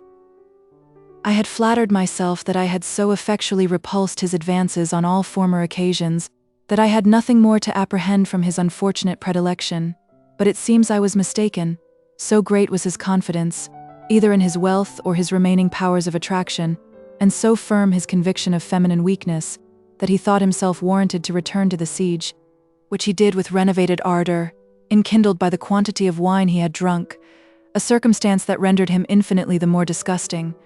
But greatly as I abhorred him at that moment, I did not like to treat him with rudeness, as I was now his guest, and had just been enjoying his hospitality, and I was no hand at a polite but determined rejection. Nor would it have greatly availed me if I had, for he was too coarse-minded to take any repulse that was not as plain and positive as his own effrontery. The consequence was that he waxed more fulsomely tender and more repulsively warm, and I was driven to the very verge of desperation, and about to say I know not what, when I felt my hand, that hung over the arm of the sofa, suddenly taken by another and gently but fervently pressed. Instinctively I guessed who it was, and, on looking up, was less surprised than delighted to see Mr. Huntingdon smiling upon me. It was like turning from some purgatorial fiend to an angel of light, come to announce that the season of torment was past. "Helen," said he frequently called me Helen, and I never resented the freedom. "I want you to look at this picture. Mr. Wilmot will excuse you a moment, I'm sure." I rose with alacrity. He drew my arm within his and led me across the room to a splendid painting of Van Dyck's that I had noticed before but not sufficiently examined. After a moment of silent contemplation, I was beginning to comment on its beauties and peculiarities when, playfully pressing the hand he still retained within his arm, he interrupted me with, "Never mind the picture, it was not for that I brought you here. It was to get you away from that scoundrelly old profligate yonder, who is looking as if he would like to challenge me for the affront." "I am very much obliged to you," said I. "This is twice you have delivered me from such unpleasant companionship." "Don't be too thankful," he answered. "It is not all kindness to you. It is partly from a feeling of spite to your tormentors that makes me delighted to do the old fellows a bad turn, though I don't think I have any great reason to dread them as rivals. Have I, Helen? You know I detest them both. And me? I have no reason to detest you. But what are your sentiments towards me? Helen, speak. How do you regard me?" And again he pressed my hand, but I feared there was more of conscious power than tenderness in his demeanor, and I felt he had no right to extort a confession of attachment from me, when he had made no correspondent avowal himself, and knew not what to answer. At last I said, "How do you regard me?" "Sweet angel, I adore you. Helen, I want you a moment," said the distinct, low voice of my aunt, close beside us, and I left him, muttering maledictions against his evil angel. "Well, aunt, what is it?" "What do you want?" said I, following her to the embrasure of the window. "I want you to join the company, when you are fit to be seen," returned she, severely regarding me, "but please to stay here a little, till that shocking color is somewhat abated, and your eyes have recovered something of their natural expression. I should be ashamed for anyone to see you in your present state." Of course, such a remark had no effect in reducing the shocking color. On the contrary, I felt my face glow with redoubled fires kindled by a complication of emotions, of which indignant, swelling anger was the chief. I offered no reply, however, but pushed aside the curtain and looked into the night, or rather into the lamplit square. "Was Mr. Huntingdon proposing to you, Helen?" inquired my too watchful relative. "No." "What was he saying then?" "I heard something very like it. I don't know what he would have said if you hadn't interrupted him." "And would you have accepted him, Helen, if he had proposed?" "Of course not, without consulting uncle and you." "Oh, I'm glad, my dear, you have so much prudence left. Well now," she added, after a moment's pause, "you have made yourself conspicuous enough for one evening. The ladies are directing inquiring glances towards us at this moment, I see. I shall join them. Do you come too, when you are sufficiently composed to appear as usual." "I am so now." "Speak gently then, and don't look so malicious," said my calm, but provoking aunt. "We shall return home shortly, and then," she added with solemn significance, "I have much to say to you." So I went home prepared for a formidable lecture. Little was said by either party in the carriage during our short transit homewards, but when I had entered my room and thrown myself into an easy chair, to reflect on the events of the day, my aunt followed me thither, and having dismissed Rachel, who was carefully stowing away my ornaments, closed the door, and placing a chair beside me, or rather at right angles with mine, sat down. With due deference, I offered her my more commodious seat. She declined it, and thus opened the conference. "Do you remember, Helen, our conversation the night but one before we left Stanningley?" "Yes, Aunt." "And do you remember how I warned you against letting your heart be stolen from you by those unworthy of its possession, and fixing your affections where approbation did not go before, and where reason and judgment withheld their sanction?" "Yes, but my reason—" "Pardon me, and do you remember assuring me that there was no occasion for uneasiness on your account? For you should never be tempted to marry a man who was deficient in sense or principle, however handsome or charming in other respects he might be, for you could not love him. You should hate, despise, pity, anything but love him. Were not those your words?" "Yes, but—" "And did you not say that your affection must be founded on approbation, and that, unless you could approve and honor and respect, you could not love?" "Yes, but I do approve, and honor and respect." "How so, my dear? Is Mr. Huntingdon a good man?" "He is a much better man than you think him." "That is nothing to the purpose. Is he a good man?" "Yes, in some respects. He has a good disposition." "Is he a man of principle?" "Perhaps not exactly, but it is only for want of thought. If he had someone to advise him, and remind him of what is right, he would soon learn, you think, and you yourself would willingly undertake to be his teacher?" "But, my dear, he is, I believe, full 10 years older than you.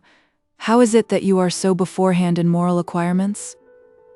"Thanks to you, Aunt, I have been well brought up, and had good examples always before me, which he most likely has not, and besides he is of a sanguine temperament, and a gay, thoughtless temper, and I am naturally inclined to reflection."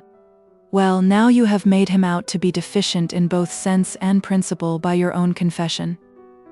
"Then my sense and my principle are at his service." "That sounds presumptuous, Helen. Do you think you have enough for both?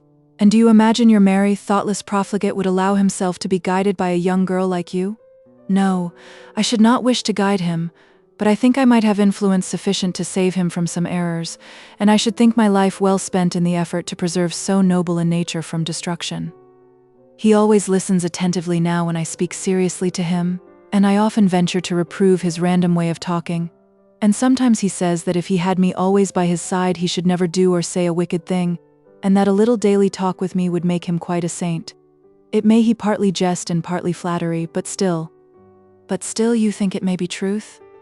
If I do think there is any mixture of truth in it, it is not from confidence in my own powers, but in his natural goodness. And you have no right to call him a profligate, Aunt. He is nothing of the kind." "Who told you so, my dear? What was that story about his intrigue with a married lady, who was it? Miss Wilmot herself was telling you the other day?" "It was false, false," I cried. "I don't believe a word of it." "You think, then, that he is a virtuous, well-conducted young man?" "I know nothing positive respecting his character. I only know that I have heard nothing definite against it, nothing that could be proved, at least. Until people can prove their slanderous accusations, I will not believe them.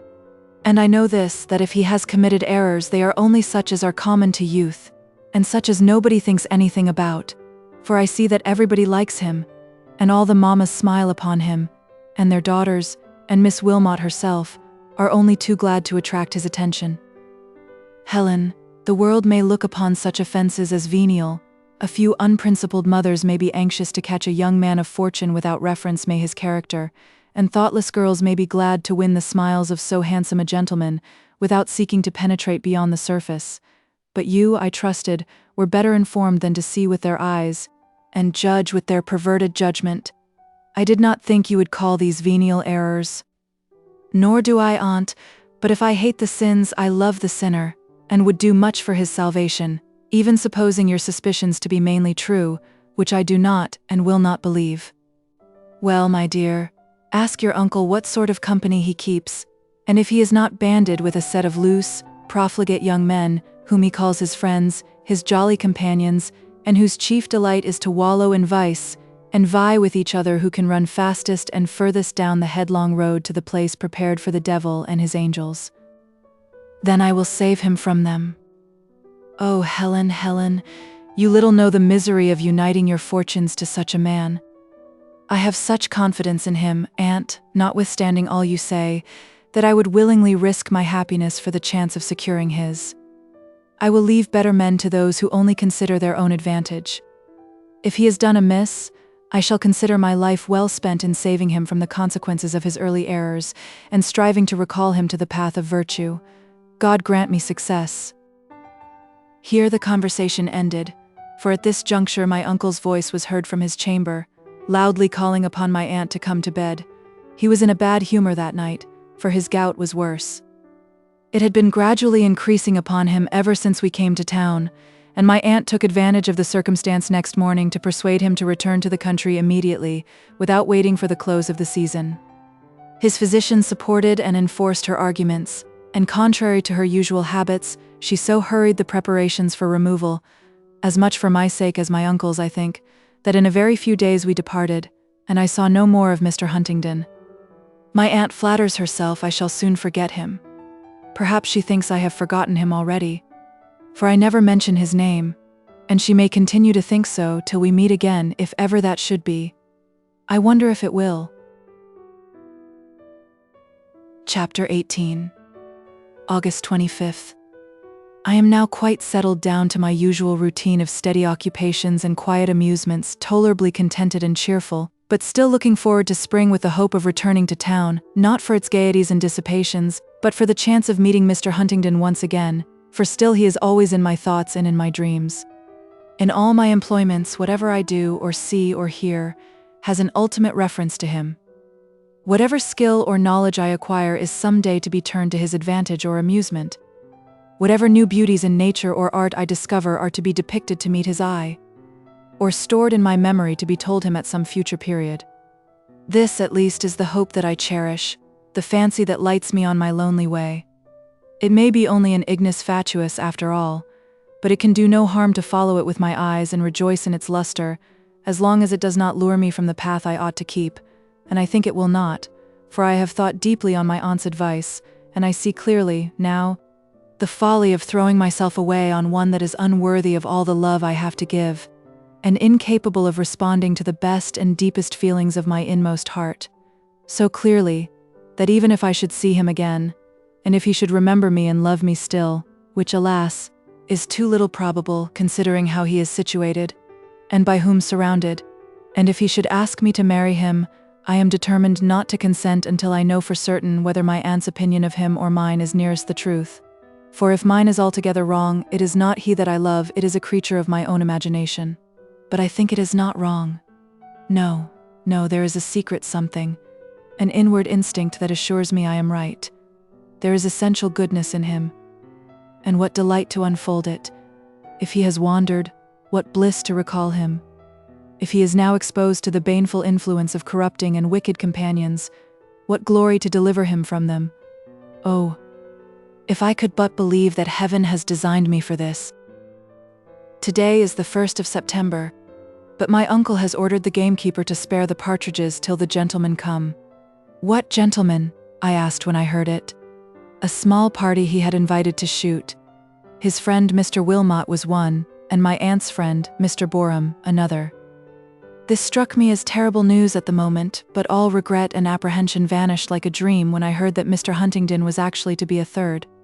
My aunt is greatly against his coming, of course. She earnestly endeavored to dissuade my uncle from asking him, but he, laughing at her objections, told her it was no use talking, for the mischief was already done. He had invited Huntingdon and his friend Lord Loughborough before we left London, and nothing now remained but to fix the day for their coming. So he is safe, and I am sure of seeing him. I cannot express my joy. I find it very difficult to conceal it from my aunt, but I don't wish to trouble her with my feelings till I know whether I ought to indulge them or not. If I find it my absolute duty to suppress them, they shall trouble no one but myself. And if I can really feel myself justified in indulging this attachment, I can dare anything.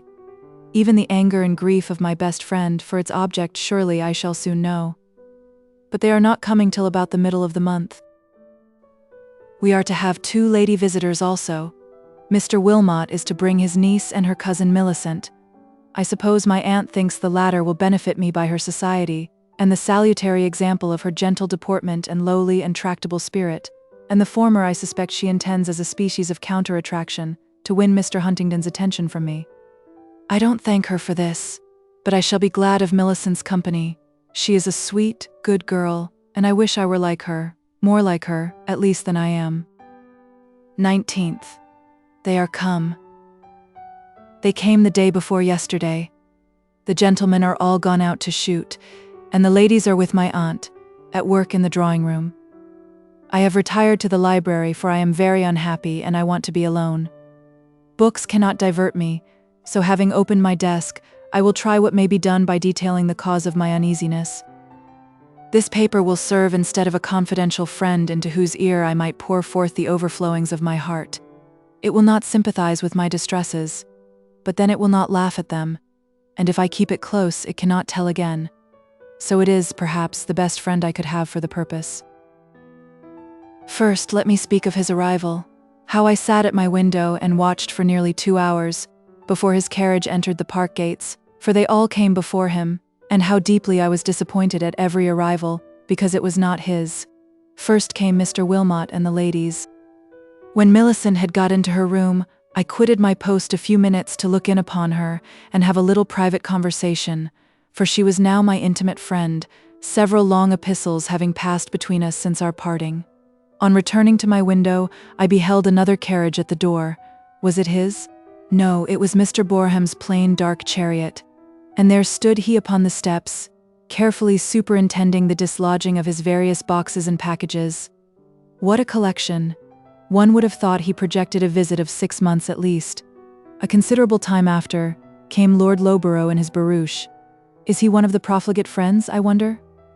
I should think not, for no one could call him a jolly companion, I'm sure. And besides, he appears too sober and gentlemanly in his demeanor to merit such suspicions. He is a tall, thin, gloomy-looking man, apparently between 30 and 40, and of a somewhat sickly, careworn aspect. At last, Mr. Huntingdon's light phaeton came bowling merrily up the lawn. I had but a transient glimpse of him, for the moment it stopped, he sprang out over the side onto the portico steps and disappeared into the house. I now submitted to be dressed for dinner, a duty which Rachel had been urging upon me for the last 20 minutes, and when that important business was completed, I repaired to the drawing-room, where I found Mr. and Miss Wilmot and Millicent Hargrave already assembled. Shortly after, Lord Loughborough entered, and then Mr. Boreham, who seemed quite willing to forget and forgive my former conduct, and to hope that a little conciliation and steady perseverance on his part might yet succeed in bringing me to reason. While I stood at the window conversing with Millicent, he came up to me and was beginning to talk in nearly his usual strain when Mr. Huntingdon entered the room. How will he greet me, I wonder? Said my bounding heart, and instead of advancing to meet him, I turned to the window to hide or subdue my emotion. But having saluted his host and hostess and the rest of the company, he came to me, ardently squeezed my hand, and murmured he was glad to see me once again. At that moment dinner was announced. My aunt desired him to take Miss Hargrave into the dining room, and odious Mr. Wilmot, with unspeakable grimaces, offered his arm to me. And I was condemned to sit between himself and Mr. Boreham. But afterwards, when we were all again assembled in the drawing-room, I was indemnified for so much suffering by a few delightful minutes of conversation with Mr. Huntingdon.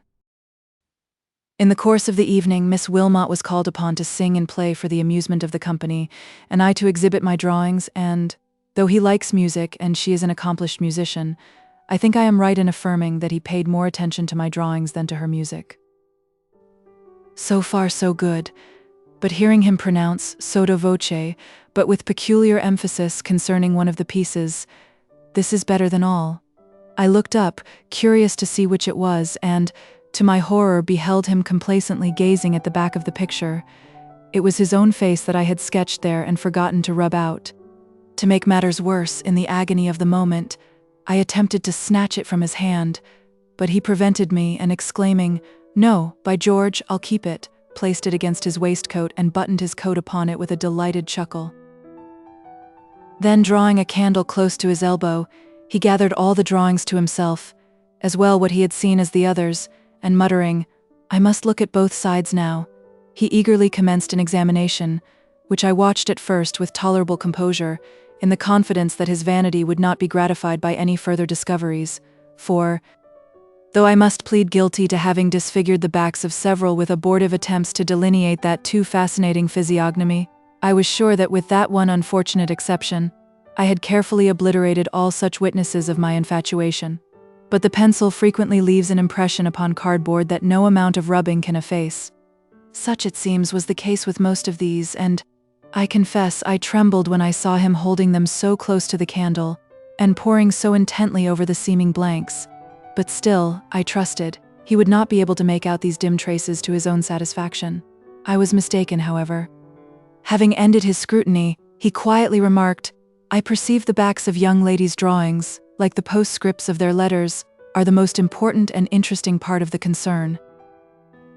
Then, leaning back in his chair, he reflected a few minutes in silence, complacently smiling to himself, and while I was concocting some cutting speech wherewith to check his gratification, he rose, and passing over to where Annabella Wilmot sat vehemently coquetting with Lord Loughborough, seated himself on the sofa beside her, and attached himself to her for the rest of the evening. So then, thought I, he despises me, because he knows I love him. And the reflection made me so miserable I knew not what to do. Millicent came and began to admire my drawings and make remarks upon them, but I could not talk to her. I could talk to no one, and, upon the introduction of tea, I took advantage of the open door and the slight diversion caused by its entrance to slip out, for I was sure I could not take any, and take refuge in the library. My aunt sent Thomas in quest of me, to ask if I were not coming to tea, but I bade him say I should not take any tonight, and happily she was too much occupied with her guests to make any further inquiries at the time. As most of the company had traveled far that day, they retired early to rest, and having heard them all, as I thought, go upstairs, I ventured out, to get my candlestick from the drawing-room sideboard, but Mr. Huntingdon had lingered behind the rest. He was just at the foot of the stairs when I opened the door, and hearing my step in the hall, though I could hardly hear it myself, he instantly turned back. "Helen, is that you?" said he. "Why did you run away from us?" "Good night, Mr. Huntingdon," said I, coldly, not choosing to answer the question, and I turned away to enter the drawing-room. "But you'll shake hands, won't you?" said he, placing himself in the doorway before me, and he seized my hand and held it, much against my will. "Let me go, Mr. Huntingdon," said I. "I want to get a candle." "The candle will keep," returned he. I made a desperate effort to free my hand from his grasp.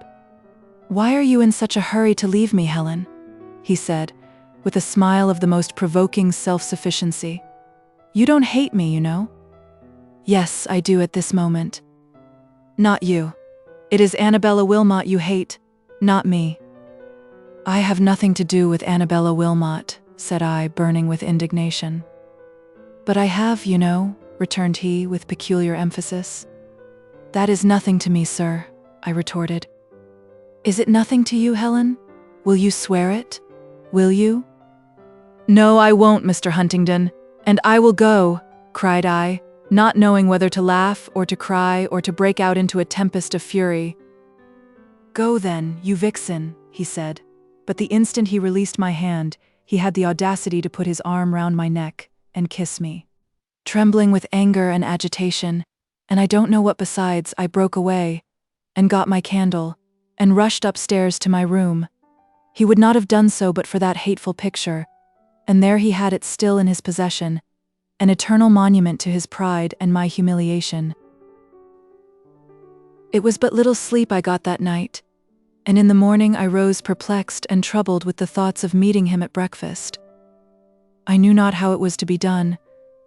An assumption of dignified, cold indifference would hardly do, after what he knew of my devotion to his face, at least.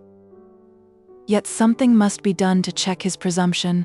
I would not submit to be tyrannized over by those bright, laughing eyes, and, accordingly, I received his cheerful morning salutation as calmly and coldly as my aunt could have wished, and defeated with brief answers his one or two attempts to draw me into conversation, while I comported myself with unusual cheerfulness and complacence towards every other member of the party, especially Annabella Wilmot.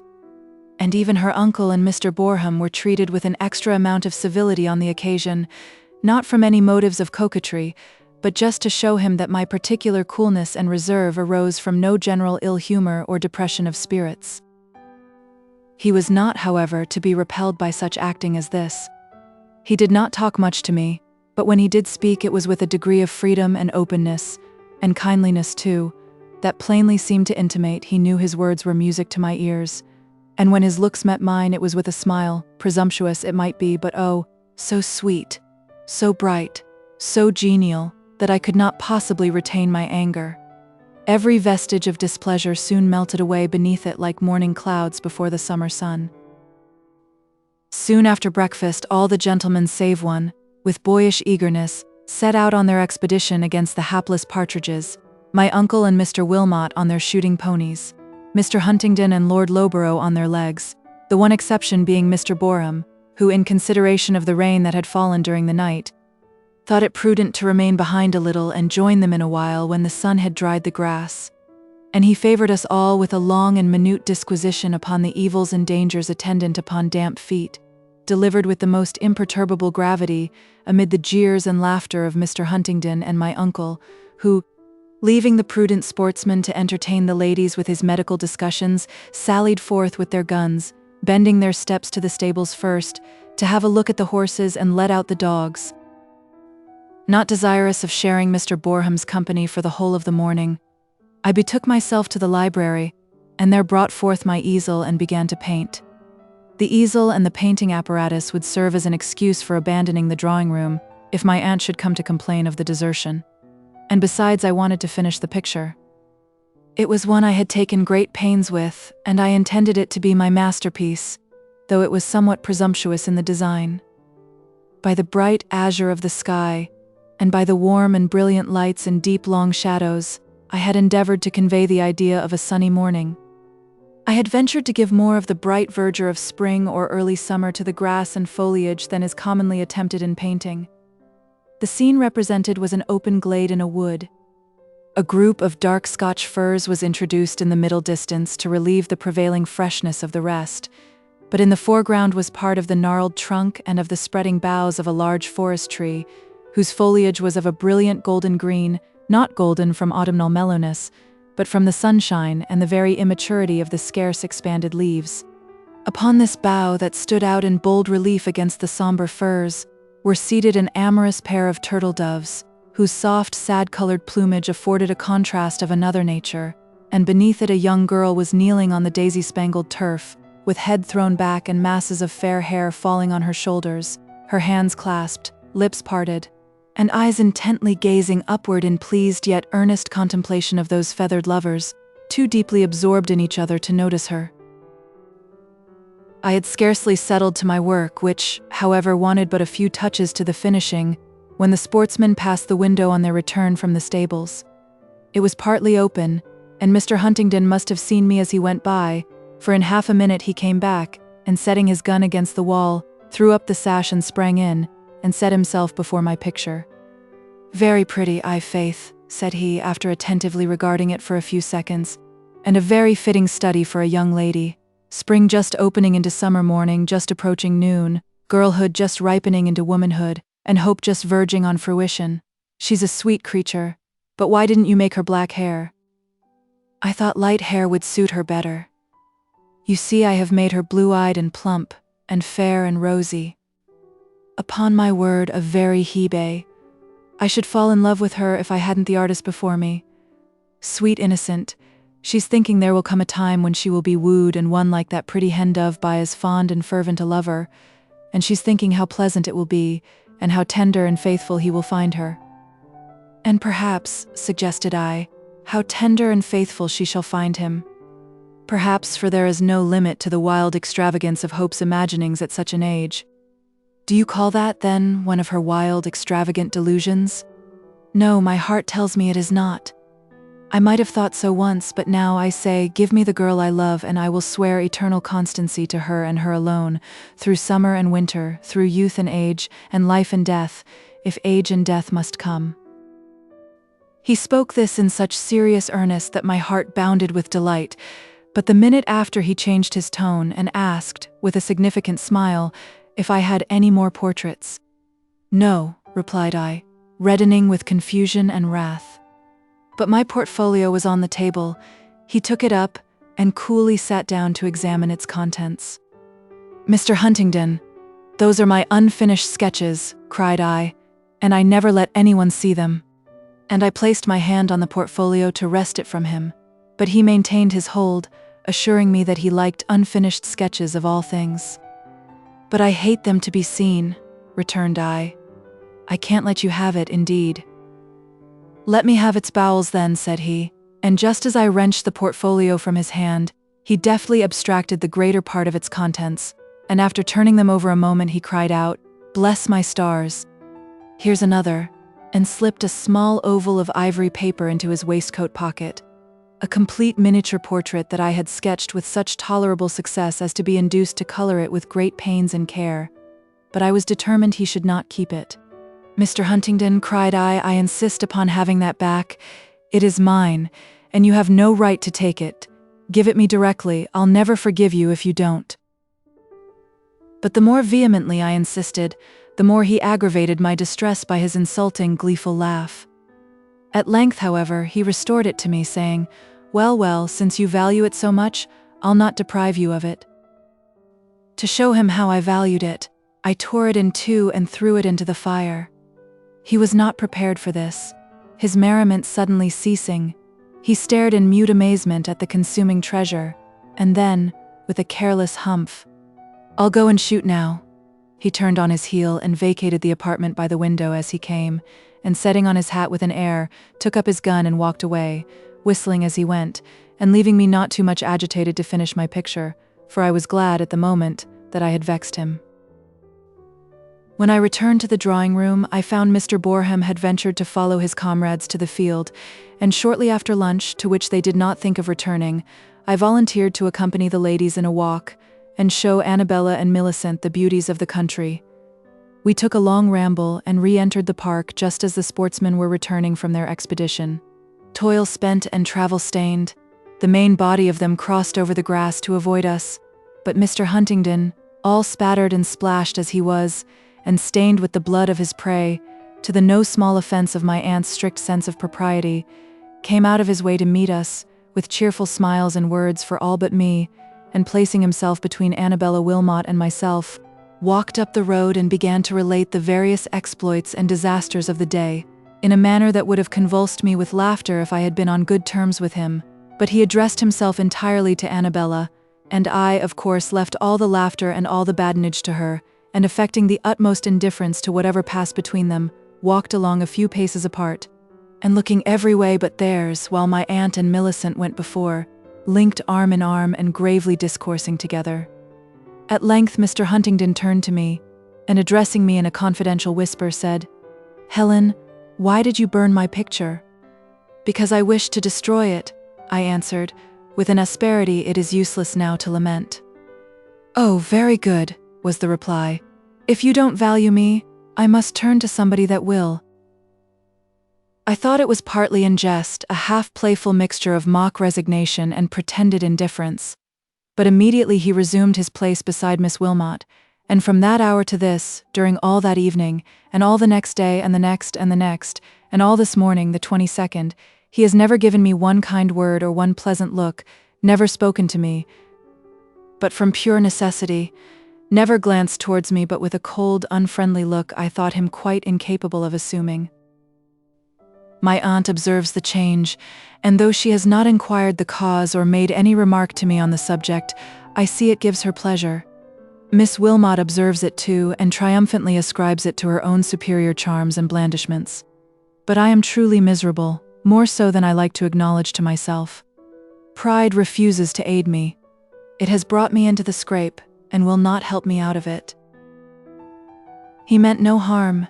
It was only his joyous, playful spirit, and I, by my acrimonious resentment, so serious, so disproportioned to the offense, have so wounded his feelings, so deeply offended him, that I fear he will never forgive me, and all for a mere jest. He thinks I dislike him, and he must continue to think so. I must lose him forever, and Annabella may win him, and triumph as she will. But it is not my loss nor her triumph that I deplore so greatly as the wreck of my fond hopes for his advantage, and her unworthiness of his affection, and the injury he will do himself by trusting his happiness to her. She does not love him, she thinks only of herself. She cannot appreciate the good that is in him, she will neither see it, nor value it, nor cherish it. She will neither deplore his faults nor attempt their amendment, but rather aggravate them by her own, and I doubt whether she will not deceive him after all. I see she is playing double between him and Lord Loughborough, and while she amuses herself with the lively Huntingdon, she tries her utmost to enslave his moody friend, and should she succeed in bringing both to her feet, the fascinating commoner will have but little chance against the lordly peer. If he observes her artful byplay, it gives him no uneasiness, but rather adds new zest to his diversion by opposing a stimulating check to his otherwise too easy conquest. Messrs. Wilmot and Boreham have severally taken occasion by his neglect of me to renew their advances, and if I were like Annabella and some others, I should take advantage of their perseverance to endeavour to pique him into a revival of affection, but justice and honesty apart, I could not bear to do it. I am annoyed enough by their present persecutions without encouraging them further, and even if I did, it would have precious little effect upon him. He sees me suffering under the condescending attentions and prosaic discourses of the one, and the repulsive obtrusions of the other, without so much as a shadow of commiseration for me, or resentment against my tormentors. He never could have loved me, or he would not have resigned me so willingly, and he would not go on talking to everybody else so cheerfully as he does, laughing and jesting with Lord Loughborough and my uncle, teasing Millicent Hargrave, and flirting with Annabella Wilmot as if nothing were on his mind. Oh, why can't I hate him? I must be infatuated, or I should scorn to regret him as I do. But I must rally all the powers I have remaining, and try to tear him from my heart. There goes the dinner bell, and here comes my aunt to scold me for sitting here at my desk all day, instead of staying with the company. Wish the company were gone. Chapter 19. 22nd Night. What have I done, and what will be the end of it? I cannot calmly reflect upon it. I cannot sleep. I must have recourse to my diary again. I will commit it to paper tonight, and see what I shall think of it tomorrow. I went down to dinner resolving to be cheerful and well conducted, and kept my resolution very creditably, considering how my head ached and how internally wretched I felt. I don't know what has come over me of late. My very energies, both mental and physical, must be strangely impaired, or I should not have acted so weakly in many respects as I have done, but I have not been well this last day or two. I suppose it is with sleeping and eating so little, and thinking so much, and being so continually out of humor. But to return.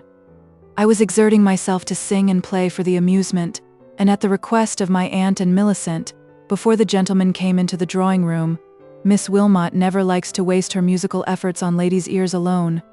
Millicent had asked for a little Scotch song, and I was just in the middle of it when they entered. The first thing Mr. Huntingdon did was to walk up to Annabella. "Now, Miss Wilmot, won't you give us some music tonight?" said he. "Do now.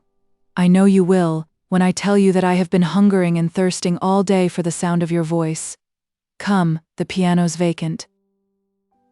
It was, for I had quitted it immediately upon hearing his petition.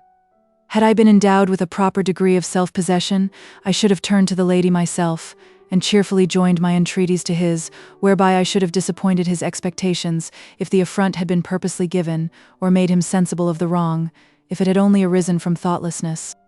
But I felt it too deeply to do anything but rise from the music-stool, and throw myself back on the sofa, suppressing with difficulty the audible expression of the bitterness I felt within. I knew Annabella's musical talents were superior to mine, but that was no reason why I should be treated as a perfect nonentity. The time and the manner of his asking her appeared like a gratuitous insult to me, and I could have wept with pure vexation. Meantime, she exultingly seated herself at the piano, and favored him with two of his favorite songs, in such superior style that even I soon lost my anger in admiration, and listened with a sort of gloomy pleasure to the skillful modulations of her full-toned and powerful voice, so judiciously aided by her rounded and spirited touch. And while my ears drank in the sound, my eyes rested on the face of her principal auditor, and derived an equal or superior delight from the contemplation of his speaking countenance, As he stood beside her, that eye and brow lighted up with keen enthusiasm, and that sweet smile passing and appearing like gleams of sunshine on an April day. No wonder he should hunger and thirst to hear her sing. I now forgave him from my heart his reckless slight of me, and I felt ashamed at my pettish resentment of such a trifle. Ashamed, too, of those bitter envious pangs that gnawed my inmost heart, in spite of all this admiration and delight. "There now," said she, playfully running her fingers over the keys when she had concluded the second song. "What shall I give you next?" But in saying this, she looked back at Lord Loughborough, who was standing a little behind, leaning against the back of a chair, an attentive listener too, experiencing, to judge by his countenance, much the same feelings of mingled pleasure and sadness as I did. But the look she gave him plainly said, "Do you choose for me now? I have done enough for him, and will gladly exert myself to gratify you." And thus encouraged, his lordship came forward, and turning over the music, presently set before her a little song that I had noticed before, and read more than once, with an interest arising from the circumstance of my connecting it in my mind with the reigning tyrant of my thoughts. And now, with my nerves already excited and half unstrung, I could not hear those words so sweetly warbled forth without some symptoms of emotion I was not able to suppress. Tears rose unbidden to my eyes, and I buried my face in the sofa pillow that they might flow unseen while I listened. The air was simple, sweet, and sad. It is still running in my head, and so are the words. "Farewell to thee, but not farewell to all my fondest thoughts of thee. Within my heart they still shall dwell, and they shall cheer and comfort me. O beautiful and full of grace, if thou hadst never met mine eye, I had not dreamed a living face could fancied charms so far outvie. If I may ne'er behold again that form and face so dear to me, nor hear thy voice, still would I fain preserve, for aye their memory. That voice, the magic of whose tone can wake an echo in my breast, creating feelings that, alone, can make my tranced spirit blessed. That laughing eye whose sunny beam my memory would not cherish less, and oh, that smile, eye whose joyous gleam no mortal languish can express. Adieu, but let me cherish, still, the hope with which I cannot part. Contempt may wound and coldness chill, but still it lingers in my heart. And who can tell but heaven, at last, may answer all my thousand prayers, and bid the future pay the past, with joy for anguish, smiles for tears. When it ceased, I longed for nothing so much as to be out of the room. The sofa was not far from the door, but I did not dare to raise my head, for I knew Mr. Huntingdon was standing near me, and I knew by the sound of his voice as he spoke in answer to some remark of Lord Loughborough's, that his face was turned towards me. Perhaps a half-suppressed sob had caught his ear, and caused him to look round, heaven forbid. But with a violent effort I checked all further signs of weakness, dried my tears, and, when I thought he had turned away again, rose and instantly left the apartment, taking refuge in my favorite resort, the library. There was no light there but the faint red glow of the neglected fire. But I did not want a light. I only wanted to indulge my thoughts, unnoticed and undisturbed. And sitting down on a low stool before the easy-chair, I sunk my head upon its cushioned seat, and thought, until the tears gushed out again, and I wept like any child. Presently, however, the door was gently opened and someone entered the room. I trusted it was only a servant, and did not stir. The door was closed again, but I was not alone. A hand gently touched my shoulder, and a voice said softly, "Helen, what is the matter?" I could not answer at the moment. "You must, and shall tell me," was added more vehemently, and the speaker threw himself on his knees beside me on the rug, and forcibly possessed himself of my hand, but I hastily caught it away and replied, "It is nothing to you, Mr. Huntingdon." "Are you sure it is nothing to me?" he returned.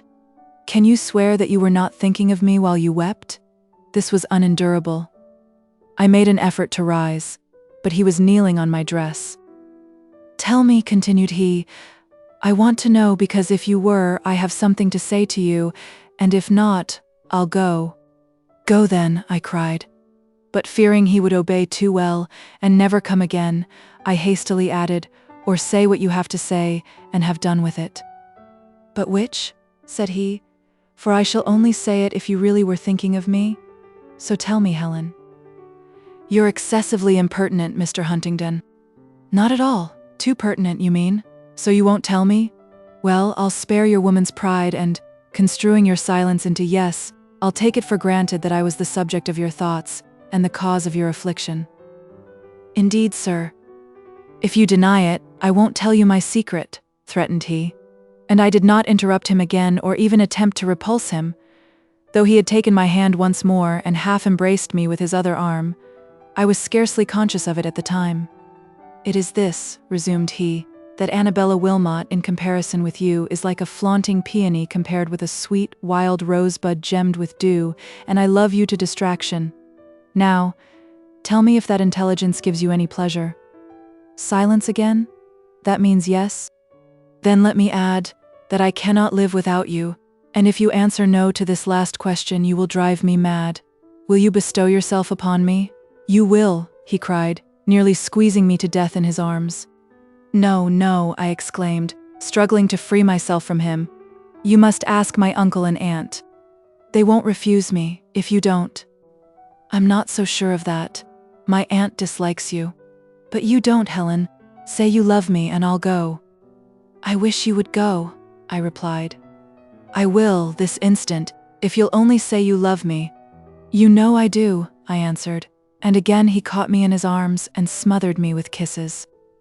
At that moment my aunt opened wide the door and stood before us, candle in hand, in shocked and horrified amazement, gazing alternately at Mr. Huntingdon and me, for we had both started up, and now stood wide enough asunder. But his confusion was only for a moment.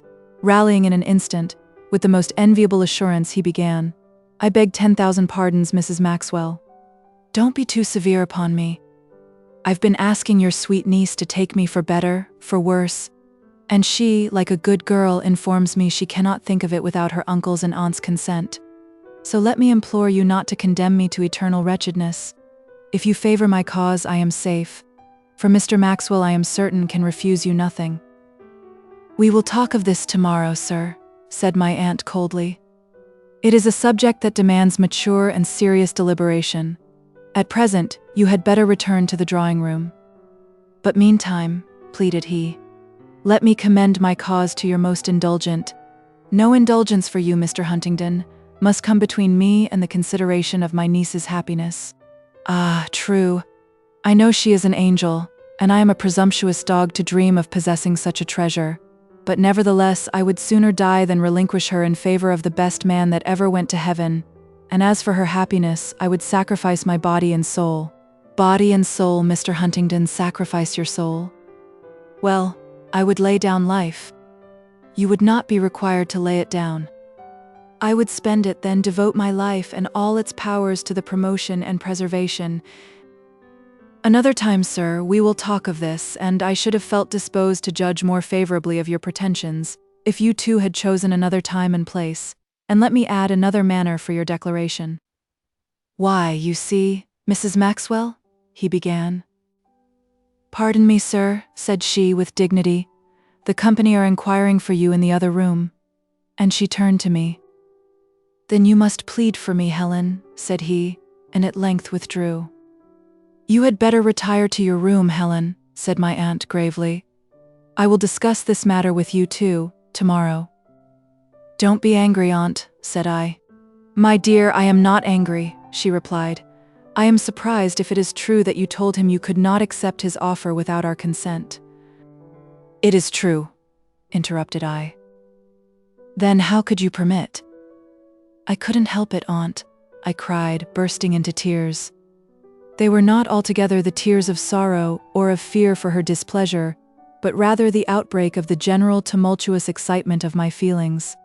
But my good aunt was touched at my agitation. In a softer tone, she repeated her recommendation to retire and, gently kissing my forehead, bade me good night and put her candle in my hand, and I went. But my brain worked so I could not think of sleeping.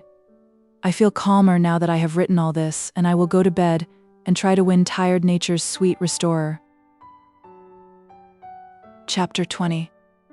September 24th, in the morning I rose, light and cheerful, nay, intensely happy. The hovering cloud cast over me by my aunt's views and by the fear of not obtaining her consent was lost in the bright effulgence of my own hopes and the too delightful consciousness of requited love. It was a splendid morning, and I went out to enjoy it in a quiet ramble, in company with my own blissful thoughts. The dew was on the grass, and 10,000 gossamers were waving in the breeze. The happy redbreast was pouring out its little soul in song, and my heart overflowed with silent hymns of gratitude and praise to heaven.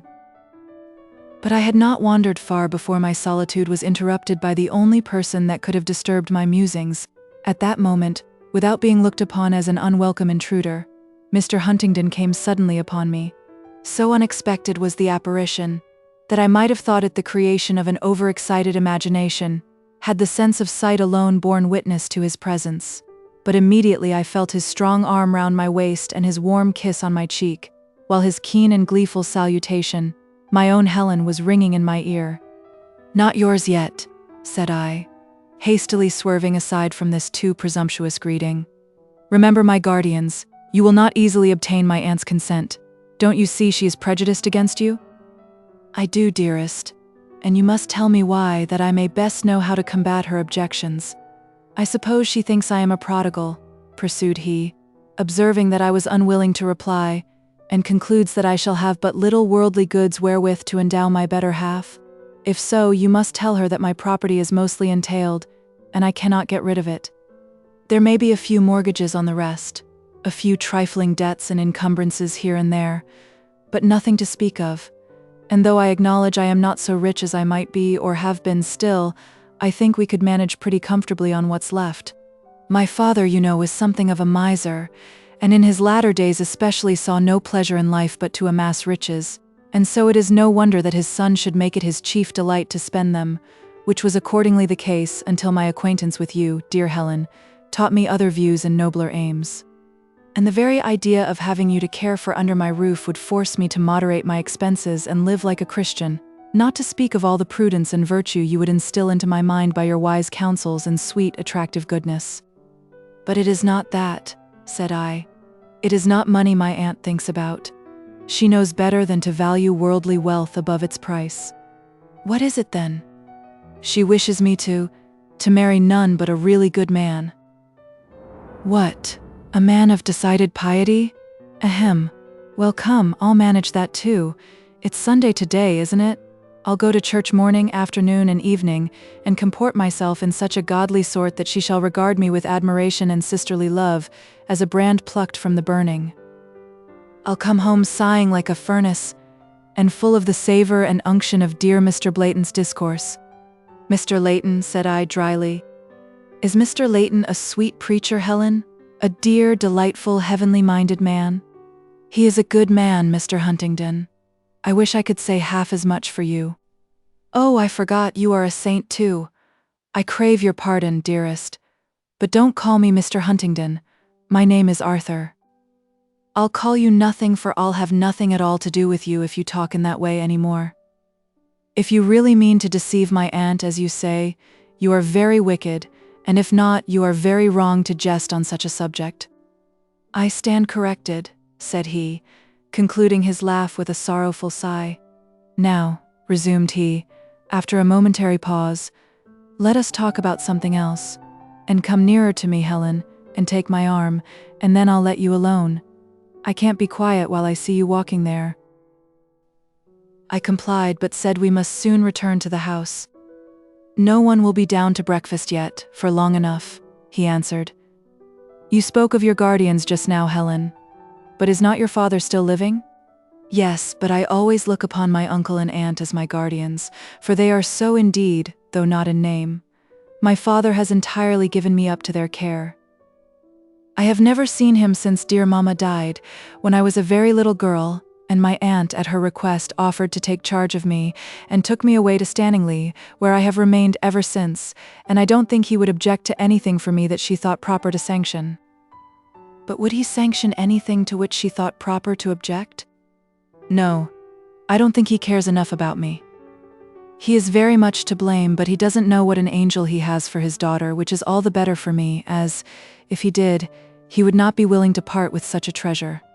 "And Mr. Huntingdon," said I suppose you know I am not an heiress?" He protested he had never given it a thought, and begged I would not disturb his present enjoyment by the mention of such uninteresting subjects. I was glad of this proof of disinterested affection, for Annabella Wilmot is the probable heiress to all her uncle's wealth, in addition to her late father's property, which she has already in possession. I now insisted upon retracing our steps to the house, but we walked slowly and went on talking as we proceeded. I need not repeat all we said. Let me rather refer to what passed between my aunt and me, after breakfast, when Mr. Huntingdon called my uncle aside, no doubt to make his proposals, and she beckoned me into another room, where she once more commenced a solemn remonstrance, which, however, entirely failed to convince me that her view of the case was preferable to my own. "You judge him uncharitably, aunt, I know," said I. "His very friends are not half so bad as you represent them. There is Walter Hargrave, Millicent's brother, for one. He is but a little lower than the angels, if half she says of him is true. She is continually talking to me about him, and lauding his many virtues to the skies." "You will form a very inadequate estimate of a man's character," replied she, "if you judge by what a fond sister says of him. The worst of them generally know how to hide their misdeeds from their sisters' eyes, and their mothers too." "And there is Lord Loughborough," continued I, "quite a decent man." "Who told you so?" "Lord Loughborough is a desperate man. He has dissipated his fortune in gambling and other things, and is now seeking an heiress to retrieve it. I told Miss Wilmot so, but you're all alike." She haughtily answered she was very much obliged to me, but she believed she knew when a man was seeking her for her fortune, and when for herself, she flattered herself she had had experience enough in those matters to be justified in trusting to her own judgment, and as for his lordship's lack of fortune, she cared nothing about that, as she hoped her own would suffice for both, and as for his wildness, she supposed he was no worse than others besides. He was reformed now.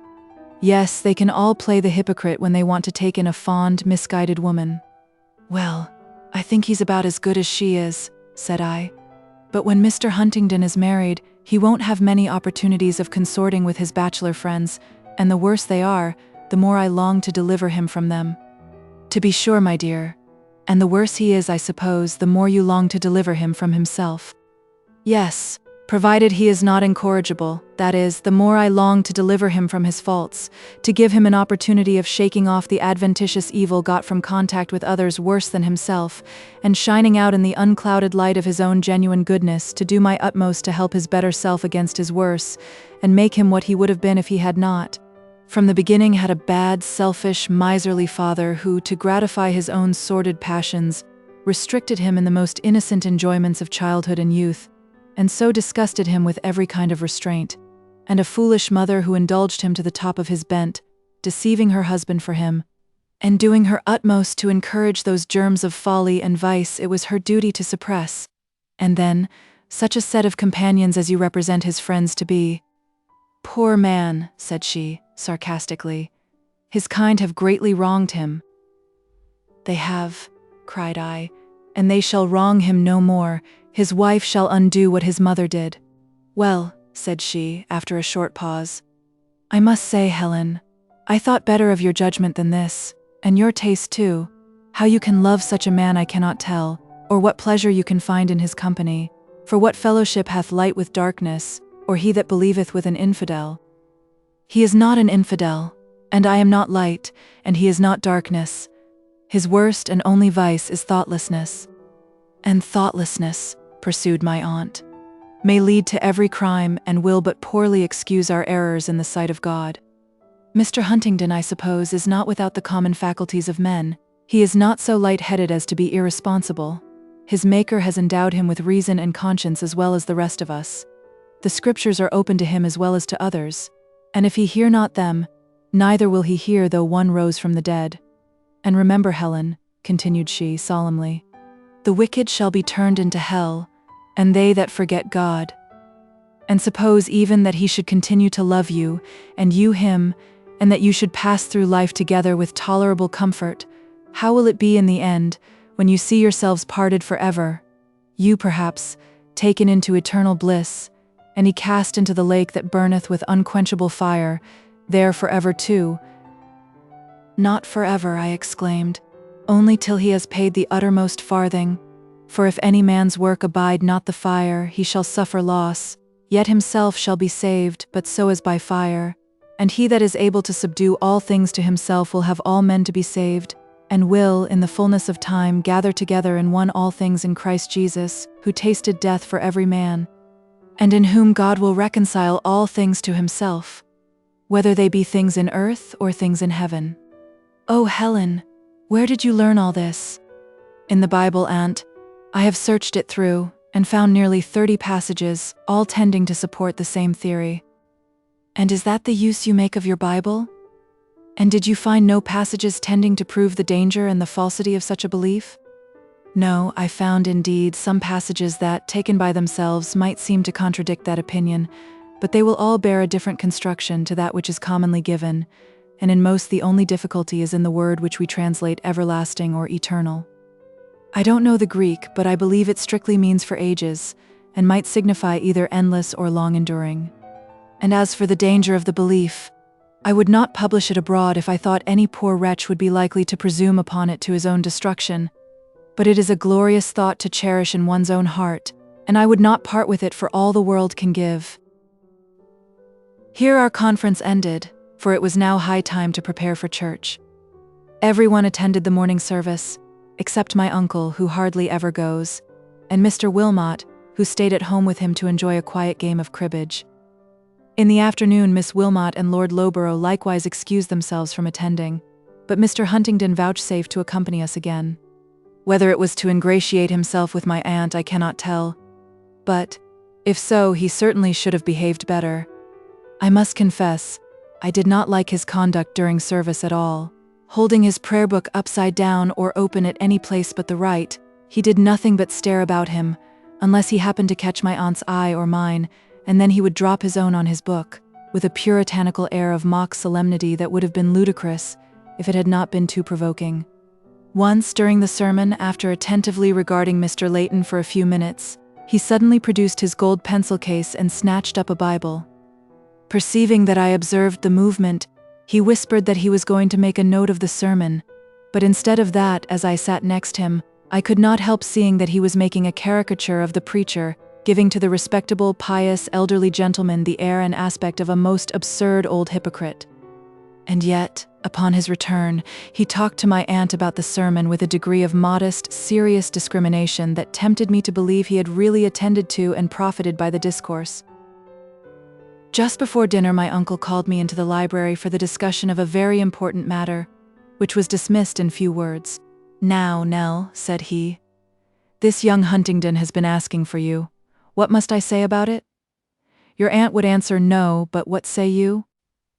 "I say yes, uncle," replied I, without a moment's hesitation, for I had thoroughly made up my mind on the subject. "Very good," cried he. "Now that's a good, honest answer, wonderful for a girl. Well, I'll write to your father tomorrow. He's sure to give his consent, so you may look on the matter as settled. You'd have done a deal better if you'd taken Wilmot, I can tell you, but that you won't believe. At your time of life, it's love that rules the roast. At mine, it's solid, serviceable gold. I suppose now you'd never dream of looking into the state of your husband's finances, or troubling your head about settlements, or anything of that sort."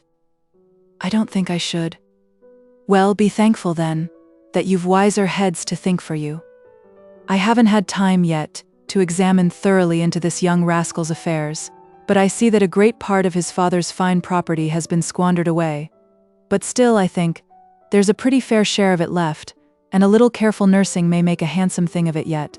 And then we must persuade your father to give you a decent fortune, as he has only one besides yourself to care for. And if you behave well, who knows but what I may be induced to remember you in my will," continued he, putting his fingers to his nose with a knowing wink. "Thanks, uncle, for that and all your kindness," replied I.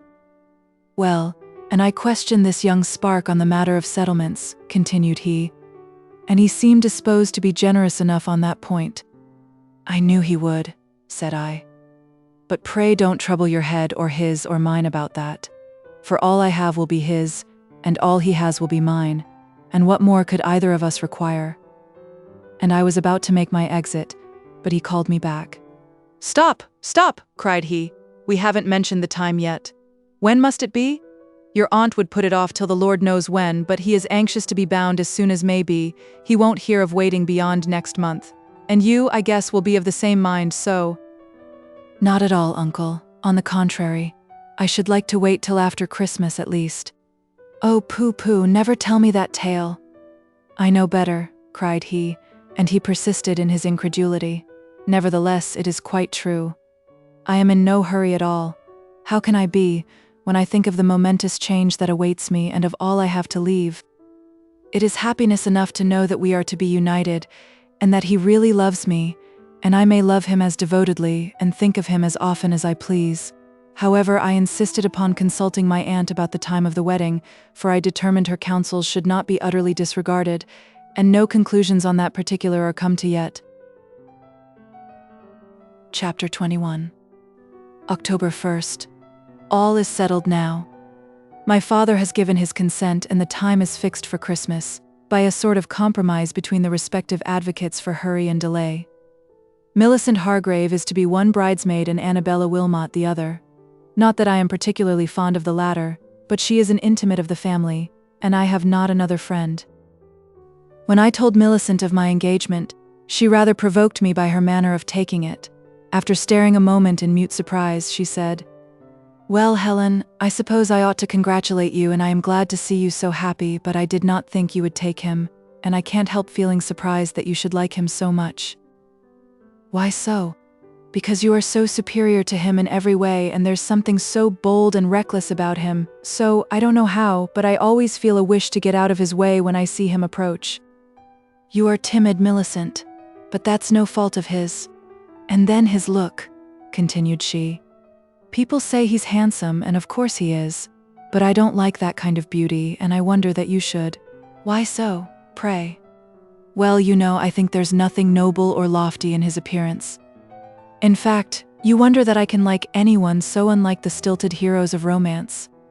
Well, give me my flesh and blood lover, and I'll leave all the Sir Herberts and Valentines to you if you can find them." "I don't want them," said she. "I'll be satisfied with flesh and blood too. Only the spirit must shine through and predominate. But don't you think Mr. Huntingdon's face is too red?" "No," cried I indignantly. "It is not red at all. There is just a pleasant glow, a healthy freshness in his complexion, the warm, pinky tint of the whole harmonizing with the deeper color of the cheeks, exactly as it ought to do. I hate a man to be red and white like a painted doll, or all sickly white, or smoky black, or cadaverous yellow." "Well, tastes differ, but I like pale or dark," replied she. "But, to tell you the truth, Helen, I had been deluding myself with the hope that you would one day be my sister. I expected Walter would be introduced to you next season, and I thought you would like him, and was certain he would like you, and I flattered myself I should thus have the felicity of seeing the two persons I like best in the world, except Mamma, united in one. He mayn't be exactly what you would call handsome, but he's far more distinguished looking, and nicer and better than Mr. Huntingdon. And I'm sure you would say so if you knew him." "Impossible, Millicent." "You think so? Because you're his sister, and on that account, I'll forgive you, but nobody else should so disparage Arthur Huntingdon to me with impunity." Miss Wilmot expressed her feelings on the subject almost as openly. "And so, Helen," said she, coming up to me with a smile of no amiable import, "you are to be Mrs. Huntingdon, I suppose?" "Yes," replied I. "Don't you envy me?" "Oh dear, no," she exclaimed. "I shall probably be Lady Lowborough some day, and then you know, dear, I shall be in a capacity to inquire, 'Don't you envy me?'" "Henceforth I shall envy no one," returned I. "Indeed, are you so happy then?" said she thoughtfully, and something very like a cloud of disappointment shadowed her face. "And does he love you? I mean, does he idolize you as much as you do him?" she added, fixing her eyes upon me with ill-disguised anxiety for the reply. "I don't want to be idolized," I answered, "but I am well assured that he loves me more than anybody else in the world, as I do him." "Exactly," said she, with a nod. "I wish—" she paused. "What do you wish?" asked I, annoyed at the vindictive expression of her countenance. "I wish," returned she, with a short laugh, that all the attractive points and desirable qualifications of the two gentlemen were united in one, that Lord Loughborough had Huntingdon's handsome face and good temper, and all his wit and mirth and charm, or else that Huntingdon had Loughborough's pedigree and title and delightful old family seat, and I had him. And you might have the other, and welcome. Thank you, dear Annabella. I am better satisfied with things as they are, for my own part, and for you I wish you were as well content with your intended as I am with mine, said I, and it was true enough, for though vexed at first at her unamiable spirit, her frankness touched me, and the contrast between our situations was such that I could well afford to pity her and wish her well. Mr. Huntingdon's acquaintances appear to be no better pleased with our approaching union than mine. This morning's post brought him letters from several of his friends, during the perusal of which, at the breakfast table, he excited the attention of the company by the singular variety of his grimaces. But he crushed them all into his pocket, with a private laugh, and said nothing till the meal was concluded. Then, while the company were hanging over the fire or loitering through the room, previous to settling to their various morning avocations, he came and leant over the back of my chair, with his face in contact with my curls, and commencing with a quiet little kiss, poured forth the following complaints into my ear. Helen, you witch, do you know that you've entailed upon me the curses of all my friends? I wrote to them the other day, to tell them of my happy prospects, and now, instead of a bundle of congratulations, I've got a pocket full of bitter execrations and reproaches.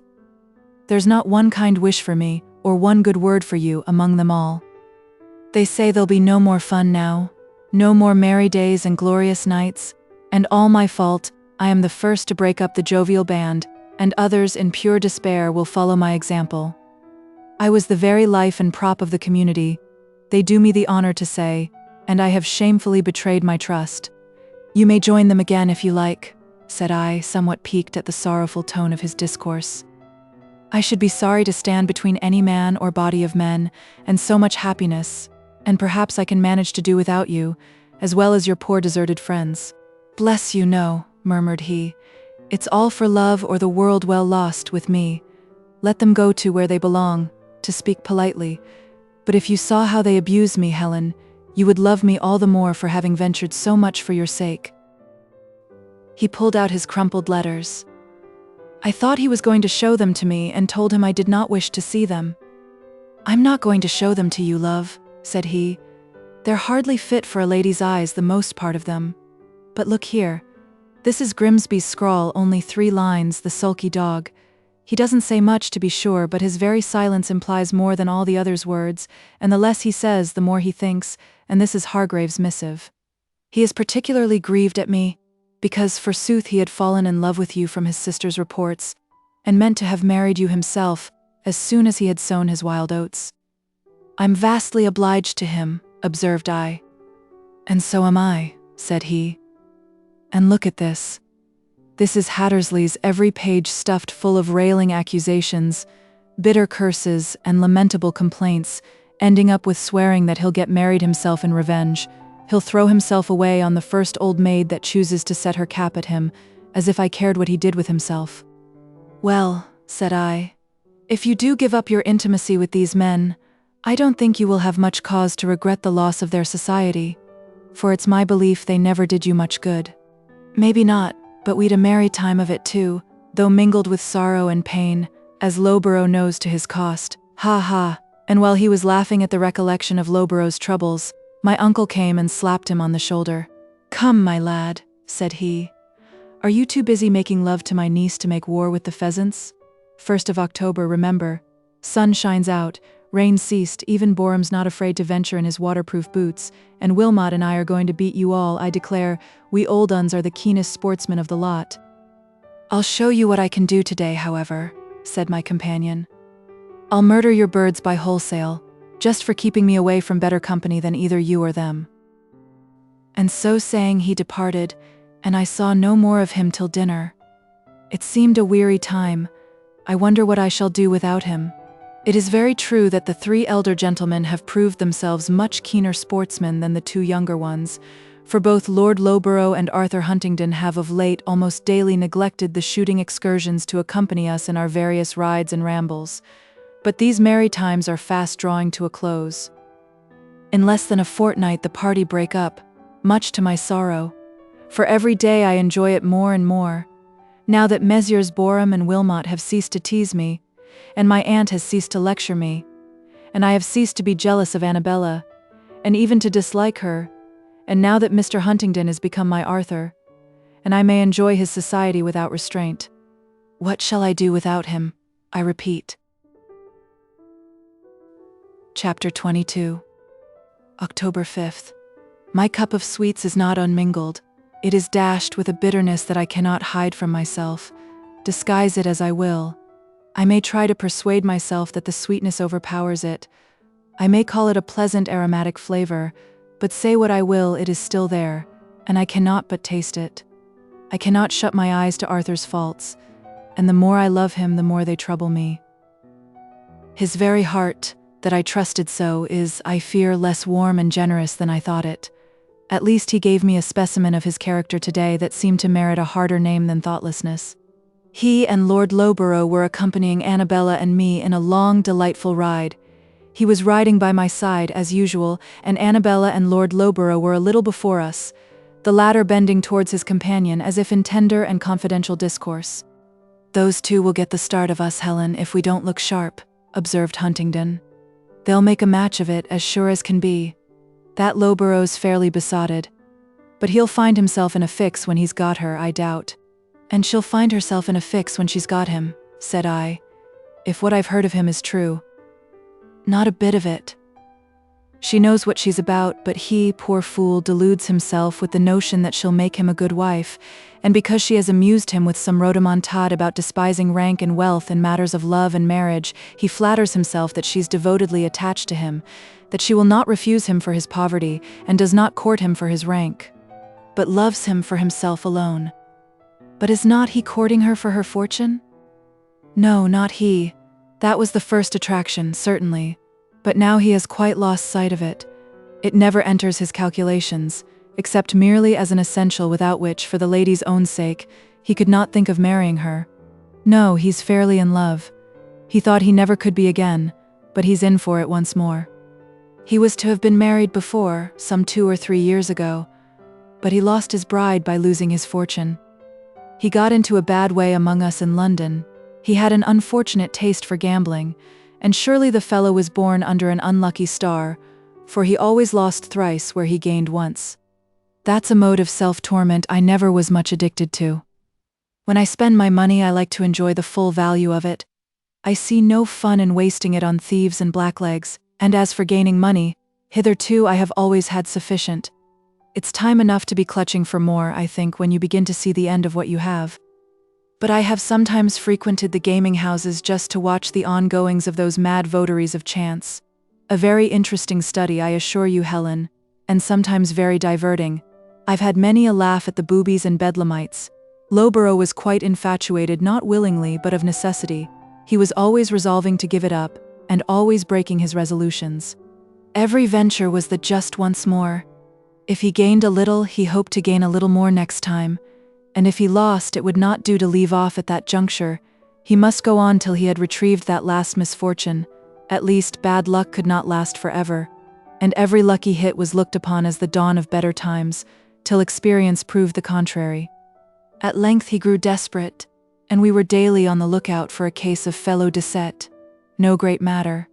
Some of us whispered, as his existence had ceased to be an acquisition to our club. At last, however, he came to a check. He made a large stake, which he determined should be the last, whether he lost or won.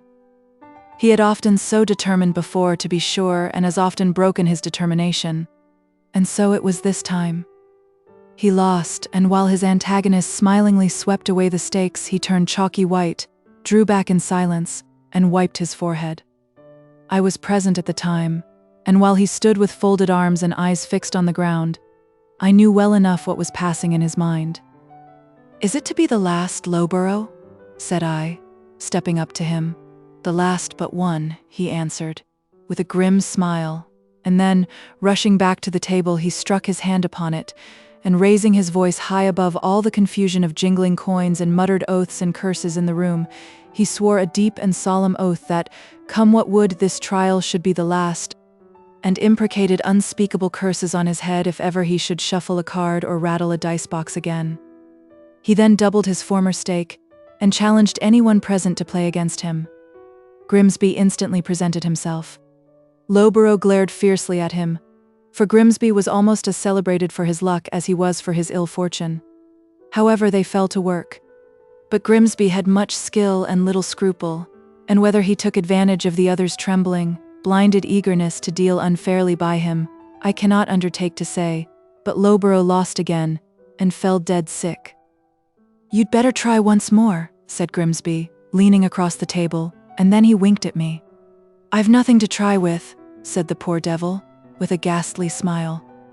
"Oh, Huntingdon will lend you what you want," said the other. "No, you heard my oath," answered Loughborough, turning away in quiet despair, and I took him by the arm and led him out. "Is it to be the last, Loughborough?" I asked, when I got him into the street.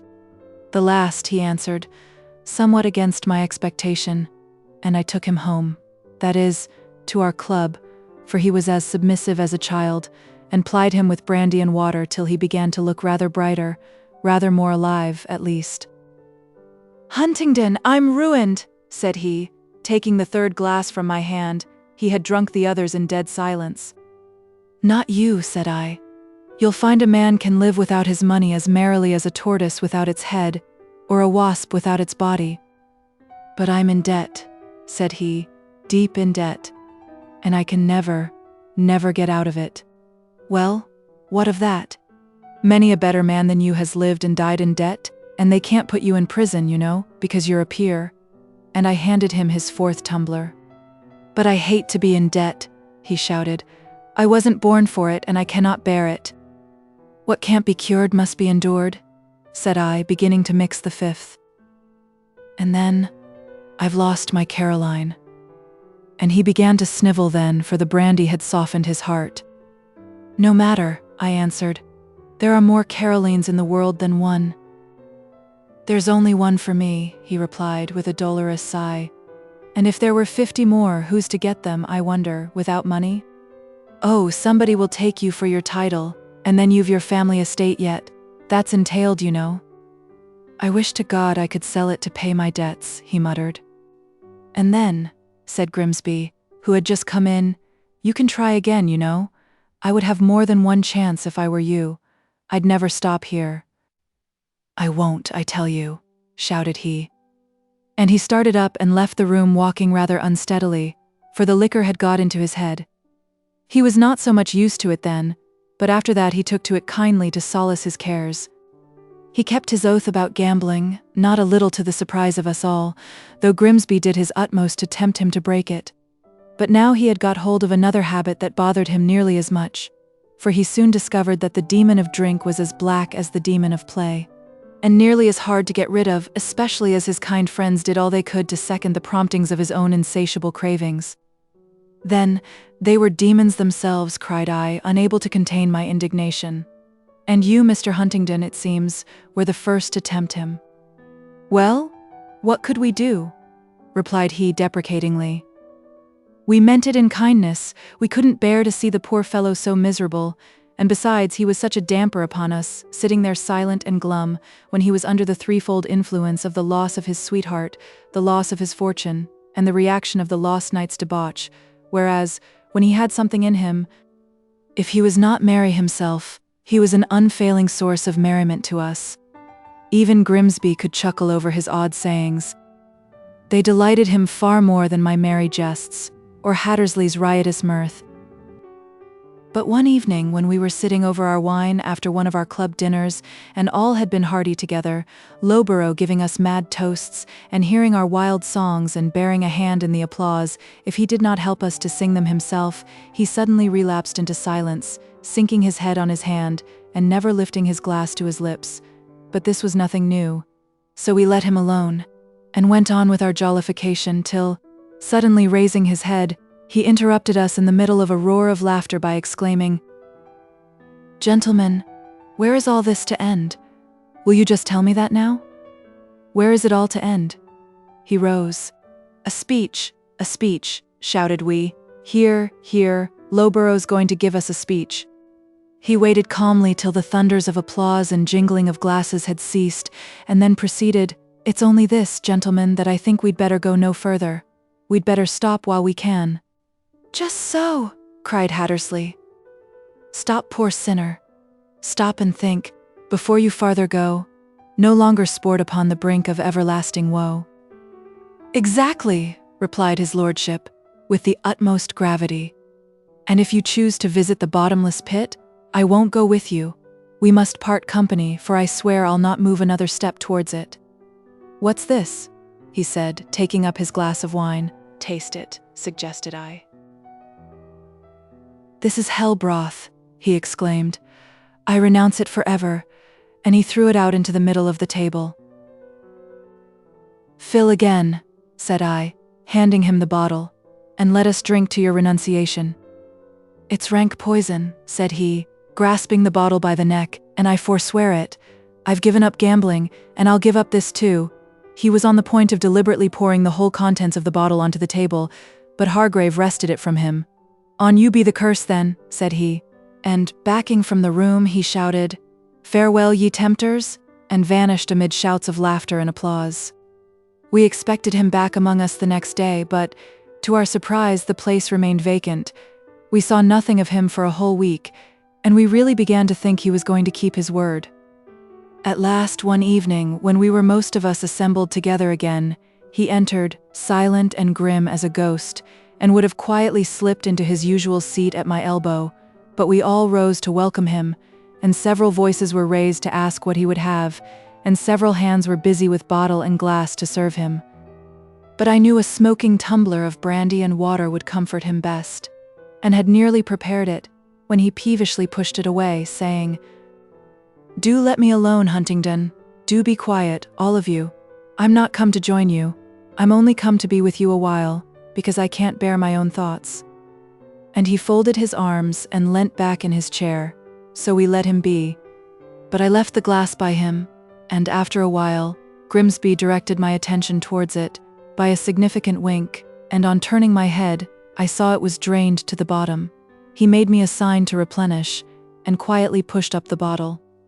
I willingly complied, but Lowborough detected the pantomime, and nettled at the intelligent grins that were passing between us, snatched the glass from my hand, dashed the contents of it in Grimsby's face, threw the empty tumbler at me, and then bolted from the room. "I hope he broke your head," said I. "No, love," replied he, laughing immoderately at the recollection of the whole affair.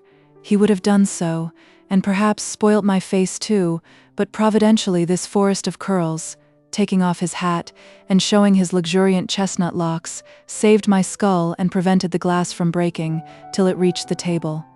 After that," he continued, "Lowborough kept aloof from us a week or two longer. I used to meet him occasionally in the town, and then, as I was too good-natured to resent his unmannerly conduct, and he bore no malice against me, he was never unwilling to talk to me. On the contrary, he would cling to me and follow me anywhere but to the club and the gaming houses, and such like dangerous places of resort. He was so weary of his own moping, melancholy mind. At last I got him to come in with me to the club, on condition that I would not tempt him to drink, and for some time he continued to look in upon us pretty regularly of an evening, still abstaining with wonderful perseverance from the rank poison he had so bravely forsworn. But some of our members protested against this conduct. They did not like to have him sitting there like a skeleton at a feast, instead of contributing his quota to the general amusement, casting a cloud over all, and watching, with greedy eyes, every drop they carried to their lips. They vowed it was not fair, and some of them maintained that he should either be compelled to do as others did, or expelled from the society, and swore that, next time he showed himself, they would tell him as much, and if he did not take the warning, proceed to active measures. However, I befriended him on this occasion, and recommended them to let him be for a while, intimating that, with a little patience on our parts, he would soon come round again. But, to be sure, it was rather provoking, for though he refused to drink like an honest Christian, it was well known to me that he kept a private bottle of laudanum about him, which he was continually soaking at, or rather holding off and on with, abstaining one day and exceeding the next, just like the spirits. One night, however, during one of our orgies, one of our high festivals, he glided in like the ghost in Macbeth, and seated himself, as usual, a little back from the table, in the chair we always placed for the spectre, whether it chose to fill it or not. I saw by his face that he was suffering from the effects of an overdose of his insidious comforter, but nobody spoke to him, and he spoke to nobody. A few sidelong glances and a whispered observation that the ghost was come was all the notice he drew by his appearance, and we went on with our merry carousals as before, till he startled us all by suddenly drawing in his chair and leaning forward with his elbows on the table, and exclaiming with portentous solemnity, "Well, it puzzles me what you can find to be so merry about. What you see in life, I don't know. I see only the blackness of darkness, and a fearful looking for of judgment and fiery indignation." All the company simultaneously pushed up their glasses to him, and I set them before him in a semicircle, and tenderly patting him on the back, bid him drink, and he would soon see as bright a prospect as any of us. But he pushed them back, muttering, "Take them away. I won't taste it, I tell you. I won't. So I handed them down again to the owners, but I saw that he followed them with a glare of hungry regret as they departed. Then he clasped his hands before his eyes to shut out the sight, and 2 minutes after lifted his head again, and said, in a hoarse but vehement whisper, "And yet I must, Huntingdon, get me a glass." "Take the bottle, man," said I, thrusting the brandy bottle into his hand. "But stop, I'm telling too much," muttered the narrator, startled at the look I turned upon him. "But no matter," he recklessly added, and thus continued his relation. In his desperate eagerness, he seized the bottle and sucked away, till he suddenly dropped from his chair, disappearing under the table amid a tempest of applause. The consequence of this imprudence was something like an apoplectic fit, followed by a rather severe brain fever. "And what did you think of yourself, sir?" said I, quickly. "Of course, I was very penitent," he replied. "I went to see him once or twice, nay, twice or thrice, or by Our Lady some 4 times, and when he got better I tenderly brought him back to the fold." "What do you mean?" "I mean, I restored him to the bosom of the club, and compassionating the feebleness of his health and extreme lowness of his spirits, I recommended him to take a little wine for his stomach's sake, and when he was sufficiently re-established, to embrace the media via ni jamais ni toujours plan, not to kill himself like a fool, and not to abstain like a ninny, in a word, to enjoy himself like a rational creature, and do as I did, for don't think, Helen, that I'm a tippler. I'm nothing at all of the kind, and never was and never shall be. I value my comfort far too much. I see that a man cannot give himself up to drinking without being miserable one half his days and mad the other. Besides, I like to enjoy my life at all sides and ends, which cannot be done by one that suffers himself to be the slave of a single propensity, and moreover, drinking spoils one's good looks," he concluded, with a most conceited smile that ought to have provoked me more than it did. "And did Lord Loughborough profit by your advice?" I asked. "Why, yes, in a manner. For a while he managed very well indeed. He was a model of moderation and prudence, something too much so for the tastes of our wild community, but somehow Loughborough had not the gift of moderation. If he stumbled a little to one side, he must go down before he could right himself. If he overshot the mark one night, the effects of it rendered him so miserable the next day that he must repeat the offense to mend it, and so on from day to day, till his clamorous conscience brought him to a stand. And then in his sober moments he so bothered his friends with his remorse and his terrors and woes that they were obliged in self-defense to get him to drown his sorrows in wine or any more potent beverage that came to hand. And when his first scruples of conscience were overcome, he would need no more persuading. He would often grow desperate, and be as great a blackguard as any of them could desire, but only to lament his own unutterable wickedness and degradation the more when the fit was over.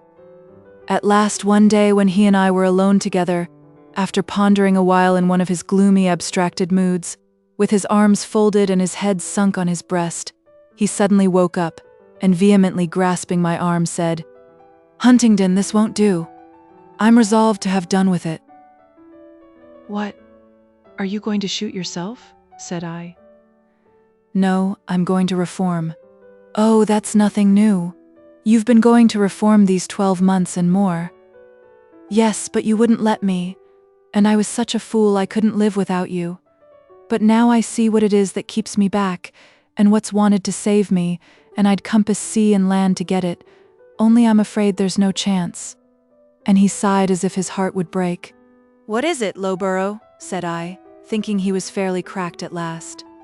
"A wife," he answered, "for I can't live alone, because my own mind distracts me, and I can't live with you, because you take the devil's part against me."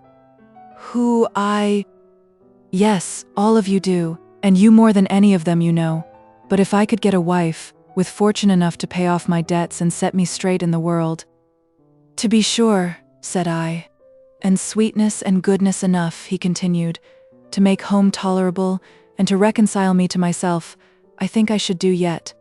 I shall never be in love again, that's certain. But perhaps that would be no great matter. It would enable me to choose with my eyes open, and I should make a good husband in spite of it. But could anyone be in love with me? That's the question." "With your good looks and powers of fascination," he was pleased to say, "I might hope. But as it is, Huntingdon, do you think anybody would take me, ruined and wretched as I am?" "Yes, certainly." "Who?"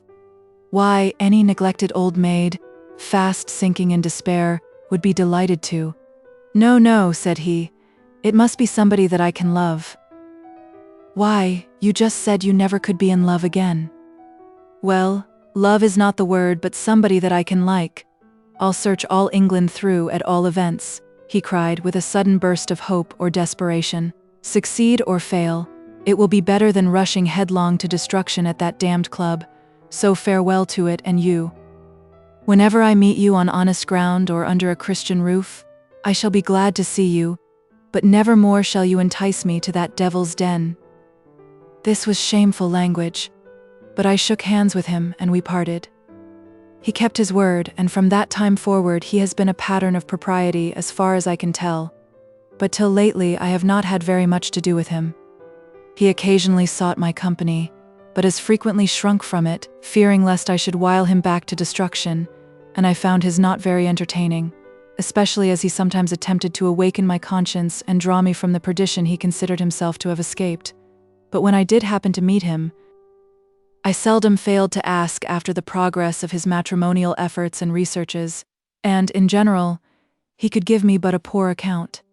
The mothers were repelled by his empty coffers and his reputation for gambling, and the daughters by his cloudy brow and melancholy temper. Besides, he didn't understand them. He wanted the spirit and assurance to carry his point.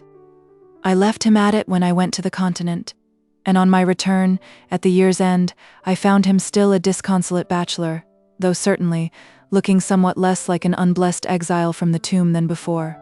The young ladies had ceased to be afraid of him and were beginning to think him quite interesting, but the mammas were still unrelenting. It was about this time, Helen, that my good angel brought me into conjunction with you, and then I had eyes and ears for nobody else. But meantime Lowborough became acquainted with our charming friend, Miss Wilmot.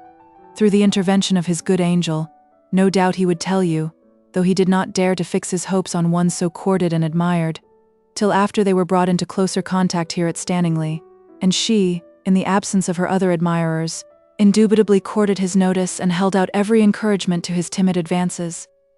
Then, indeed, he began to hope for a dawn of brighter days, and if, for a while, I darkened his prospects by standing between him and his son, and so nearly plunged him again into the abyss of despair, it only intensified his ardor and strengthened his hopes when I chose to abandon the field in the pursuit of a brighter treasure. In a word, as I told you, he is fairly besotted. At first he could dimly perceive her faults, and they gave him considerable uneasiness. But now his passion and her art together have blinded him to everything but her perfections and his amazing good fortune. Last night he came to me brimful of his newfound felicity. "Huntingdon, I am not a castaway," said he, seizing my hand and squeezing it like a vice. "There is happiness in store for me yet, even in this life. She loves me." "Indeed," said I. "Has she told you so?" "No, but I can no longer doubt it. Do you not see how pointedly kind and affectionate she is? And she knows the utmost extent of my poverty, and cares nothing about it. She knows all the folly and all the wickedness of my former life, and is not afraid to trust me, and my rank and title are no allurements to her, for them she utterly disregards. She is the most generous, high-minded being that can be conceived of. She will save me, body and soul, from destruction. Already she has ennobled me in my own estimation, and made me 3 times better, wiser, greater than I was. Oh, if I had but known her before, how much degradation and misery I should have been spared. But what have I done to deserve so magnificent a creature? And the cream of the jest, continued Mr. Huntingdon, laughing, is that the artful minx loves nothing about him but his title and pedigree, and that delightful old family seat. How do you know? Said I. She told me so herself, she said. As for the man himself, I thoroughly despise him. But then, I suppose it is time to be making my choice, and if I waited for someone capable of eliciting my esteem and affection, I should have to pass my life in single blessedness, for I detest you all. Ha ha. I suspect she was wrong there, but, however, it is evident she has no love for him, poor fellow. Then you ought to tell him so. What? And spoil all her plans and prospects, poor girl? No, that would be a breach of confidence, wouldn't it, Helen? Ha ha, besides, it would break his heart. And he laughed again. Well, Mr. Huntingdon, I don't know what you see so amazingly diverting in the matter. I see nothing to laugh at. I'm laughing at you just now, love, said he, redoubling his machinations. And leaving him to enjoy his merriment alone, I touched Ruby with the whip and cantered on to rejoin our companions, for we had been walking our horses all this time, and were consequently a long way behind. Arthur was soon at my side again, but not disposed to talk to him, I broke into a gallop. He did the same, and we did not slacken our pace till we came up with Miss Wilmot and Lord Loughborough, which was within half a mile of the park gates. I avoided all further conversation with him till we came to the end of our ride, when I meant to jump off my horse and vanish into the house, before he could offer his assistance. But while I was disengaging my habit from the crutch, he lifted me off, and held me by both hands, asserting that he would not let me go till I had forgiven him. I have nothing to forgive, said I. You have not injured me. No, darling, God forbid that I should. But you are angry because it was to me that Annabella confessed her lack of esteem for her lover. No, Arthur, it is not that displeases me. It is the whole system of your conduct towards your friend, and if you wish me to forget it, go now, and tell him what sort of a woman it is that he adores so madly, and on whom he has hung his hopes of future happiness. I tell you, Helen, it would break his heart. It would be the death of him, besides being a scandalous trick to poor Annabella. There is no help for him now, he is past praying for. Besides, she may keep up the deception to the end of the chapter, and then he will be just as happy in the illusion as if it were reality, or perhaps he will only discover his mistake when he has ceased to love her, and if not, it is much better that the truth should dawn gradually upon him. So now, my angel, I hope I have made out a clear case, and fully convinced you that I cannot make the atonement you require. What other requisition have you to make? Speak, and I will gladly obey.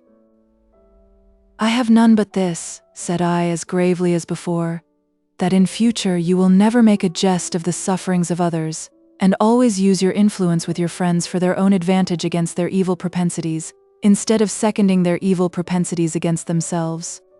I will do my utmost, said he, to remember and perform the injunctions of my angel monitress, and after kissing both my gloved hands, he let me go.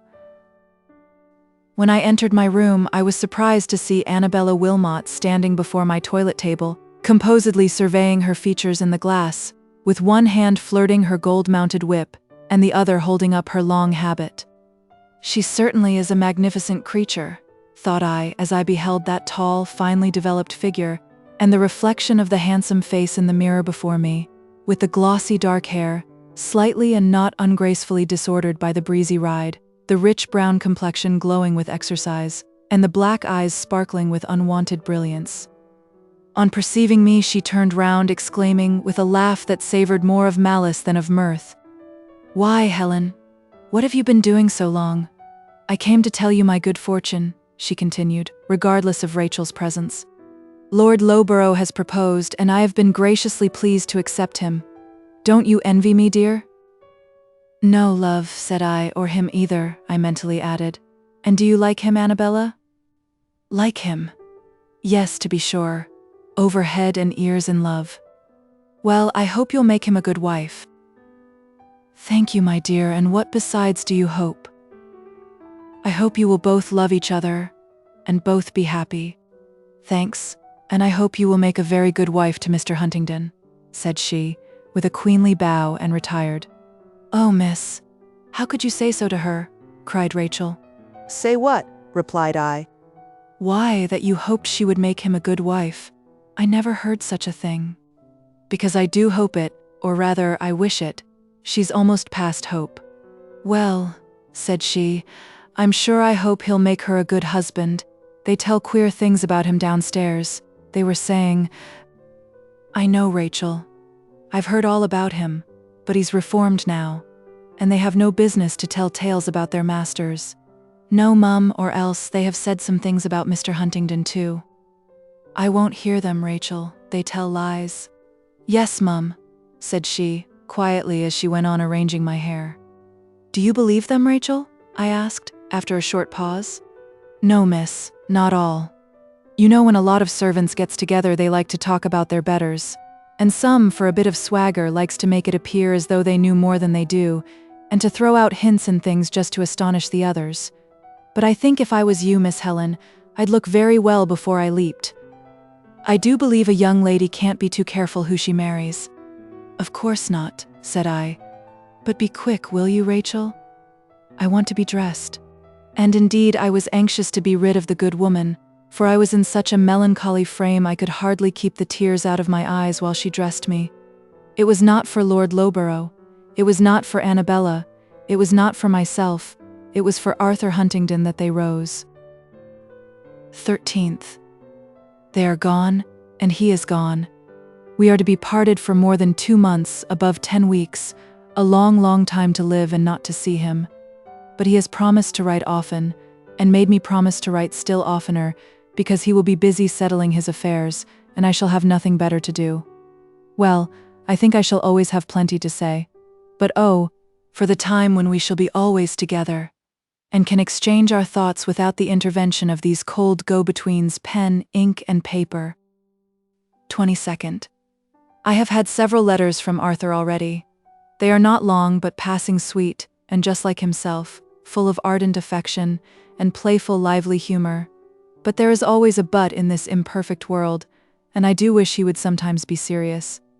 I cannot get him to write or speak in real solid earnest. I don't much mind it now, but if it be always so, what shall I do with the serious part of myself? Chapter 23. February 18th, 1822. Early this morning Arthur mounted his hunter and set off in high glee to meet the hounds. He will be away all day, and so I will amuse myself with my neglected diary, if I can give that name to such an irregular composition. It is exactly 4 months since I opened it last. I am married now and settled down as Mrs. Huntingdon of Grassdale Manor. I have had 8 weeks' experience of matrimony, and do I regret the step I have taken? No, though I must confess, in my secret heart, that Arthur is not what I thought him at first, and if I had known him in the beginning as thoroughly as I do now, I probably never should have loved him, and if I loved him first, and then made the discovery, I fear I should have thought it my duty not to have married him. To be sure, I might have known him, for everyone was willing enough to tell me about him, and he himself was no accomplished hypocrite, but I was willfully blind, and now, instead of regretting that I did not discern his full character before I was indissolubly bound to him, I am glad, for it has saved me a great deal of battling with my conscience, and a great deal of consequent trouble and pain. And, whatever I ought to have done, my duty now is plainly to love him and to cleave to him, and this just tallies with my inclination. He is very fond of me, almost too fond. I could do with less caressing and more rationality. I should like to be less of a pet and more of a friend, if I might choose. But I won't complain of that. I am only afraid his affection loses in depth where it gains in ardor. I sometimes liken it to a fire of dry twigs and branches compared with one of solid coal, very bright and hot. But if it should burn itself out and leave nothing but ashes behind, what shall I do? But it won't, it shan't. I am determined, and surely I have power to keep it alive, so let me dismiss that thought at once. But Arthur is selfish. I am constrained to acknowledge that, and indeed the admission gives me less pain than might be expected, for since I love him so much, I can easily forgive him for loving himself. He likes to be pleased, and it is my delight to please him, and when I regret this tendency of his, it is for his own sake, not for mine. The first instance he gave was on the occasion of our bridal tour. He wanted to hurry it over, for all the continental scenes were already familiar to him. Many had lost their interest in his eyes, and others had never had anything to lose. The consequence was that after a flying transit through part of France and part of Italy, I came back nearly as ignorant as I went, having made no acquaintance with persons and manners, and very little with things, my head swarming with a motley confusion of objects and scenes, some, it is true, leaving a deeper and more pleasing impression than others. But these embittered by the recollection that my emotions had not been shared by my companion, but that, on the contrary, when I had expressed a particular interest in anything that I saw or desired to see, it had been displeasing to him, inasmuch as it proved that I could take delight in anything disconnected with himself. As for Paris, we only just touched at that, and he would not give me time to see 1/10 of the beauties and interesting objects of Rome. He wanted to get me home, he said, to have me all to himself, and to see me safely installed as the mistress of Grassdale Manor, just as single-minded, as naive and piquante as I was, and as if I had been some frail butterfly. He expressed himself fearful of rubbing the silver off my wings by bringing me into contact with society, especially that of Paris and Rome, and moreover, he did not scruple to tell me that there were ladies in both places that would tear his eyes out if they happened to meet him with me. Of course I was vexed at all this, but still it was less the disappointment to myself that annoyed me than the disappointment in him, and the trouble I was at to frame excuses to my friends for having seen and observed so little, without imputing one particle of blame to my companion. But when we got home to my new delightful home, I was so happy and he was so kind that I freely forgave him all, and I was beginning to think my lot too happy, and my husband actually too good for me, if not too good for this world, when, on the second Sunday after our arrival, he shocked and horrified me by another instance of his unreasonable exaction. We were walking home from the morning service, for it was a fine frosty day, and as we are so near the church, I had requested the carriage should not be used. "Helen," said he, with unusual gravity, "I am not quite satisfied with you." I desired to know what was wrong. "But will you promise to reform if I tell you?" "Yes, if I can, and without offending a higher authority." "Ah, there it is, you see. You don't love me with all your heart." "I don't understand you, Arthur. At least I hope I don't. Pray tell me what I have done or said amiss." "It is nothing you have done or said. It is something that you are. You are too religious. Now, I like a woman to be religious, and I think your piety one of your greatest charms, but then, like all other good things, it may be carried too far. To my thinking, a woman's religion ought not to lessen her devotion to her earthly Lord. She should have enough to purify and etherealize her soul, but not enough to refine away her heart, and raise her above all human sympathies." "And am I above all human sympathies?" said I. "No, darling, but you are making more progress towards that saintly condition than I like. For all these 2 hours I have been thinking of you and wanting to catch your eye, and you were so absorbed in your devotions that you had not even a glance to spare for me. I declare it is enough to make one jealous of one's maker, which is very wrong, you know, so don't excite such wicked passions again. For my soul's sake. I will give my whole heart and soul to my Maker if I can," I answered, "and not one atom more of it to you than he allows. What are you, sir, that you should set yourself up as a god, and presume to dispute possession of my heart with him to whom I owe all I have and all I am, every blessing I ever did or ever can enjoy, and yourself among the rest if you are a blessing which I am half inclined to doubt? Don't be so hard upon me, Helen, and don't pinch my arm so. You are squeezing your fingers into the bone." "Arthur," continued I, relaxing my hold of his arm, "you don't love me half as much as I do you. And yet, if you loved me far less than you do, I would not complain, provided you loved your Maker more. I should rejoice to see you at any time so deeply absorbed in your devotions that you had not a single thought to spare for me. But, indeed, I should lose nothing by the change, for the more you loved your God, the more deep and pure and true would be your love to me." At this he only laughed and kissed my hand, calling me a sweet enthusiast. Then taking off his hat, he added, "But look here, Helen, What can a man do with such a head as this? The head looked right enough, but when he placed my hand on the top of it, it sunk in a bed of curls, rather alarmingly low, especially in the middle. You see, I was not made to be a saint, said he, laughing. If God meant me to be religious, why didn't he give me a proper organ of veneration? You are like the servant, I replied, who, instead of employing his one talent in his master's service, restored it to him unimproved, alleging as an excuse that he knew him to be a hard man, reaping where he had not sown, and gathering where he had not strawed. Of him to whom less is given, less will be required, but our utmost exertions are required of us all. You are not without the capacity of veneration and faith and hope and conscience and reason, and every other requisite to a Christian's character, if you choose to employ them, but all our talents increase in the using, and every faculty, both good and bad, strengthens by exercise. Therefore, if you choose to use the bad, or those which tend to evil, till they become your masters, and neglect the good till they dwindle away, you have only yourself to blame. But you have talents, Arthur, natural endowments both of heart and mind and temper, such as many a better Christian would be glad to possess, if you would only employ them in God's service. I should never expect to see you a devotee, but it is quite possible to be a good Christian without ceasing to be a happy, merry-hearted man. You speak like an oracle, Helen, and all you say is indisputably true. But listen here, I am hungry, and I see before me a good substantial dinner. I am told that if I abstain from this today, I shall have a sumptuous feast tomorrow, consisting of all manner of dainties and delicacies. Now, in the first place, I should be loath to wait till tomorrow when I have the means of appeasing my hunger already before me.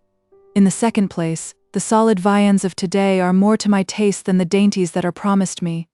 In the third place, I don't see tomorrow's banquet, and how can I tell that it is not all a fable, got up by the greasy-faced fellow that is advising me to abstain in order that he may have all the good victuals to himself? In the fourth place, this table must be spread for somebody, and, as Solomon says, who can eat, or who else can hasten hereunto more than I? And finally, with your leave, I'll sit down and satisfy my cravings of today and leave tomorrow to shift for itself. Who knows but what I may secure both this and that? But you are not required to abstain from the substantial dinner of today. You are only advised to partake of these coarser viands in such moderation as not to incapacitate you from enjoying the choicer banquet of tomorrow.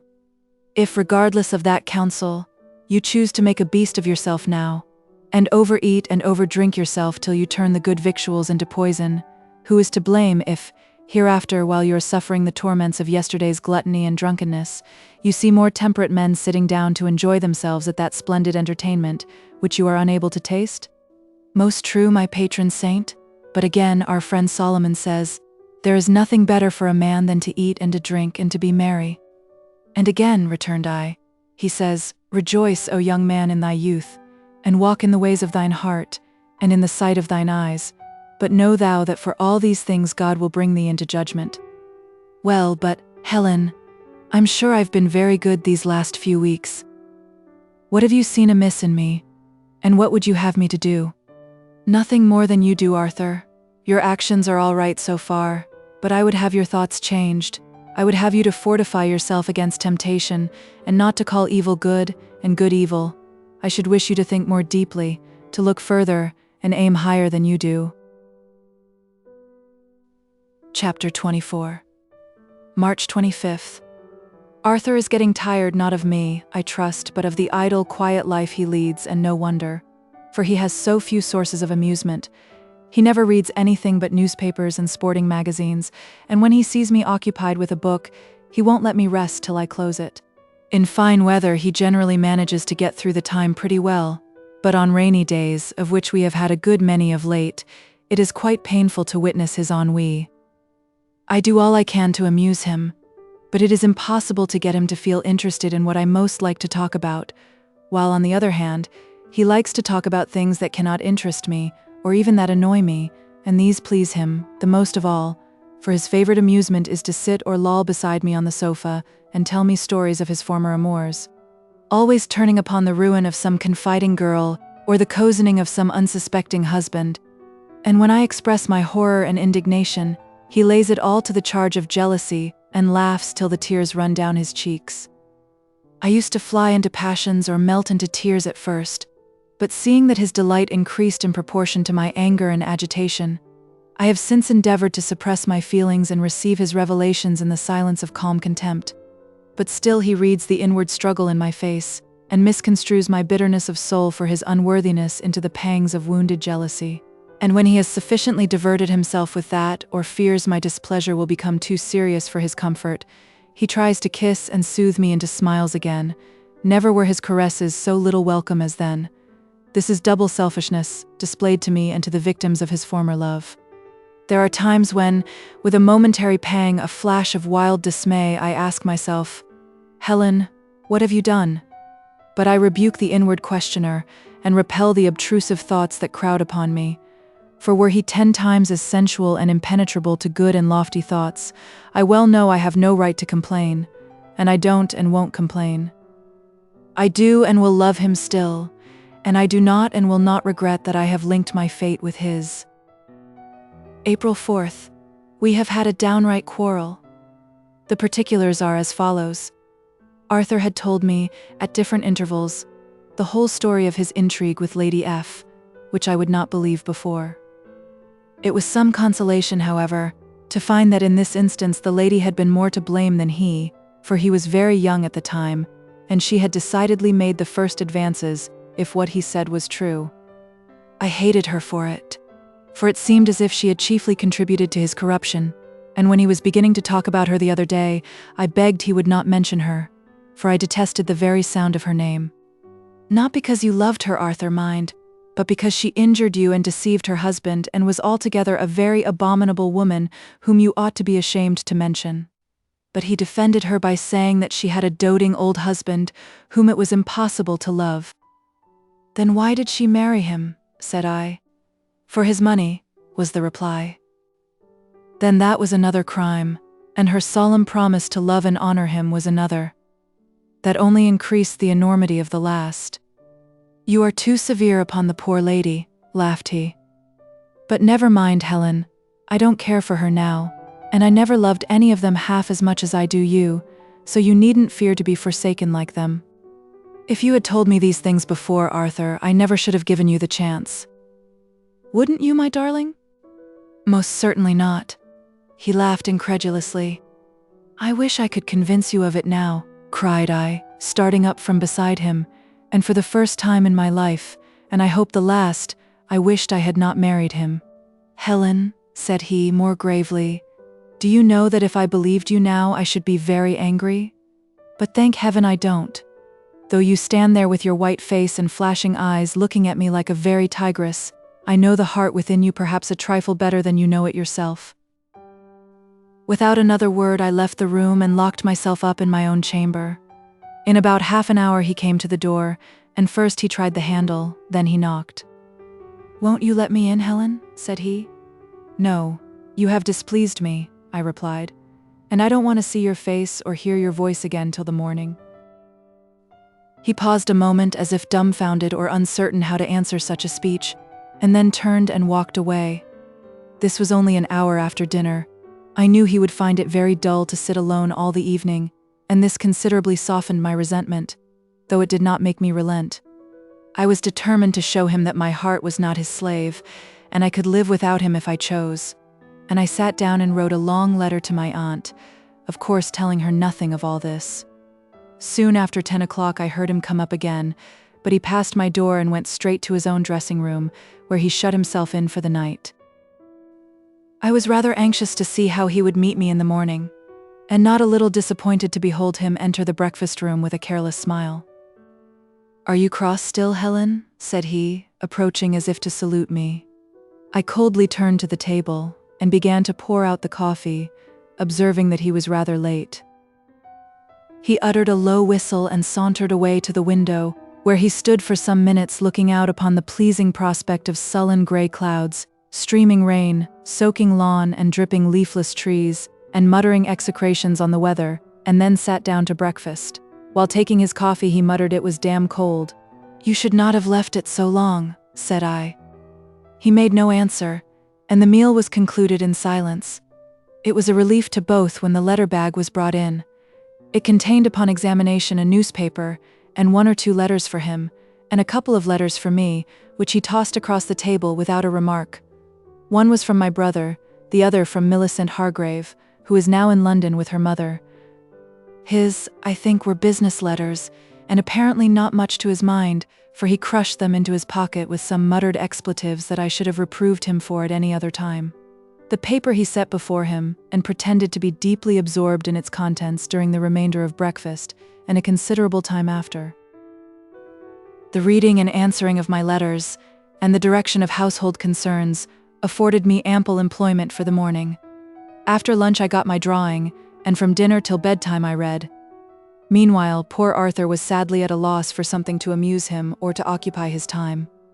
He wanted to appear as busy and as unconcerned as I did.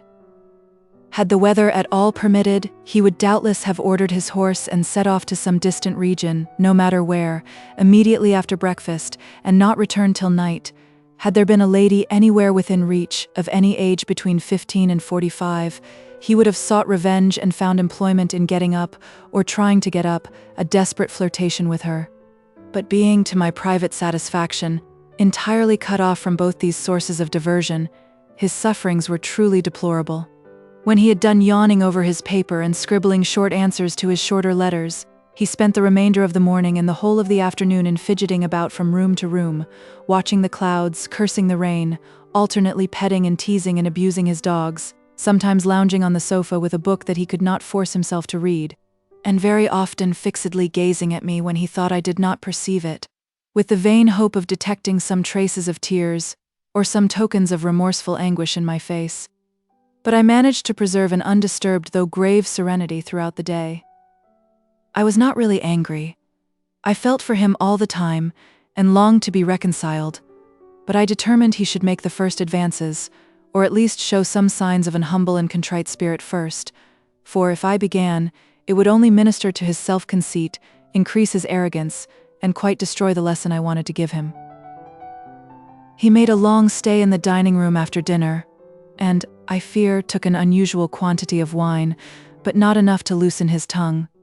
For when he came in and found me quietly occupied with my book, too busy to lift my head on his entrance, he merely murmured an expression of suppressed disapprobation, and, shutting the door with a bang, went and stretched himself at full length on the sofa, and composed himself to sleep. But his favorite cocker, Dash, that had been lying at my feet, took the liberty of jumping upon him and beginning to lick his face. He struck it off with a smart blow, and the poor dog squeaked and ran cowering back to me. When he woke up, about half an hour after, he called it to him again, but Dash only looked sheepish and wagged the tip of his tail. He called again more sharply, but Dash only clung the closer to me and licked my hand as if imploring protection. Enraged at this, his master snatched up a heavy book and hurled it at his head. The poor dog set up a piteous outcry and ran to the door.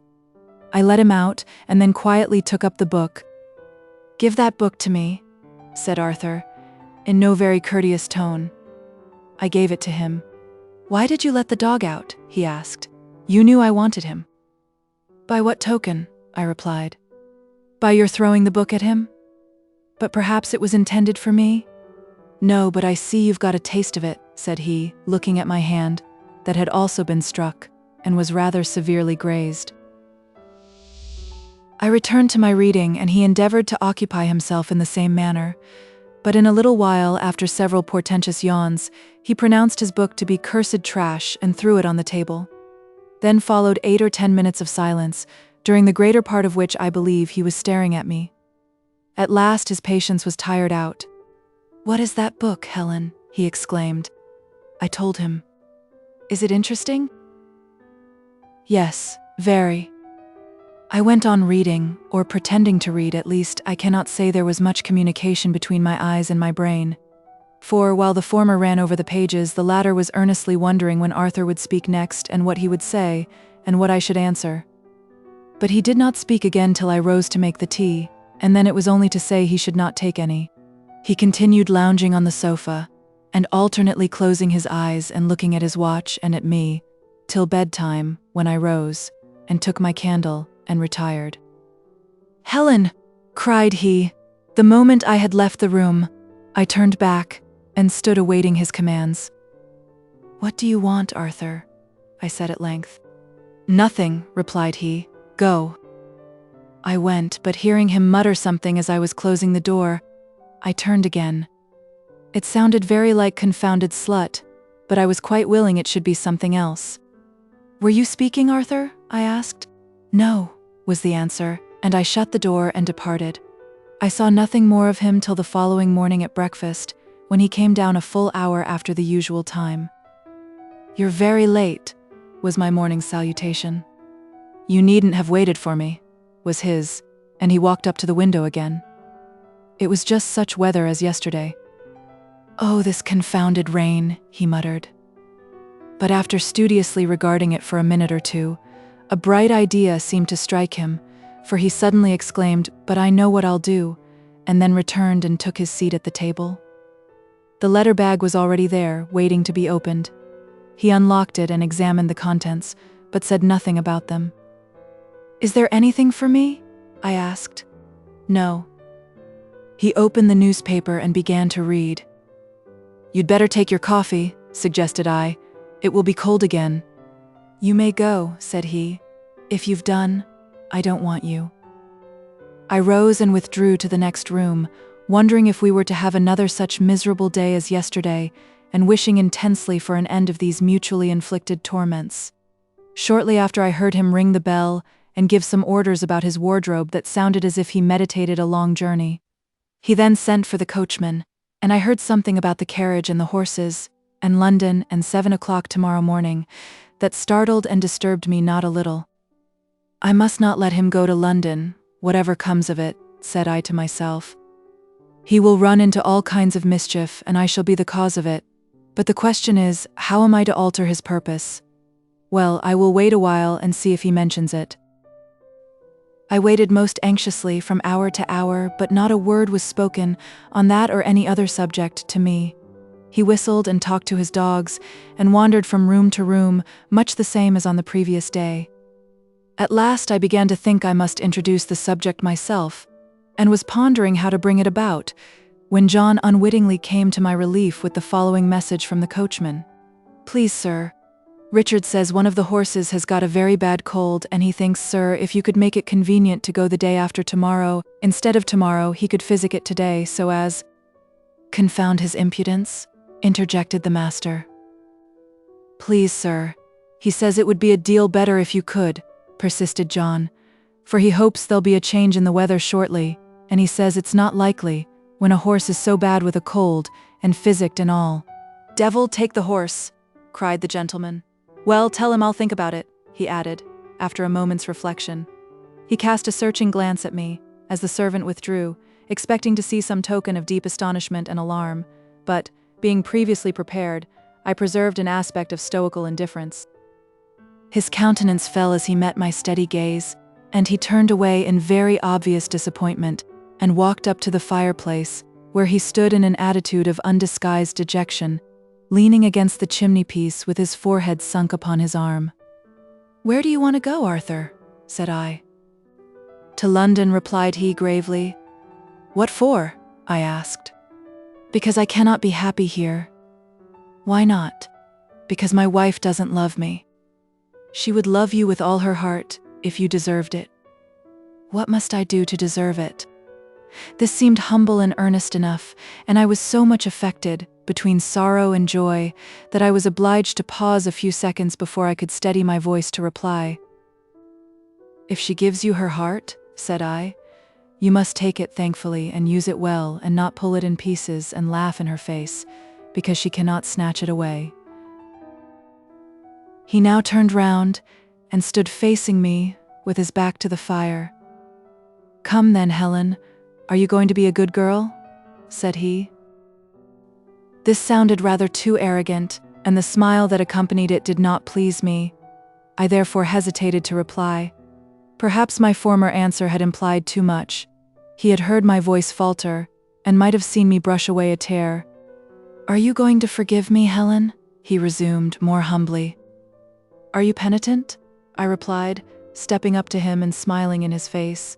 "Heartbroken," he answered, with a rueful countenance, yet with a merry smile just lurking within his eyes and about the corners of his mouth.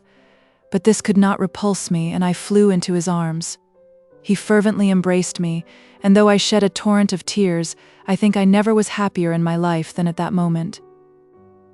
"Then you won't go to London, Arthur?" I said, when the first transport of tears and kisses had subsided. "No, love, unless you will go with me." "I will, gladly," I answered, "if you think the change will amuse you, and if you will put off the journey till next week." He readily consented, but said there was no need of much preparation, as he should not be for staying long, for he did not wish me to be Londonized, and to lose my country freshness and originality by too much intercourse with the ladies of the world. I thought this folly, but I did not wish to contradict him now. I merely said that I was of very domestic habits, as he well knew, and had no particular wish to mingle with the world.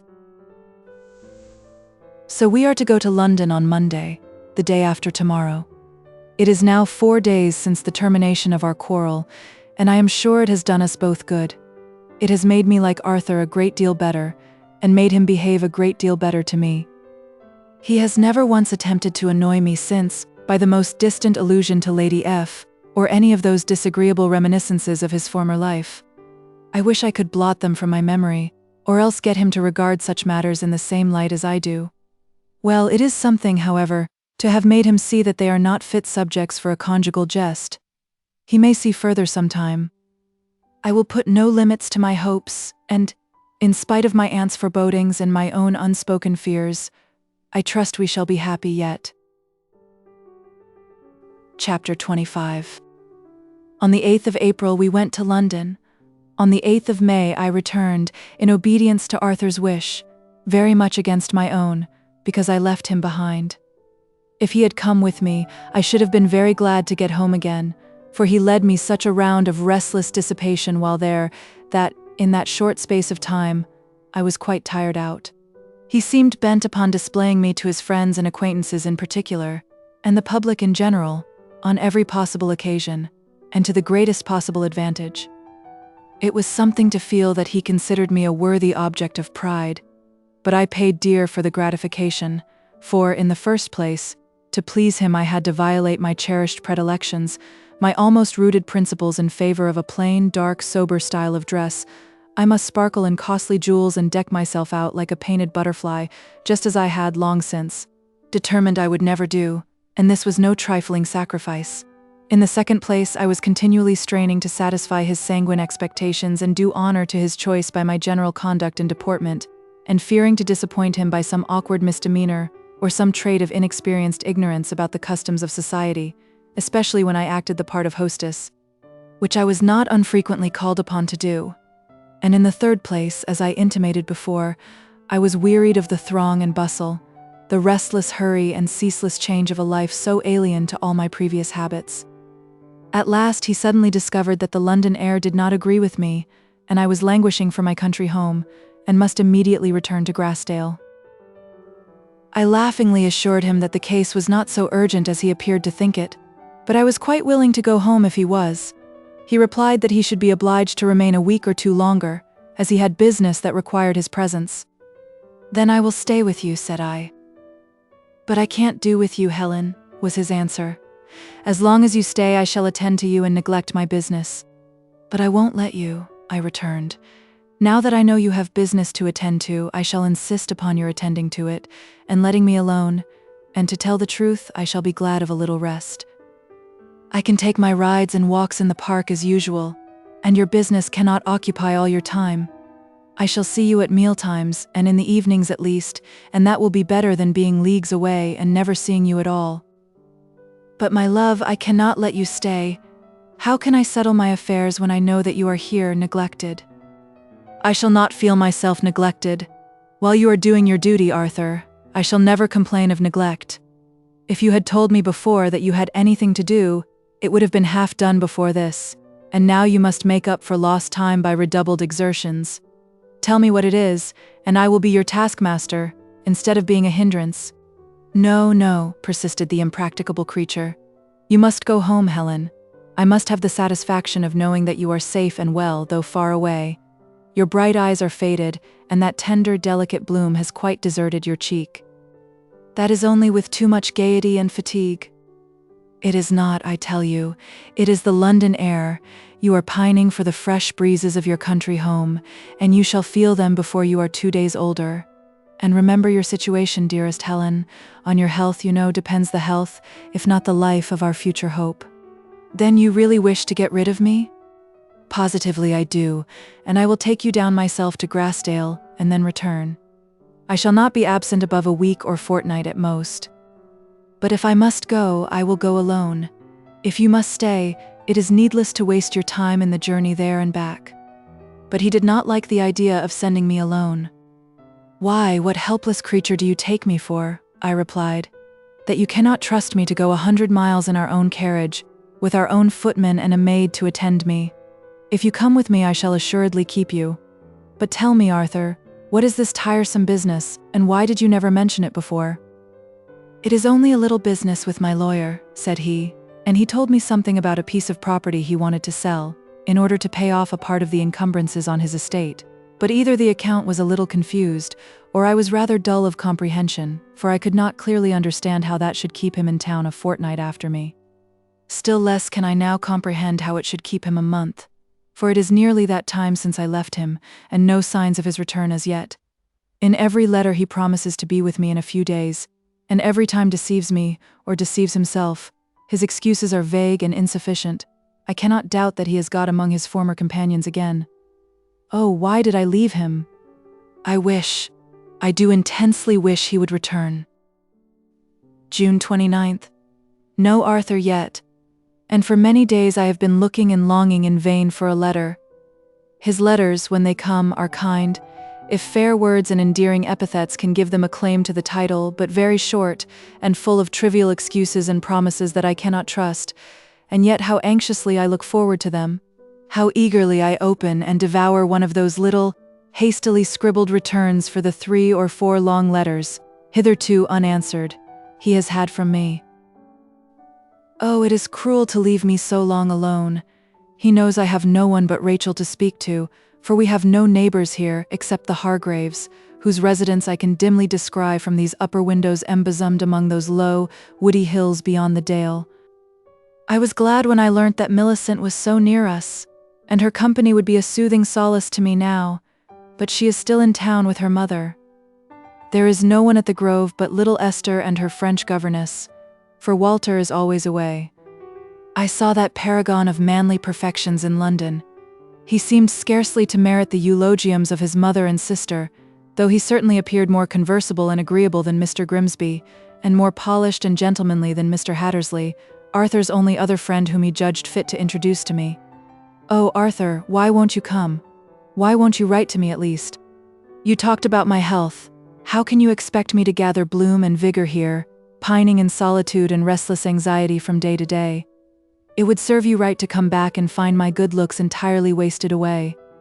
I would beg my uncle and aunt, or my brother, to come and see me, but I do not like to complain of my loneliness to them, and indeed loneliness is the least of my sufferings. But what is he doing? What is it that keeps him away? It is this ever-recurring question, and the horrible suggestions it raises, that distract me. July 3rd. My last bitter letter has wrung from him an answer at last, and a rather longer one than usual, but still I don't know what to make of it. He playfully abuses me for the gall and vinegar of my latest effusion, tells me I can have no conception of the multitudinous engagements that keep him away, but avers that in spite of them all, he will assuredly be with me before the close of next week. Though it is impossible for a man so circumstanced as he is to fix the precise day of his return. Meantime, he exhorts me to the exercise of patience, that first of woman's virtues, and desires me to remember the saying, "Absence makes the heart grow fonder," and comfort myself with the assurance that the longer he stays away, the better he shall love me when he returns. Until he does return, he begs I will continue to write to him constantly, for, though he is sometimes too idle and often too busy to answer my letters as they come, he likes to receive them daily, and if I fulfill my threat of punishing his seeming neglect by ceasing to write, he shall be so angry that he will do his utmost to forget me. He adds this piece of intelligence respecting poor Millicent Hargrave. Your little friend Millicent is likely, before long, to follow your example and take upon her the yoke of matrimony in conjunction with a friend of mine. Hattersley, you know, has not yet fulfilled his direful threat of throwing his precious person away on the first old maid that chose to evince a tenderness for him, but he still preserves a resolute determination to see himself a married man before the year is out. Only, said he to me, I must have somebody that will let me have my own way in everything, not like your wife, Huntingdon. She is a charming creature, but she looks as if she had a will of her own, and could play the vixen upon occasion. I thought you're right there, man, but I didn't say so. I must have some good, quiet soul that will let me just do what I like and go where I like, keep at home or stay away without a word of reproach or complaint, for I can't do with being bothered. Well, said I know somebody that will suit you to a T if you don't care for money, and that's Hargrave's sister, Millicent. He desired to be introduced to her forthwith, for he said he had plenty of the needful himself, or should have when his old governor chose to quit the stage. So you see, Helen, I have managed pretty well both for your friend and mine. Poor Millicent. But I cannot imagine she will ever be led to accept such a suitor, one so repugnant to all her ideas of a man to be honored and loved.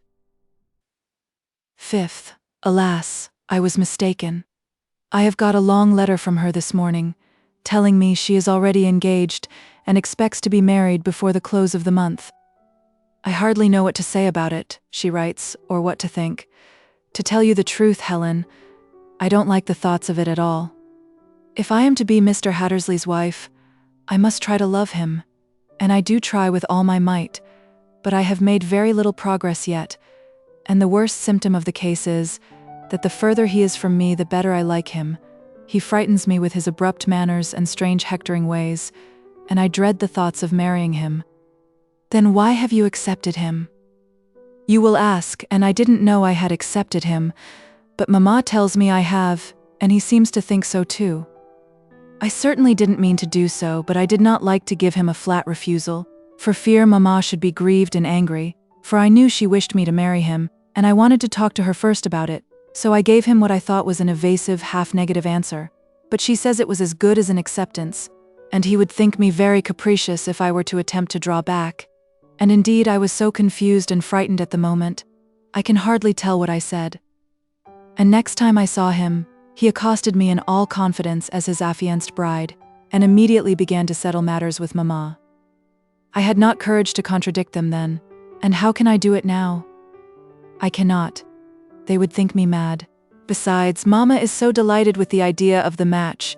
She thinks she has managed so well for me, and I cannot bear to disappoint her. I do object sometimes, and tell her what I feel, but you don't know how she talks.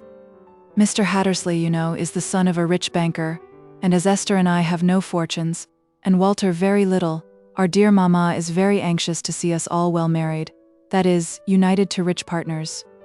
It is not my idea of being well married, but she means it all for the best. She says when I am safe off her hands it will be such a relief to her mind, and she assures me it will be a good thing for the family as well as for me. Even Walter is pleased at the prospect, and when I confessed my reluctance to him, he said it was all childish nonsense. Do you think it nonsense, Helen? I should not care if I could see any prospect of being able to love and admire him, but I can't. There is nothing about him to hang one's esteem and affection upon. He is so diametrically opposite to what I imagined my husband should be. Do write to me, and say all you can to encourage me. Don't attempt to dissuade me, for my fate is fixed. Preparations for the important event are already going on around me, and don't say a word against Mr. Hattersley, for I want to think well of him, and though I have spoken against him myself, it is for the last time. Hereafter I shall never permit myself to utter a word in his dispraise, however he may seem to deserve it, and whoever ventures to speak slightingly of the man I have promised to love, to honor, and obey, must expect my serious displeasure. After all, I think he is quite as good as Mr. Huntingdon, if not better. And yet you love him, and seem to be happy and contented. And perhaps I may manage as well. You must tell me, if you can, that Mr. Hattersley is better than he seems, that he is upright, honorable, and open-hearted, in fact, a perfect diamond in the rough. He may be all this, but I don't know him. I know only the exterior and what, I trust, is the worst part of him. She concludes with goodbye, dear Helen. I am waiting anxiously for your advice, but mind you, let it be all on the right side. Alas, poor Millicent, what encouragement can I give you? Or what advice, except that it is better to make a bold stand now, though at the expense of disappointing and angering both mother and brother and lover, than to devote your whole life hereafter to misery and vain regret? Saturday, 13th. The week is over and he has not come. All the sweet summer is passing away without one breath of pleasure to me or benefit to him. And I had all along been looking forward to this season with the fond, delusive hope that we should enjoy it so sweetly together, and that with God's help and my exertions, it would be the means of elevating his mind and refining his taste to a due appreciation of the salutary and pure delights of nature and peace and holy love. But now at evening, when I see the round red sun sink quietly down behind those woody hills, leaving them sleeping in a warm, red, golden haze, I only think another lovely day is lost to him and me, and at morning, when roused by the flutter and chirp of the sparrows and the gleeful twitter of the swallows, all intent upon feeding their young, and full of life and joy in their own little frames, I open the window to inhale the balmy, soul-reviving air, and look out upon the lovely landscape, laughing in dew and sunshine. I too often shame that glorious scene with tears of thankless misery, because he cannot feel its freshening influence. And when I wander in the ancient woods, and meet the little wild flowers smiling in my path, or sit in the shadow of our noble ash trees by the waterside, with their branches gently swaying in the light summer breeze that murmurs through their feathery foliage, my ears full of that low music mingled with the dreamy hum of insects, my eyes abstractedly gazing on the glassy surface of the little lake before me, with the trees that crowd about its bank, some gracefully bending to kiss its waters, some rearing their stately heads high above, but stretching their wide arms over its margin, all faithfully mirrored far, far down in its glassy depth, though sometimes the images are partially broken by the sport of aquatic insects, and sometimes, for a moment, the whole is shivered into trembling fragments by a transient breeze that sweeps the surface too roughly. Still I have no pleasure, for the greater the happiness that nature sets before me, the more I lament that he is not here to taste it.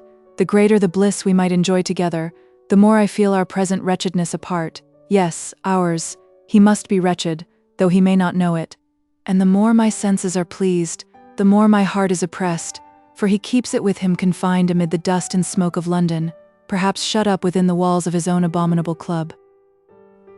But most of all at night, when I enter my lonely chamber, and look out upon the summer moon, sweet regent of the sky, floating above me in the black-blue vault of heaven, shedding a flood of silver radiance over park and wood and water, so pure, so peaceful, so divine, and think, where is he now? What is he doing at this moment? Wholly unconscious of this heavenly scene, perhaps revelling with his boon companions, perhaps, God help me, it is too much. 23rd. Thank heaven he is come at last. But how altered, flushed and feverish, listless and languid, his beauty strangely diminished, his vigor and vivacity quite departed. I have not upbraided him by word or look, I have not even asked him what he has been doing. I have not the heart to do it, for I think he is ashamed of himself. He must be so indeed, and such inquiries could not fail to be painful to both. My forbearance pleases him, touches him even, I am inclined to think. He says he is glad to be home again, and God knows how glad I am to get him back, even as he is. He lies on the sofa, nearly all day long, and I play and sing to him for hours together. I write his letters for him, and get him everything he wants, and sometimes I read to him, and sometimes I talk, and sometimes only sit by him and soothe him with silent caresses. I know he does not deserve it, and I fear I am spoiling him, but this once I will forgive him, freely and entirely. I will shame him into virtue if I can, and I will never let him leave me again. He is pleased with my attentions, it may be, grateful for them. He likes to have me near him, and though he is peevish and testy with his servants and his dogs, he is gentle and kind to me. What he would be if I did not so watchfully anticipate his wants, and so carefully avoid or immediately desist from doing anything that has a tendency to irritate or disturb him, with however little reason I cannot tell. How intensely I wish he were worthy of all this care. Last night as I sat beside him, with his head in my lap, passing my fingers through his beautiful curls, This thought made my eyes overflow with sorrowful tears, as it often does, but this time a tear fell on his face and made him look up. He smiled, but not insultingly. "Dear Helen," he said, "why do you cry? You know that I love you." And he pressed my hand to his feverish lips. "And what more could you desire?" "Only, Arthur, that you would love yourself as truly and as faithfully as you are loved by me." "That would be hard indeed," he replied, tenderly squeezing my hand. August 24th. Arthur is himself again, as lusty and reckless, as light of heart and head as ever, and as restless and hard to amuse as a spoilt child, and almost as full of mischief too, especially when wet weather keeps him within doors. I wish he had something to do, some useful trade or profession or employment, anything to occupy his head or his hands for a few hours a day, and give him something besides his own pleasure to think about. If he would play the country gentleman and attend to the farm, but that he knows nothing about, and won't give his mind to consider, or if he would take up with some literary study, or learn to draw or to play, as he is so fond of music. I often try to persuade him to learn the piano, but he is far too idle for such an undertaking.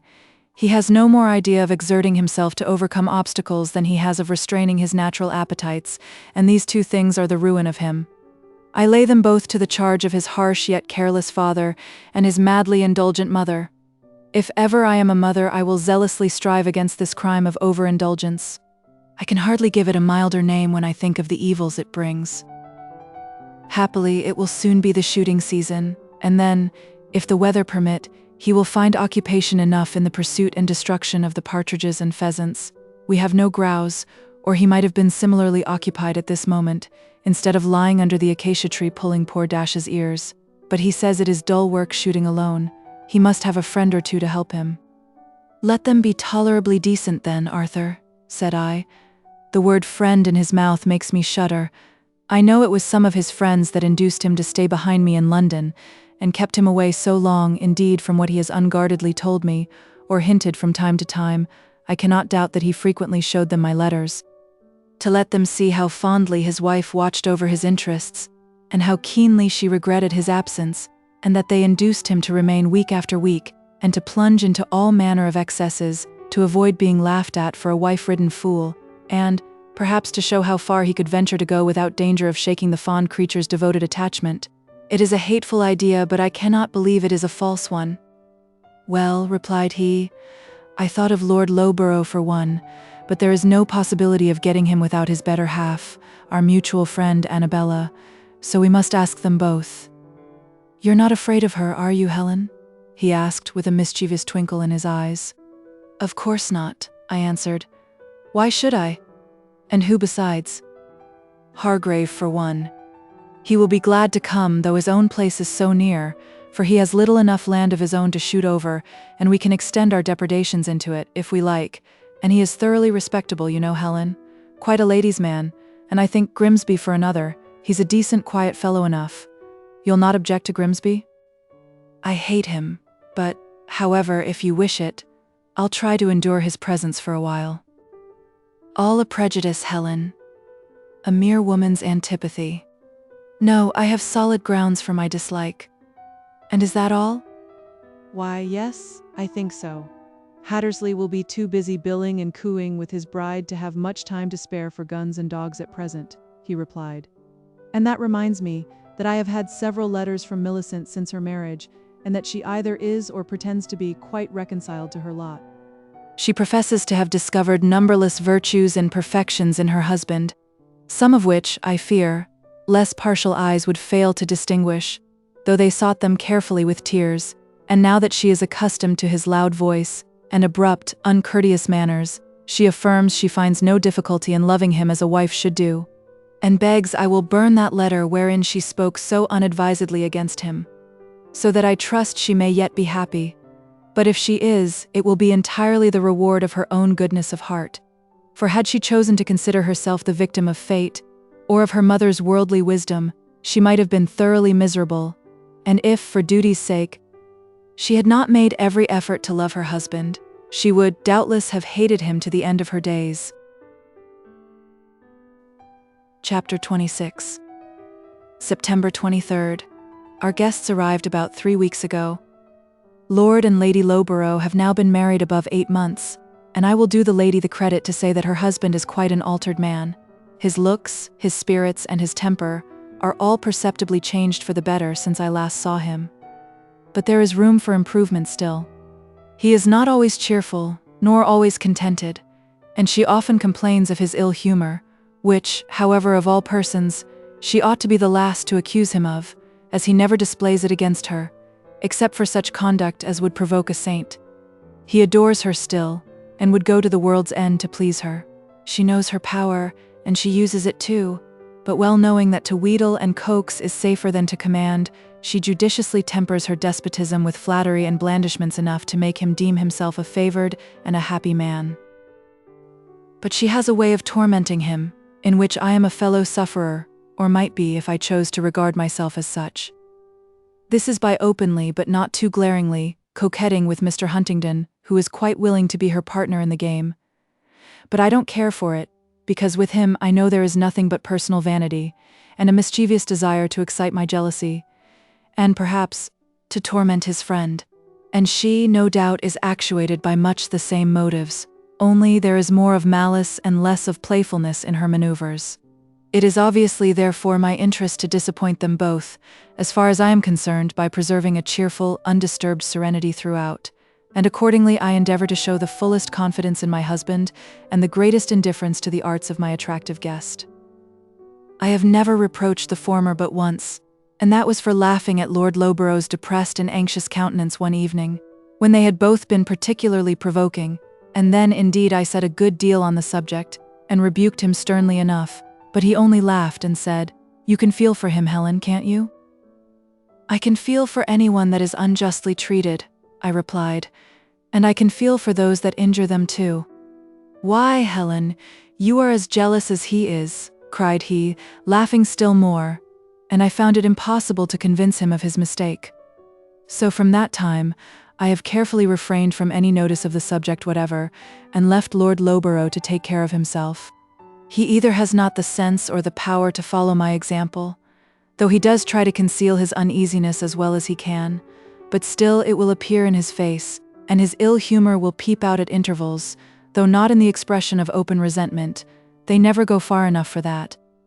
But I confess I do feel jealous at times, most painfully, bitterly so, when she sings and plays to him, and he hangs over the instrument and dwells upon her voice with no affected interest, for then I know he is really delighted, and I have no power to awaken similar fervor.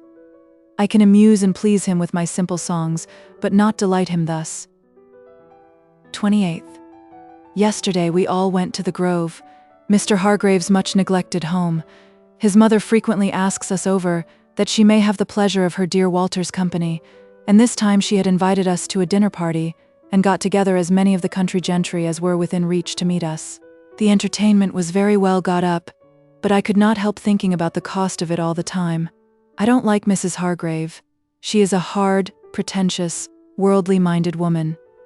She has money enough to live very comfortably if she only knew how to use it judiciously and had taught her son to do the same.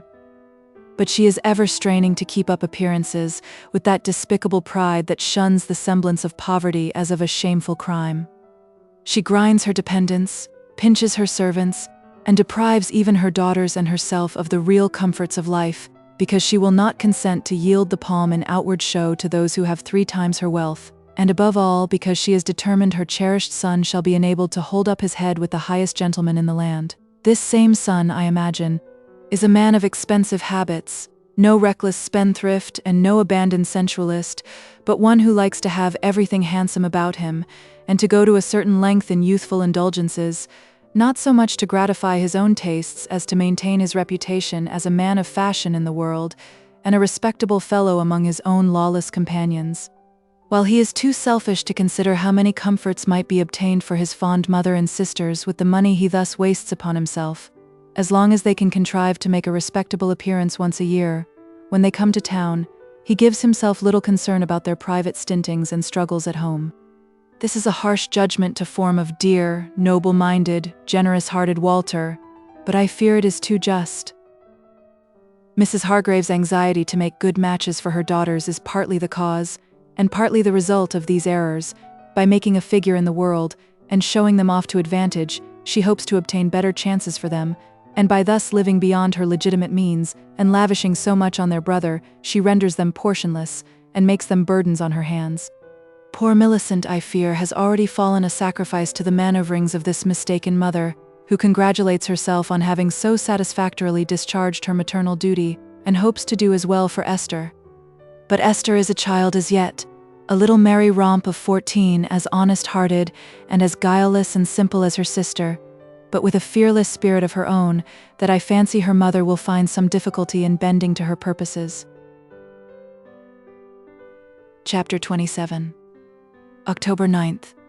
It was on the night of the 4th, a little after tea, that Annabella had been singing and playing, with Arthur as usual at her side. She had ended her song, but still she sat at the instrument, and he stood leaning on the back of her chair, conversing in scarcely audible tones, with his face in very close proximity with hers. I looked at Lord Loughborough. He was at the other end of the room talking with Messrs. Hargrave and Grimsby, but I saw him dart towards his lady and his host a quick, impatient glance, expressive of intense disquietude, at which Grimsby smiled.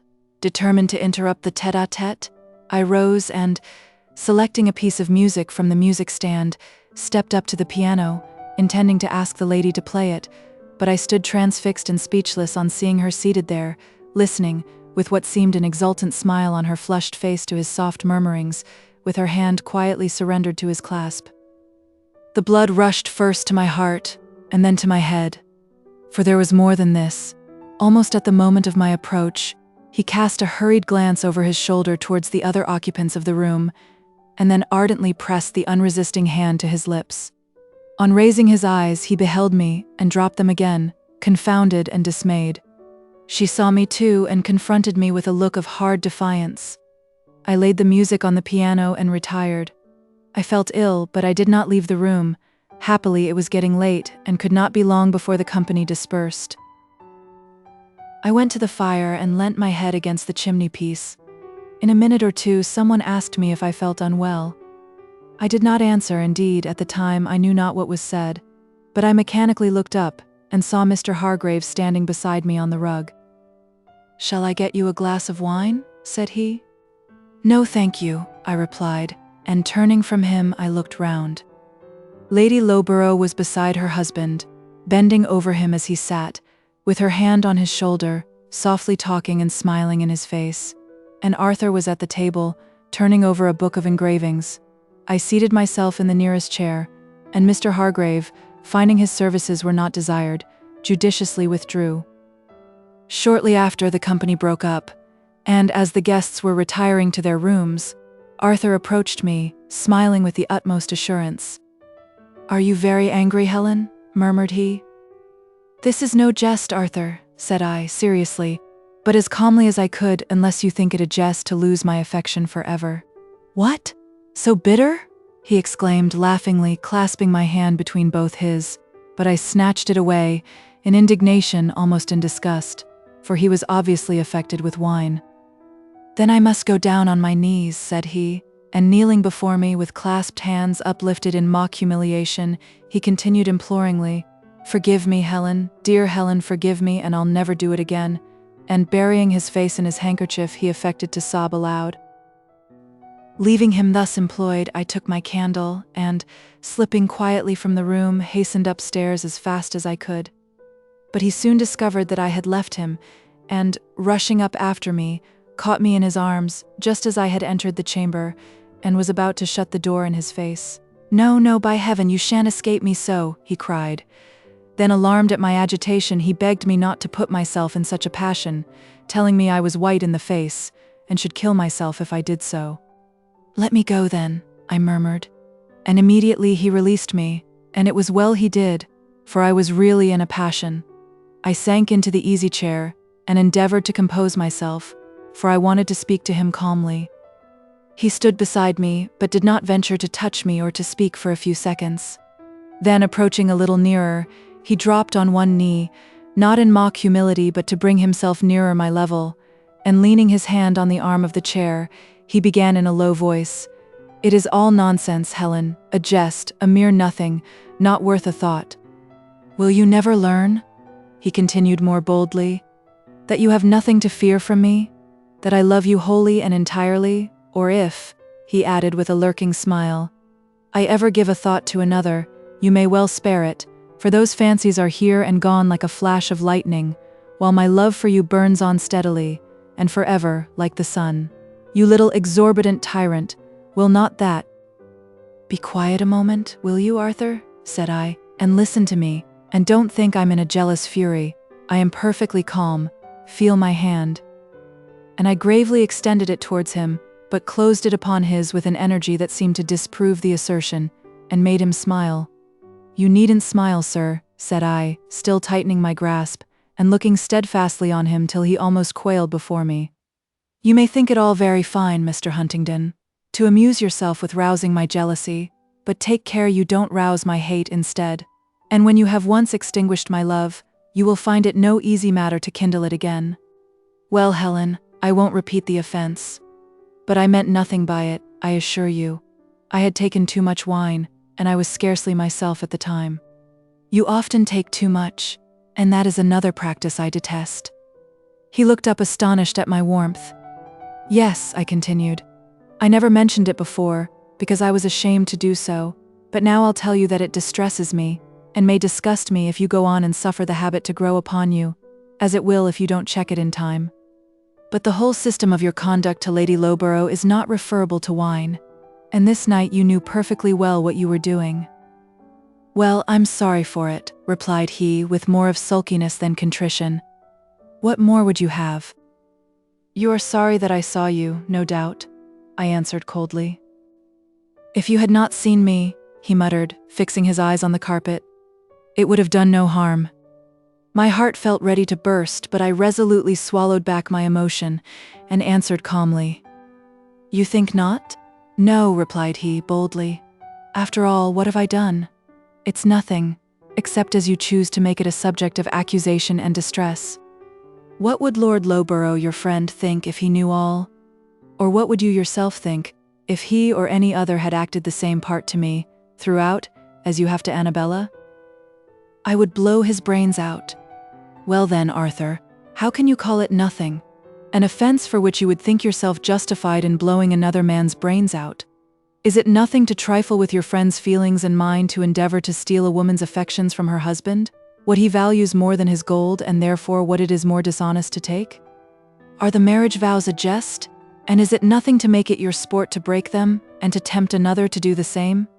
Can I love a man that does such things, and coolly maintains it is nothing?" "You are breaking your marriage vows yourself," said he, indignantly rising and pacing to and fro. "You promised to honor and obey me, and now you attempt to hector over me, and threaten and accuse me, and call me worse than a highwayman. If it were not for your situation, Helen, I would not submit to it so tamely. I won't be dictated to by a woman, though she be my wife." "What will you do then? Will you go on till I hate you, and then accuse me of breaking my vows?" He was silent a moment, and then replied, "You never will hate me." Returning and resuming his former position at my feet, he repeated more vehemently, "You cannot hate me as long as I love you. But how can I believe that you love me if you continue to act in this way? Just imagine yourself in my place. Would you think I loved you if I did so? Would you believe my protestations, and honor and trust me under such circumstances?" "The cases are different," he replied. "It is a woman's nature to be constant, to love one and one only, blindly, tenderly, and forever. Bless them, dear creatures, and you above them all. But you must have some commiseration for us, Helen. You must give us a little more license, for, as Shakespeare has it, however we do praise ourselves, our fancies are more giddy and unfirm, more longing, wavering, sooner lost and won than women's are. Do you mean by that your fancies are lost to me, and won by Lady Loughborough? No, heaven is my witness that I think her mere dust and ashes in comparison with you, and shall continue to think so, unless you drive me from you by too much severity. She is a daughter of earth, you are an angel of heaven, only be not too austere in your divinity, and remember that I am a poor, fallible mortal. Come now, Helen, won't you forgive me?" he said, gently taking my hand and looking up with an innocent smile. If I do, you will repeat the offense. I swear by. Don't swear. I'll believe your word as well as your oath. I wish I could have confidence in either. Try me then, Helen. Only trust and pardon me this once, and you shall see. Come, I am in hell's torments till you speak the word. I did not speak it, but I put my hand on his shoulder and kissed his forehead, and then burst into tears. He embraced me tenderly, and we have been good friends ever since. He has been decently temperate at table, and well conducted towards Lady Loughborough. The first day he held himself aloof from her, as far as he could without any flagrant breach of hospitality, since that he has been friendly and civil, but nothing more in my presence at least, nor, I think, at any other time, for she seems haughty and displeased, and Lord Loughborough is manifestly more cheerful and more cordial towards his host than before. But I shall be glad when they are gone, for I have so little love for Annabella that it is quite a task to be civil to her, and as she is the only woman here besides myself, we are necessarily thrown so much together. Next time Mrs. Hargrave calls, I shall hail her advent as quite a relief. I have a good mind to ask Arthur's leave to invite the old lady to stay with us till our guests depart. I think I will. She will take it as a kind attention, and though I have little relish for her society, she will be truly welcome as a third to stand between Lady Loughborough and me. The first time the latter and I were alone together, after that unhappy evening, was an hour or two after breakfast on the following day, when the gentlemen were gone out, after the usual time spent in the writing of letters, the reading of newspapers, and desultory conversation. We sat silent for 2 or 3 minutes. She was busy with her work, and I was running over the columns of a paper from which I had extracted all the pith some 20 minutes before. It was a moment of painful embarrassment to me, and I thought it must be infinitely more so to her, but it seems I was mistaken. She was the first to speak, and smiling with the coolest assurance, she began. Your husband was merry last night, Helen. Is he often so? My blood boiled in my face, but it was better she should seem to attribute his conduct to this than to anything else. No, replied I, and never will be so again, I trust. You gave him a curtain lecture, did you? No, but I told him I disliked such conduct, and he promised me not to repeat it. I thought he looked rather subdued this morning, she continued. And you, Helen? You've been weeping, I see. That's our grand resource, you know. But doesn't it make your eyes smart? And do you always find it to answer? I never cry for effect, nor can I conceive how anyone can. Well, I don't know. I never had occasion to try it, but I think if Loughborough were to commit such improprieties, I'd make him cry. I don't wonder at your being angry, for I'm sure I'd give my husband a lesson he would not soon forget for a lighter offense than that. But then he never will do anything of the kind, for I keep him in too good order for that. Are you sure you don't arrogate too much of the credit to yourself? Lord Loughborough was quite as remarkable for his abstemiousness for some time before you married him, as he is now, I have heard. Oh, about the wine, you mean? Yes, he's safe enough for that. And as to looking askance to another woman, he's safe enough for that too, while I live, for he worships the very ground I tread on. Indeed, and are you sure you deserve it? Why, as to that, I can't say. You know, we're all fallible creatures, Helen. We none of us deserve to be worshipped. But are you sure your darling Huntingdon deserves all the love you give to him? I knew not what to answer to this. I was burning with anger, but I suppressed all outward manifestations of it, and only bit my lip and pretended to arrange my work. At any rate, resumed she, pursuing her advantage, you can console yourself with the assurance that you are worthy of all the love he gives to you. You flatter me, said I, but at least I can try to be worthy of it. And then I turned the conversation. Chapter 28. December 25th. Last Christmas I was a bride, with a heart overflowing with present bliss, and full of ardent hopes for the future, though not unmingled with foreboding fears. Now I am a wife, my bliss is sobered, but not destroyed, my hopes diminished, but not departed, my fears increased, but not yet thoroughly confirmed, and thank heaven I am a mother too.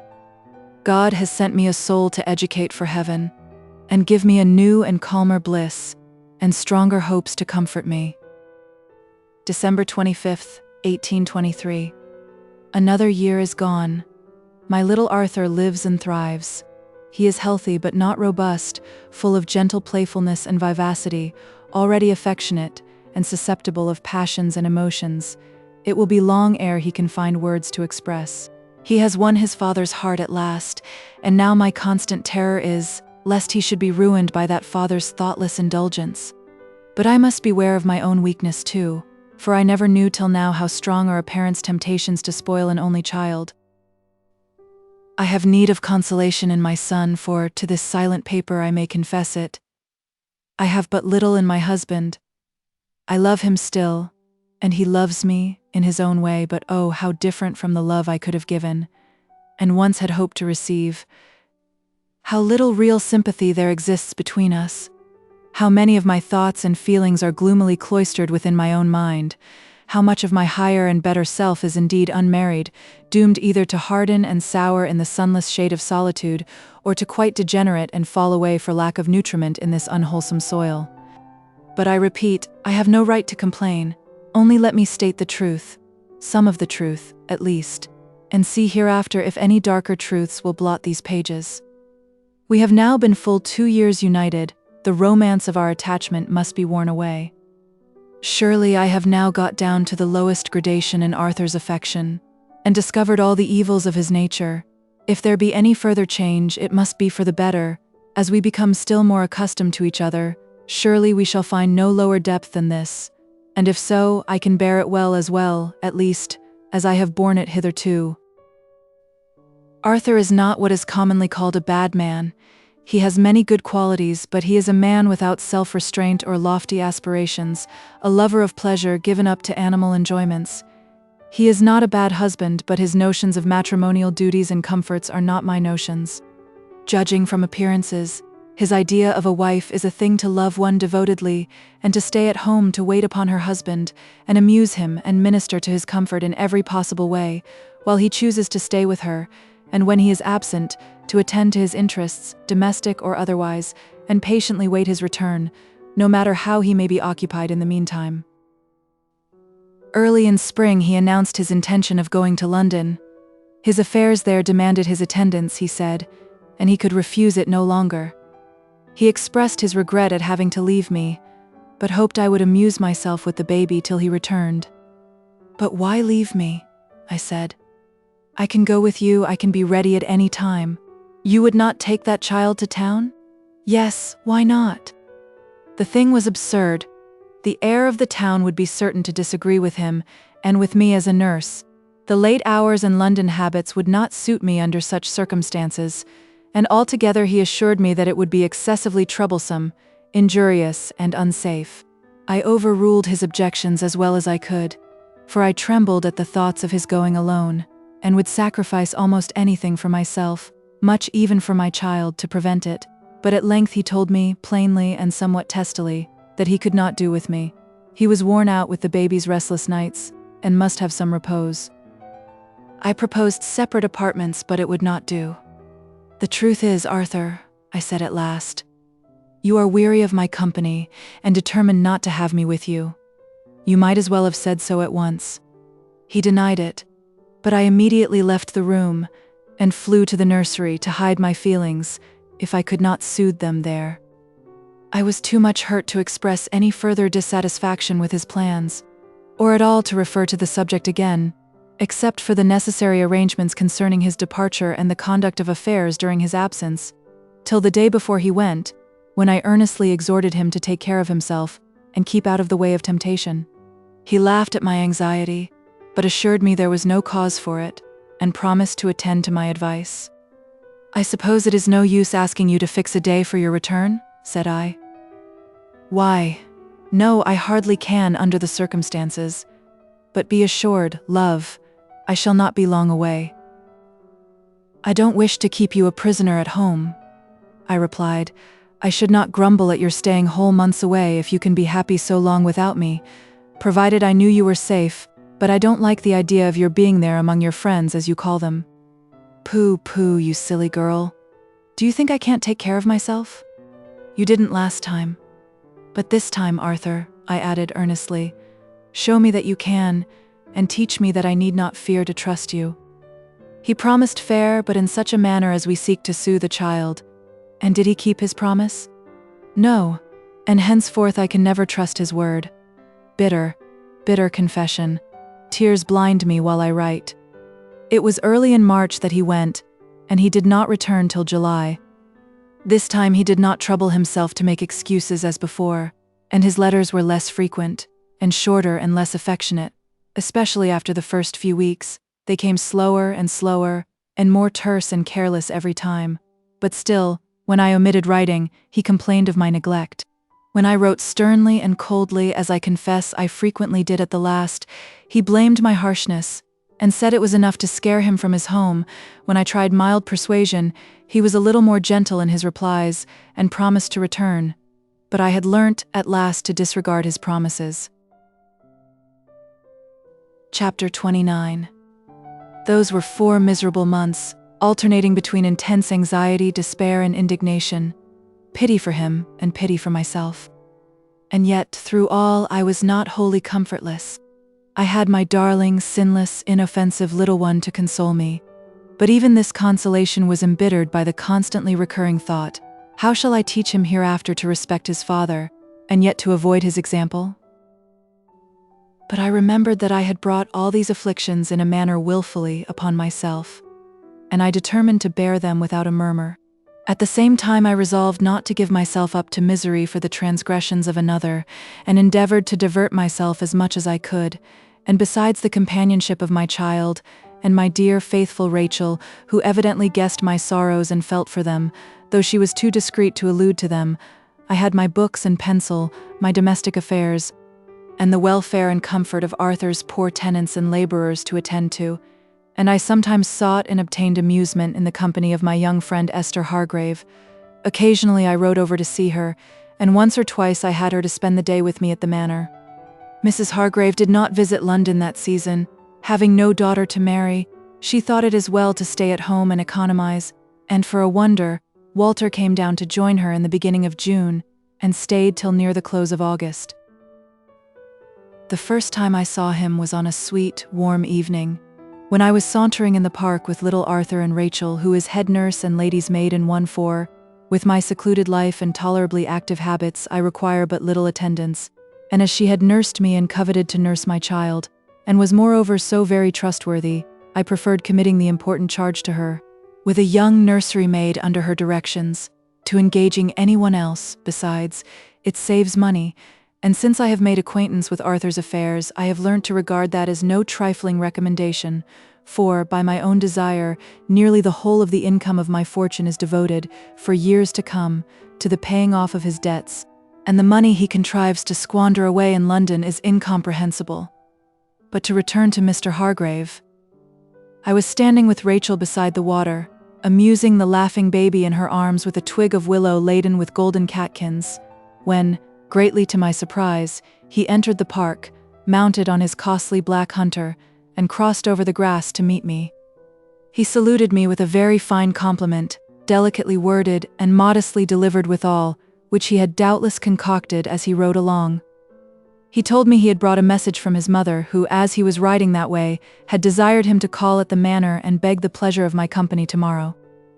"There is no one to meet but ourselves," said he. "But Esther is very anxious to see you, and my mother fears you will feel solitary in this great house so much alone, and wishes she could persuade you to give her the pleasure of your company more frequently, and make yourself at home in our more humble dwelling, till Mr. Huntingdon's return shall render this a little more conducive to your comfort." "She is very kind," I answered, "but I am not alone, you see, and those whose time is fully occupied seldom complain of solitude." "Will you not come tomorrow, then? She will be sadly disappointed if you refuse." I did not relish being thus compassionated for my loneliness, but, however, I promised to come. "What a sweet evening this is," observed he, looking round upon the sunny park, with its imposing swell and slope, its placid water and majestic clumps of trees. "And what a paradise you live in." "It is a lovely evening," answered I, and I sighed to think how little I had felt its loveliness, and how little of a paradise sweet Grassdale was to me, how still less to the voluntary exile from its scenes. Whether Mr. Hargrave divined my thoughts, I cannot tell, but, with a half-hesitating, sympathizing seriousness of tone and manner, he asked if I had lately heard from Mr. Huntingdon. "Not lately," I replied. "I thought not," he muttered, as if to himself, looking thoughtfully on the ground. "Are you not lately returned from London?" I asked. "Only yesterday." "And did you see him there?" "Yes, I saw him." "Was he well?" "Yes, that is," said he, with increasing hesitation and an appearance of suppressed indignation, "he was as well as he deserved to be, but under circumstances I should have deemed incredible for a man so favored as he is." He here looked up and pointed the sentence with a serious bow to me. I suppose my face was crimson. "Pardon me, Mrs. Huntingdon," he continued, "but I cannot suppress my indignation when I behold such infatuated blindness and perversion of taste. But perhaps you're not aware." He paused. "I am aware of nothing, sir, except that he delays his coming longer than I expected, and if, at present, he prefers the society of his friends to that of his wife, and the dissipations of the town to the quiet of country life, I suppose I have those friends to thank for it. Their tastes and occupations are similar to his, and I don't see why his conduct should awaken either their indignation or surprise." "You wrong me cruelly," answered he. "I have shared but little of Mr. Huntingdon's society for the last few weeks, and as for his tastes and occupations, they are quite beyond me, lonely wanderer as I am. Where I have but sipped and tasted, he drains the cup to the dregs, and if ever for a moment I have sought to drown the voice of reflection in madness and folly, or if I have wasted too much of my time and talents among reckless and dissipated companions, God knows I would gladly renounce them entirely and forever. If I had but half the blessings that man so thanklessly casts behind his back, but half the inducements to virtue and domestic, orderly habits that he despises, but such a home, and such a partner to share it. It is infamous," he muttered, between his teeth. "And don't think, Mrs. Huntingdon," he added aloud, "that I could be guilty of inciting him to persevere in his present pursuits. On the contrary, I have remonstrated with him again and again. I have frequently expressed my surprise at his conduct, and reminded him of his duties and his privileges, but to no purpose, he only—" "Enough, Mr. Hargrave. You ought to be aware that whatever my husband's faults may be, it can only aggravate the evil for me to hear them from a stranger's lips." "Am I then a stranger?" said he in a sorrowful tone. "I am your nearest neighbor, your son's godfather, and your husband's friend. May I not be yours also? Intimate acquaintance must precede real friendship. I know but little of you, Mr. Hargrave, except from report." "Have you then forgotten the 6 or 7 weeks I spent under your roof last autumn?" "I have not forgotten them, and I know enough of you, Mrs. Huntingdon, to think that your husband is the most enviable man in the world, and I should be the next if you would deem me worthy of your friendship. If you knew more of me, you would not think it, or if you did, you would not say it, and expect me to be flattered by the compliment." I stepped backward as I spoke. He saw that I wished the conversation to end, and immediately taking the hint, he gravely bowed, wished me good evening, and turned his horse towards the road. He appeared grieved and hurt at my unkind reception of his sympathizing overtures. I was not sure that I had done right in speaking so harshly to him, but, at the time, I had felt irritated, almost insulted by his conduct. It seemed as if he was presuming upon the absence and neglect of my husband, and insinuating even more than the truth against him. Rachel had moved on during our conversation to some yards' distance. He rode up to her and asked to see the child. He took it carefully into his arms, looked upon it with an almost paternal smile, and I heard him say as I approached, "And this too he has forsaken." He then tenderly kissed it and restored it to the gratified nurse. "Are you fond of children, Mr. Hargrave?" said I, a little softened towards him. "Not in general," he replied, "but that is such a sweet child and so like its mother," he added in a lower tone. "You are mistaken there. It is its father it resembles." "Am I not right, nurse?" said he, appealing to Rachel. "I think, sir, there's a bit of both," she replied. He departed, and Rachel pronounced him a very nice gentleman. I had still my doubts on the subject. In the course of the following 6 weeks I met him several times, but always, save once, in company with his mother, or his sister, or both. When I called on them, he always happened to be at home, and, when they called on me, It was always he that drove them over in the phaeton. His mother evidently was quite delighted with his dutiful attentions and newly acquired domestic habits. The time that I met him alone was on a bright but not oppressively hot day, in the beginning of July. I had taken little Arthur into the wood that skirts the park, and there seated him on the moss-cushioned roots of an old oak, and, having gathered a handful of bluebells and wild roses, I was kneeling before him and presenting them, one by one, to the grasp of his tiny fingers. Enjoying the heavenly beauty of the flowers, through the medium of his smiling eyes, forgetting, for the moment, all my cares, laughing at his gleeful laughter and delighting myself with his delight, when a shadow suddenly eclipsed the little space of sunshine on the grass before us, and looking up I beheld Walter Hargrave standing and gazing upon us. "Excuse me, Mrs. Huntingdon," said he, but I was spellbound.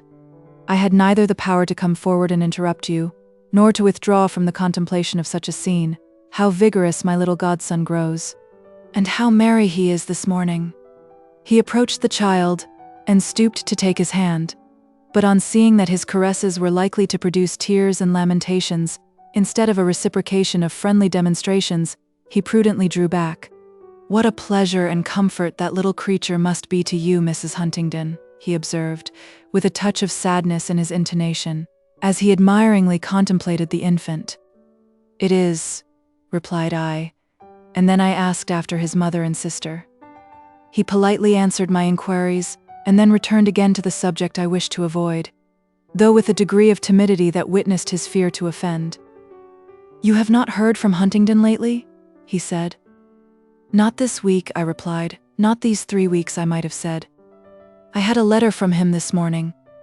I wish it were such a one as I could show to his lady."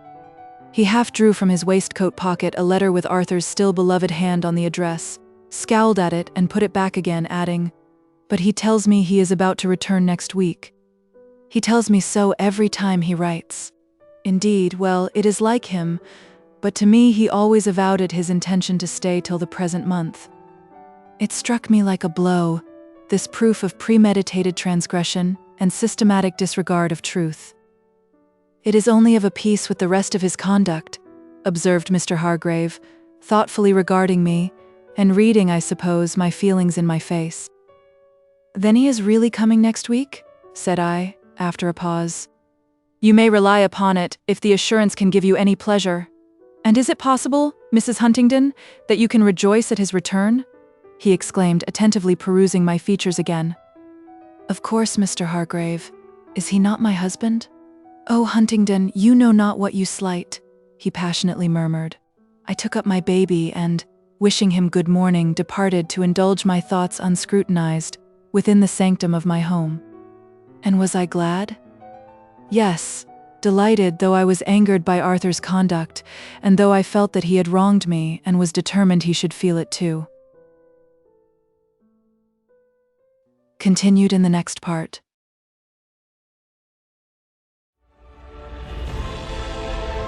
A whole galaxy to go.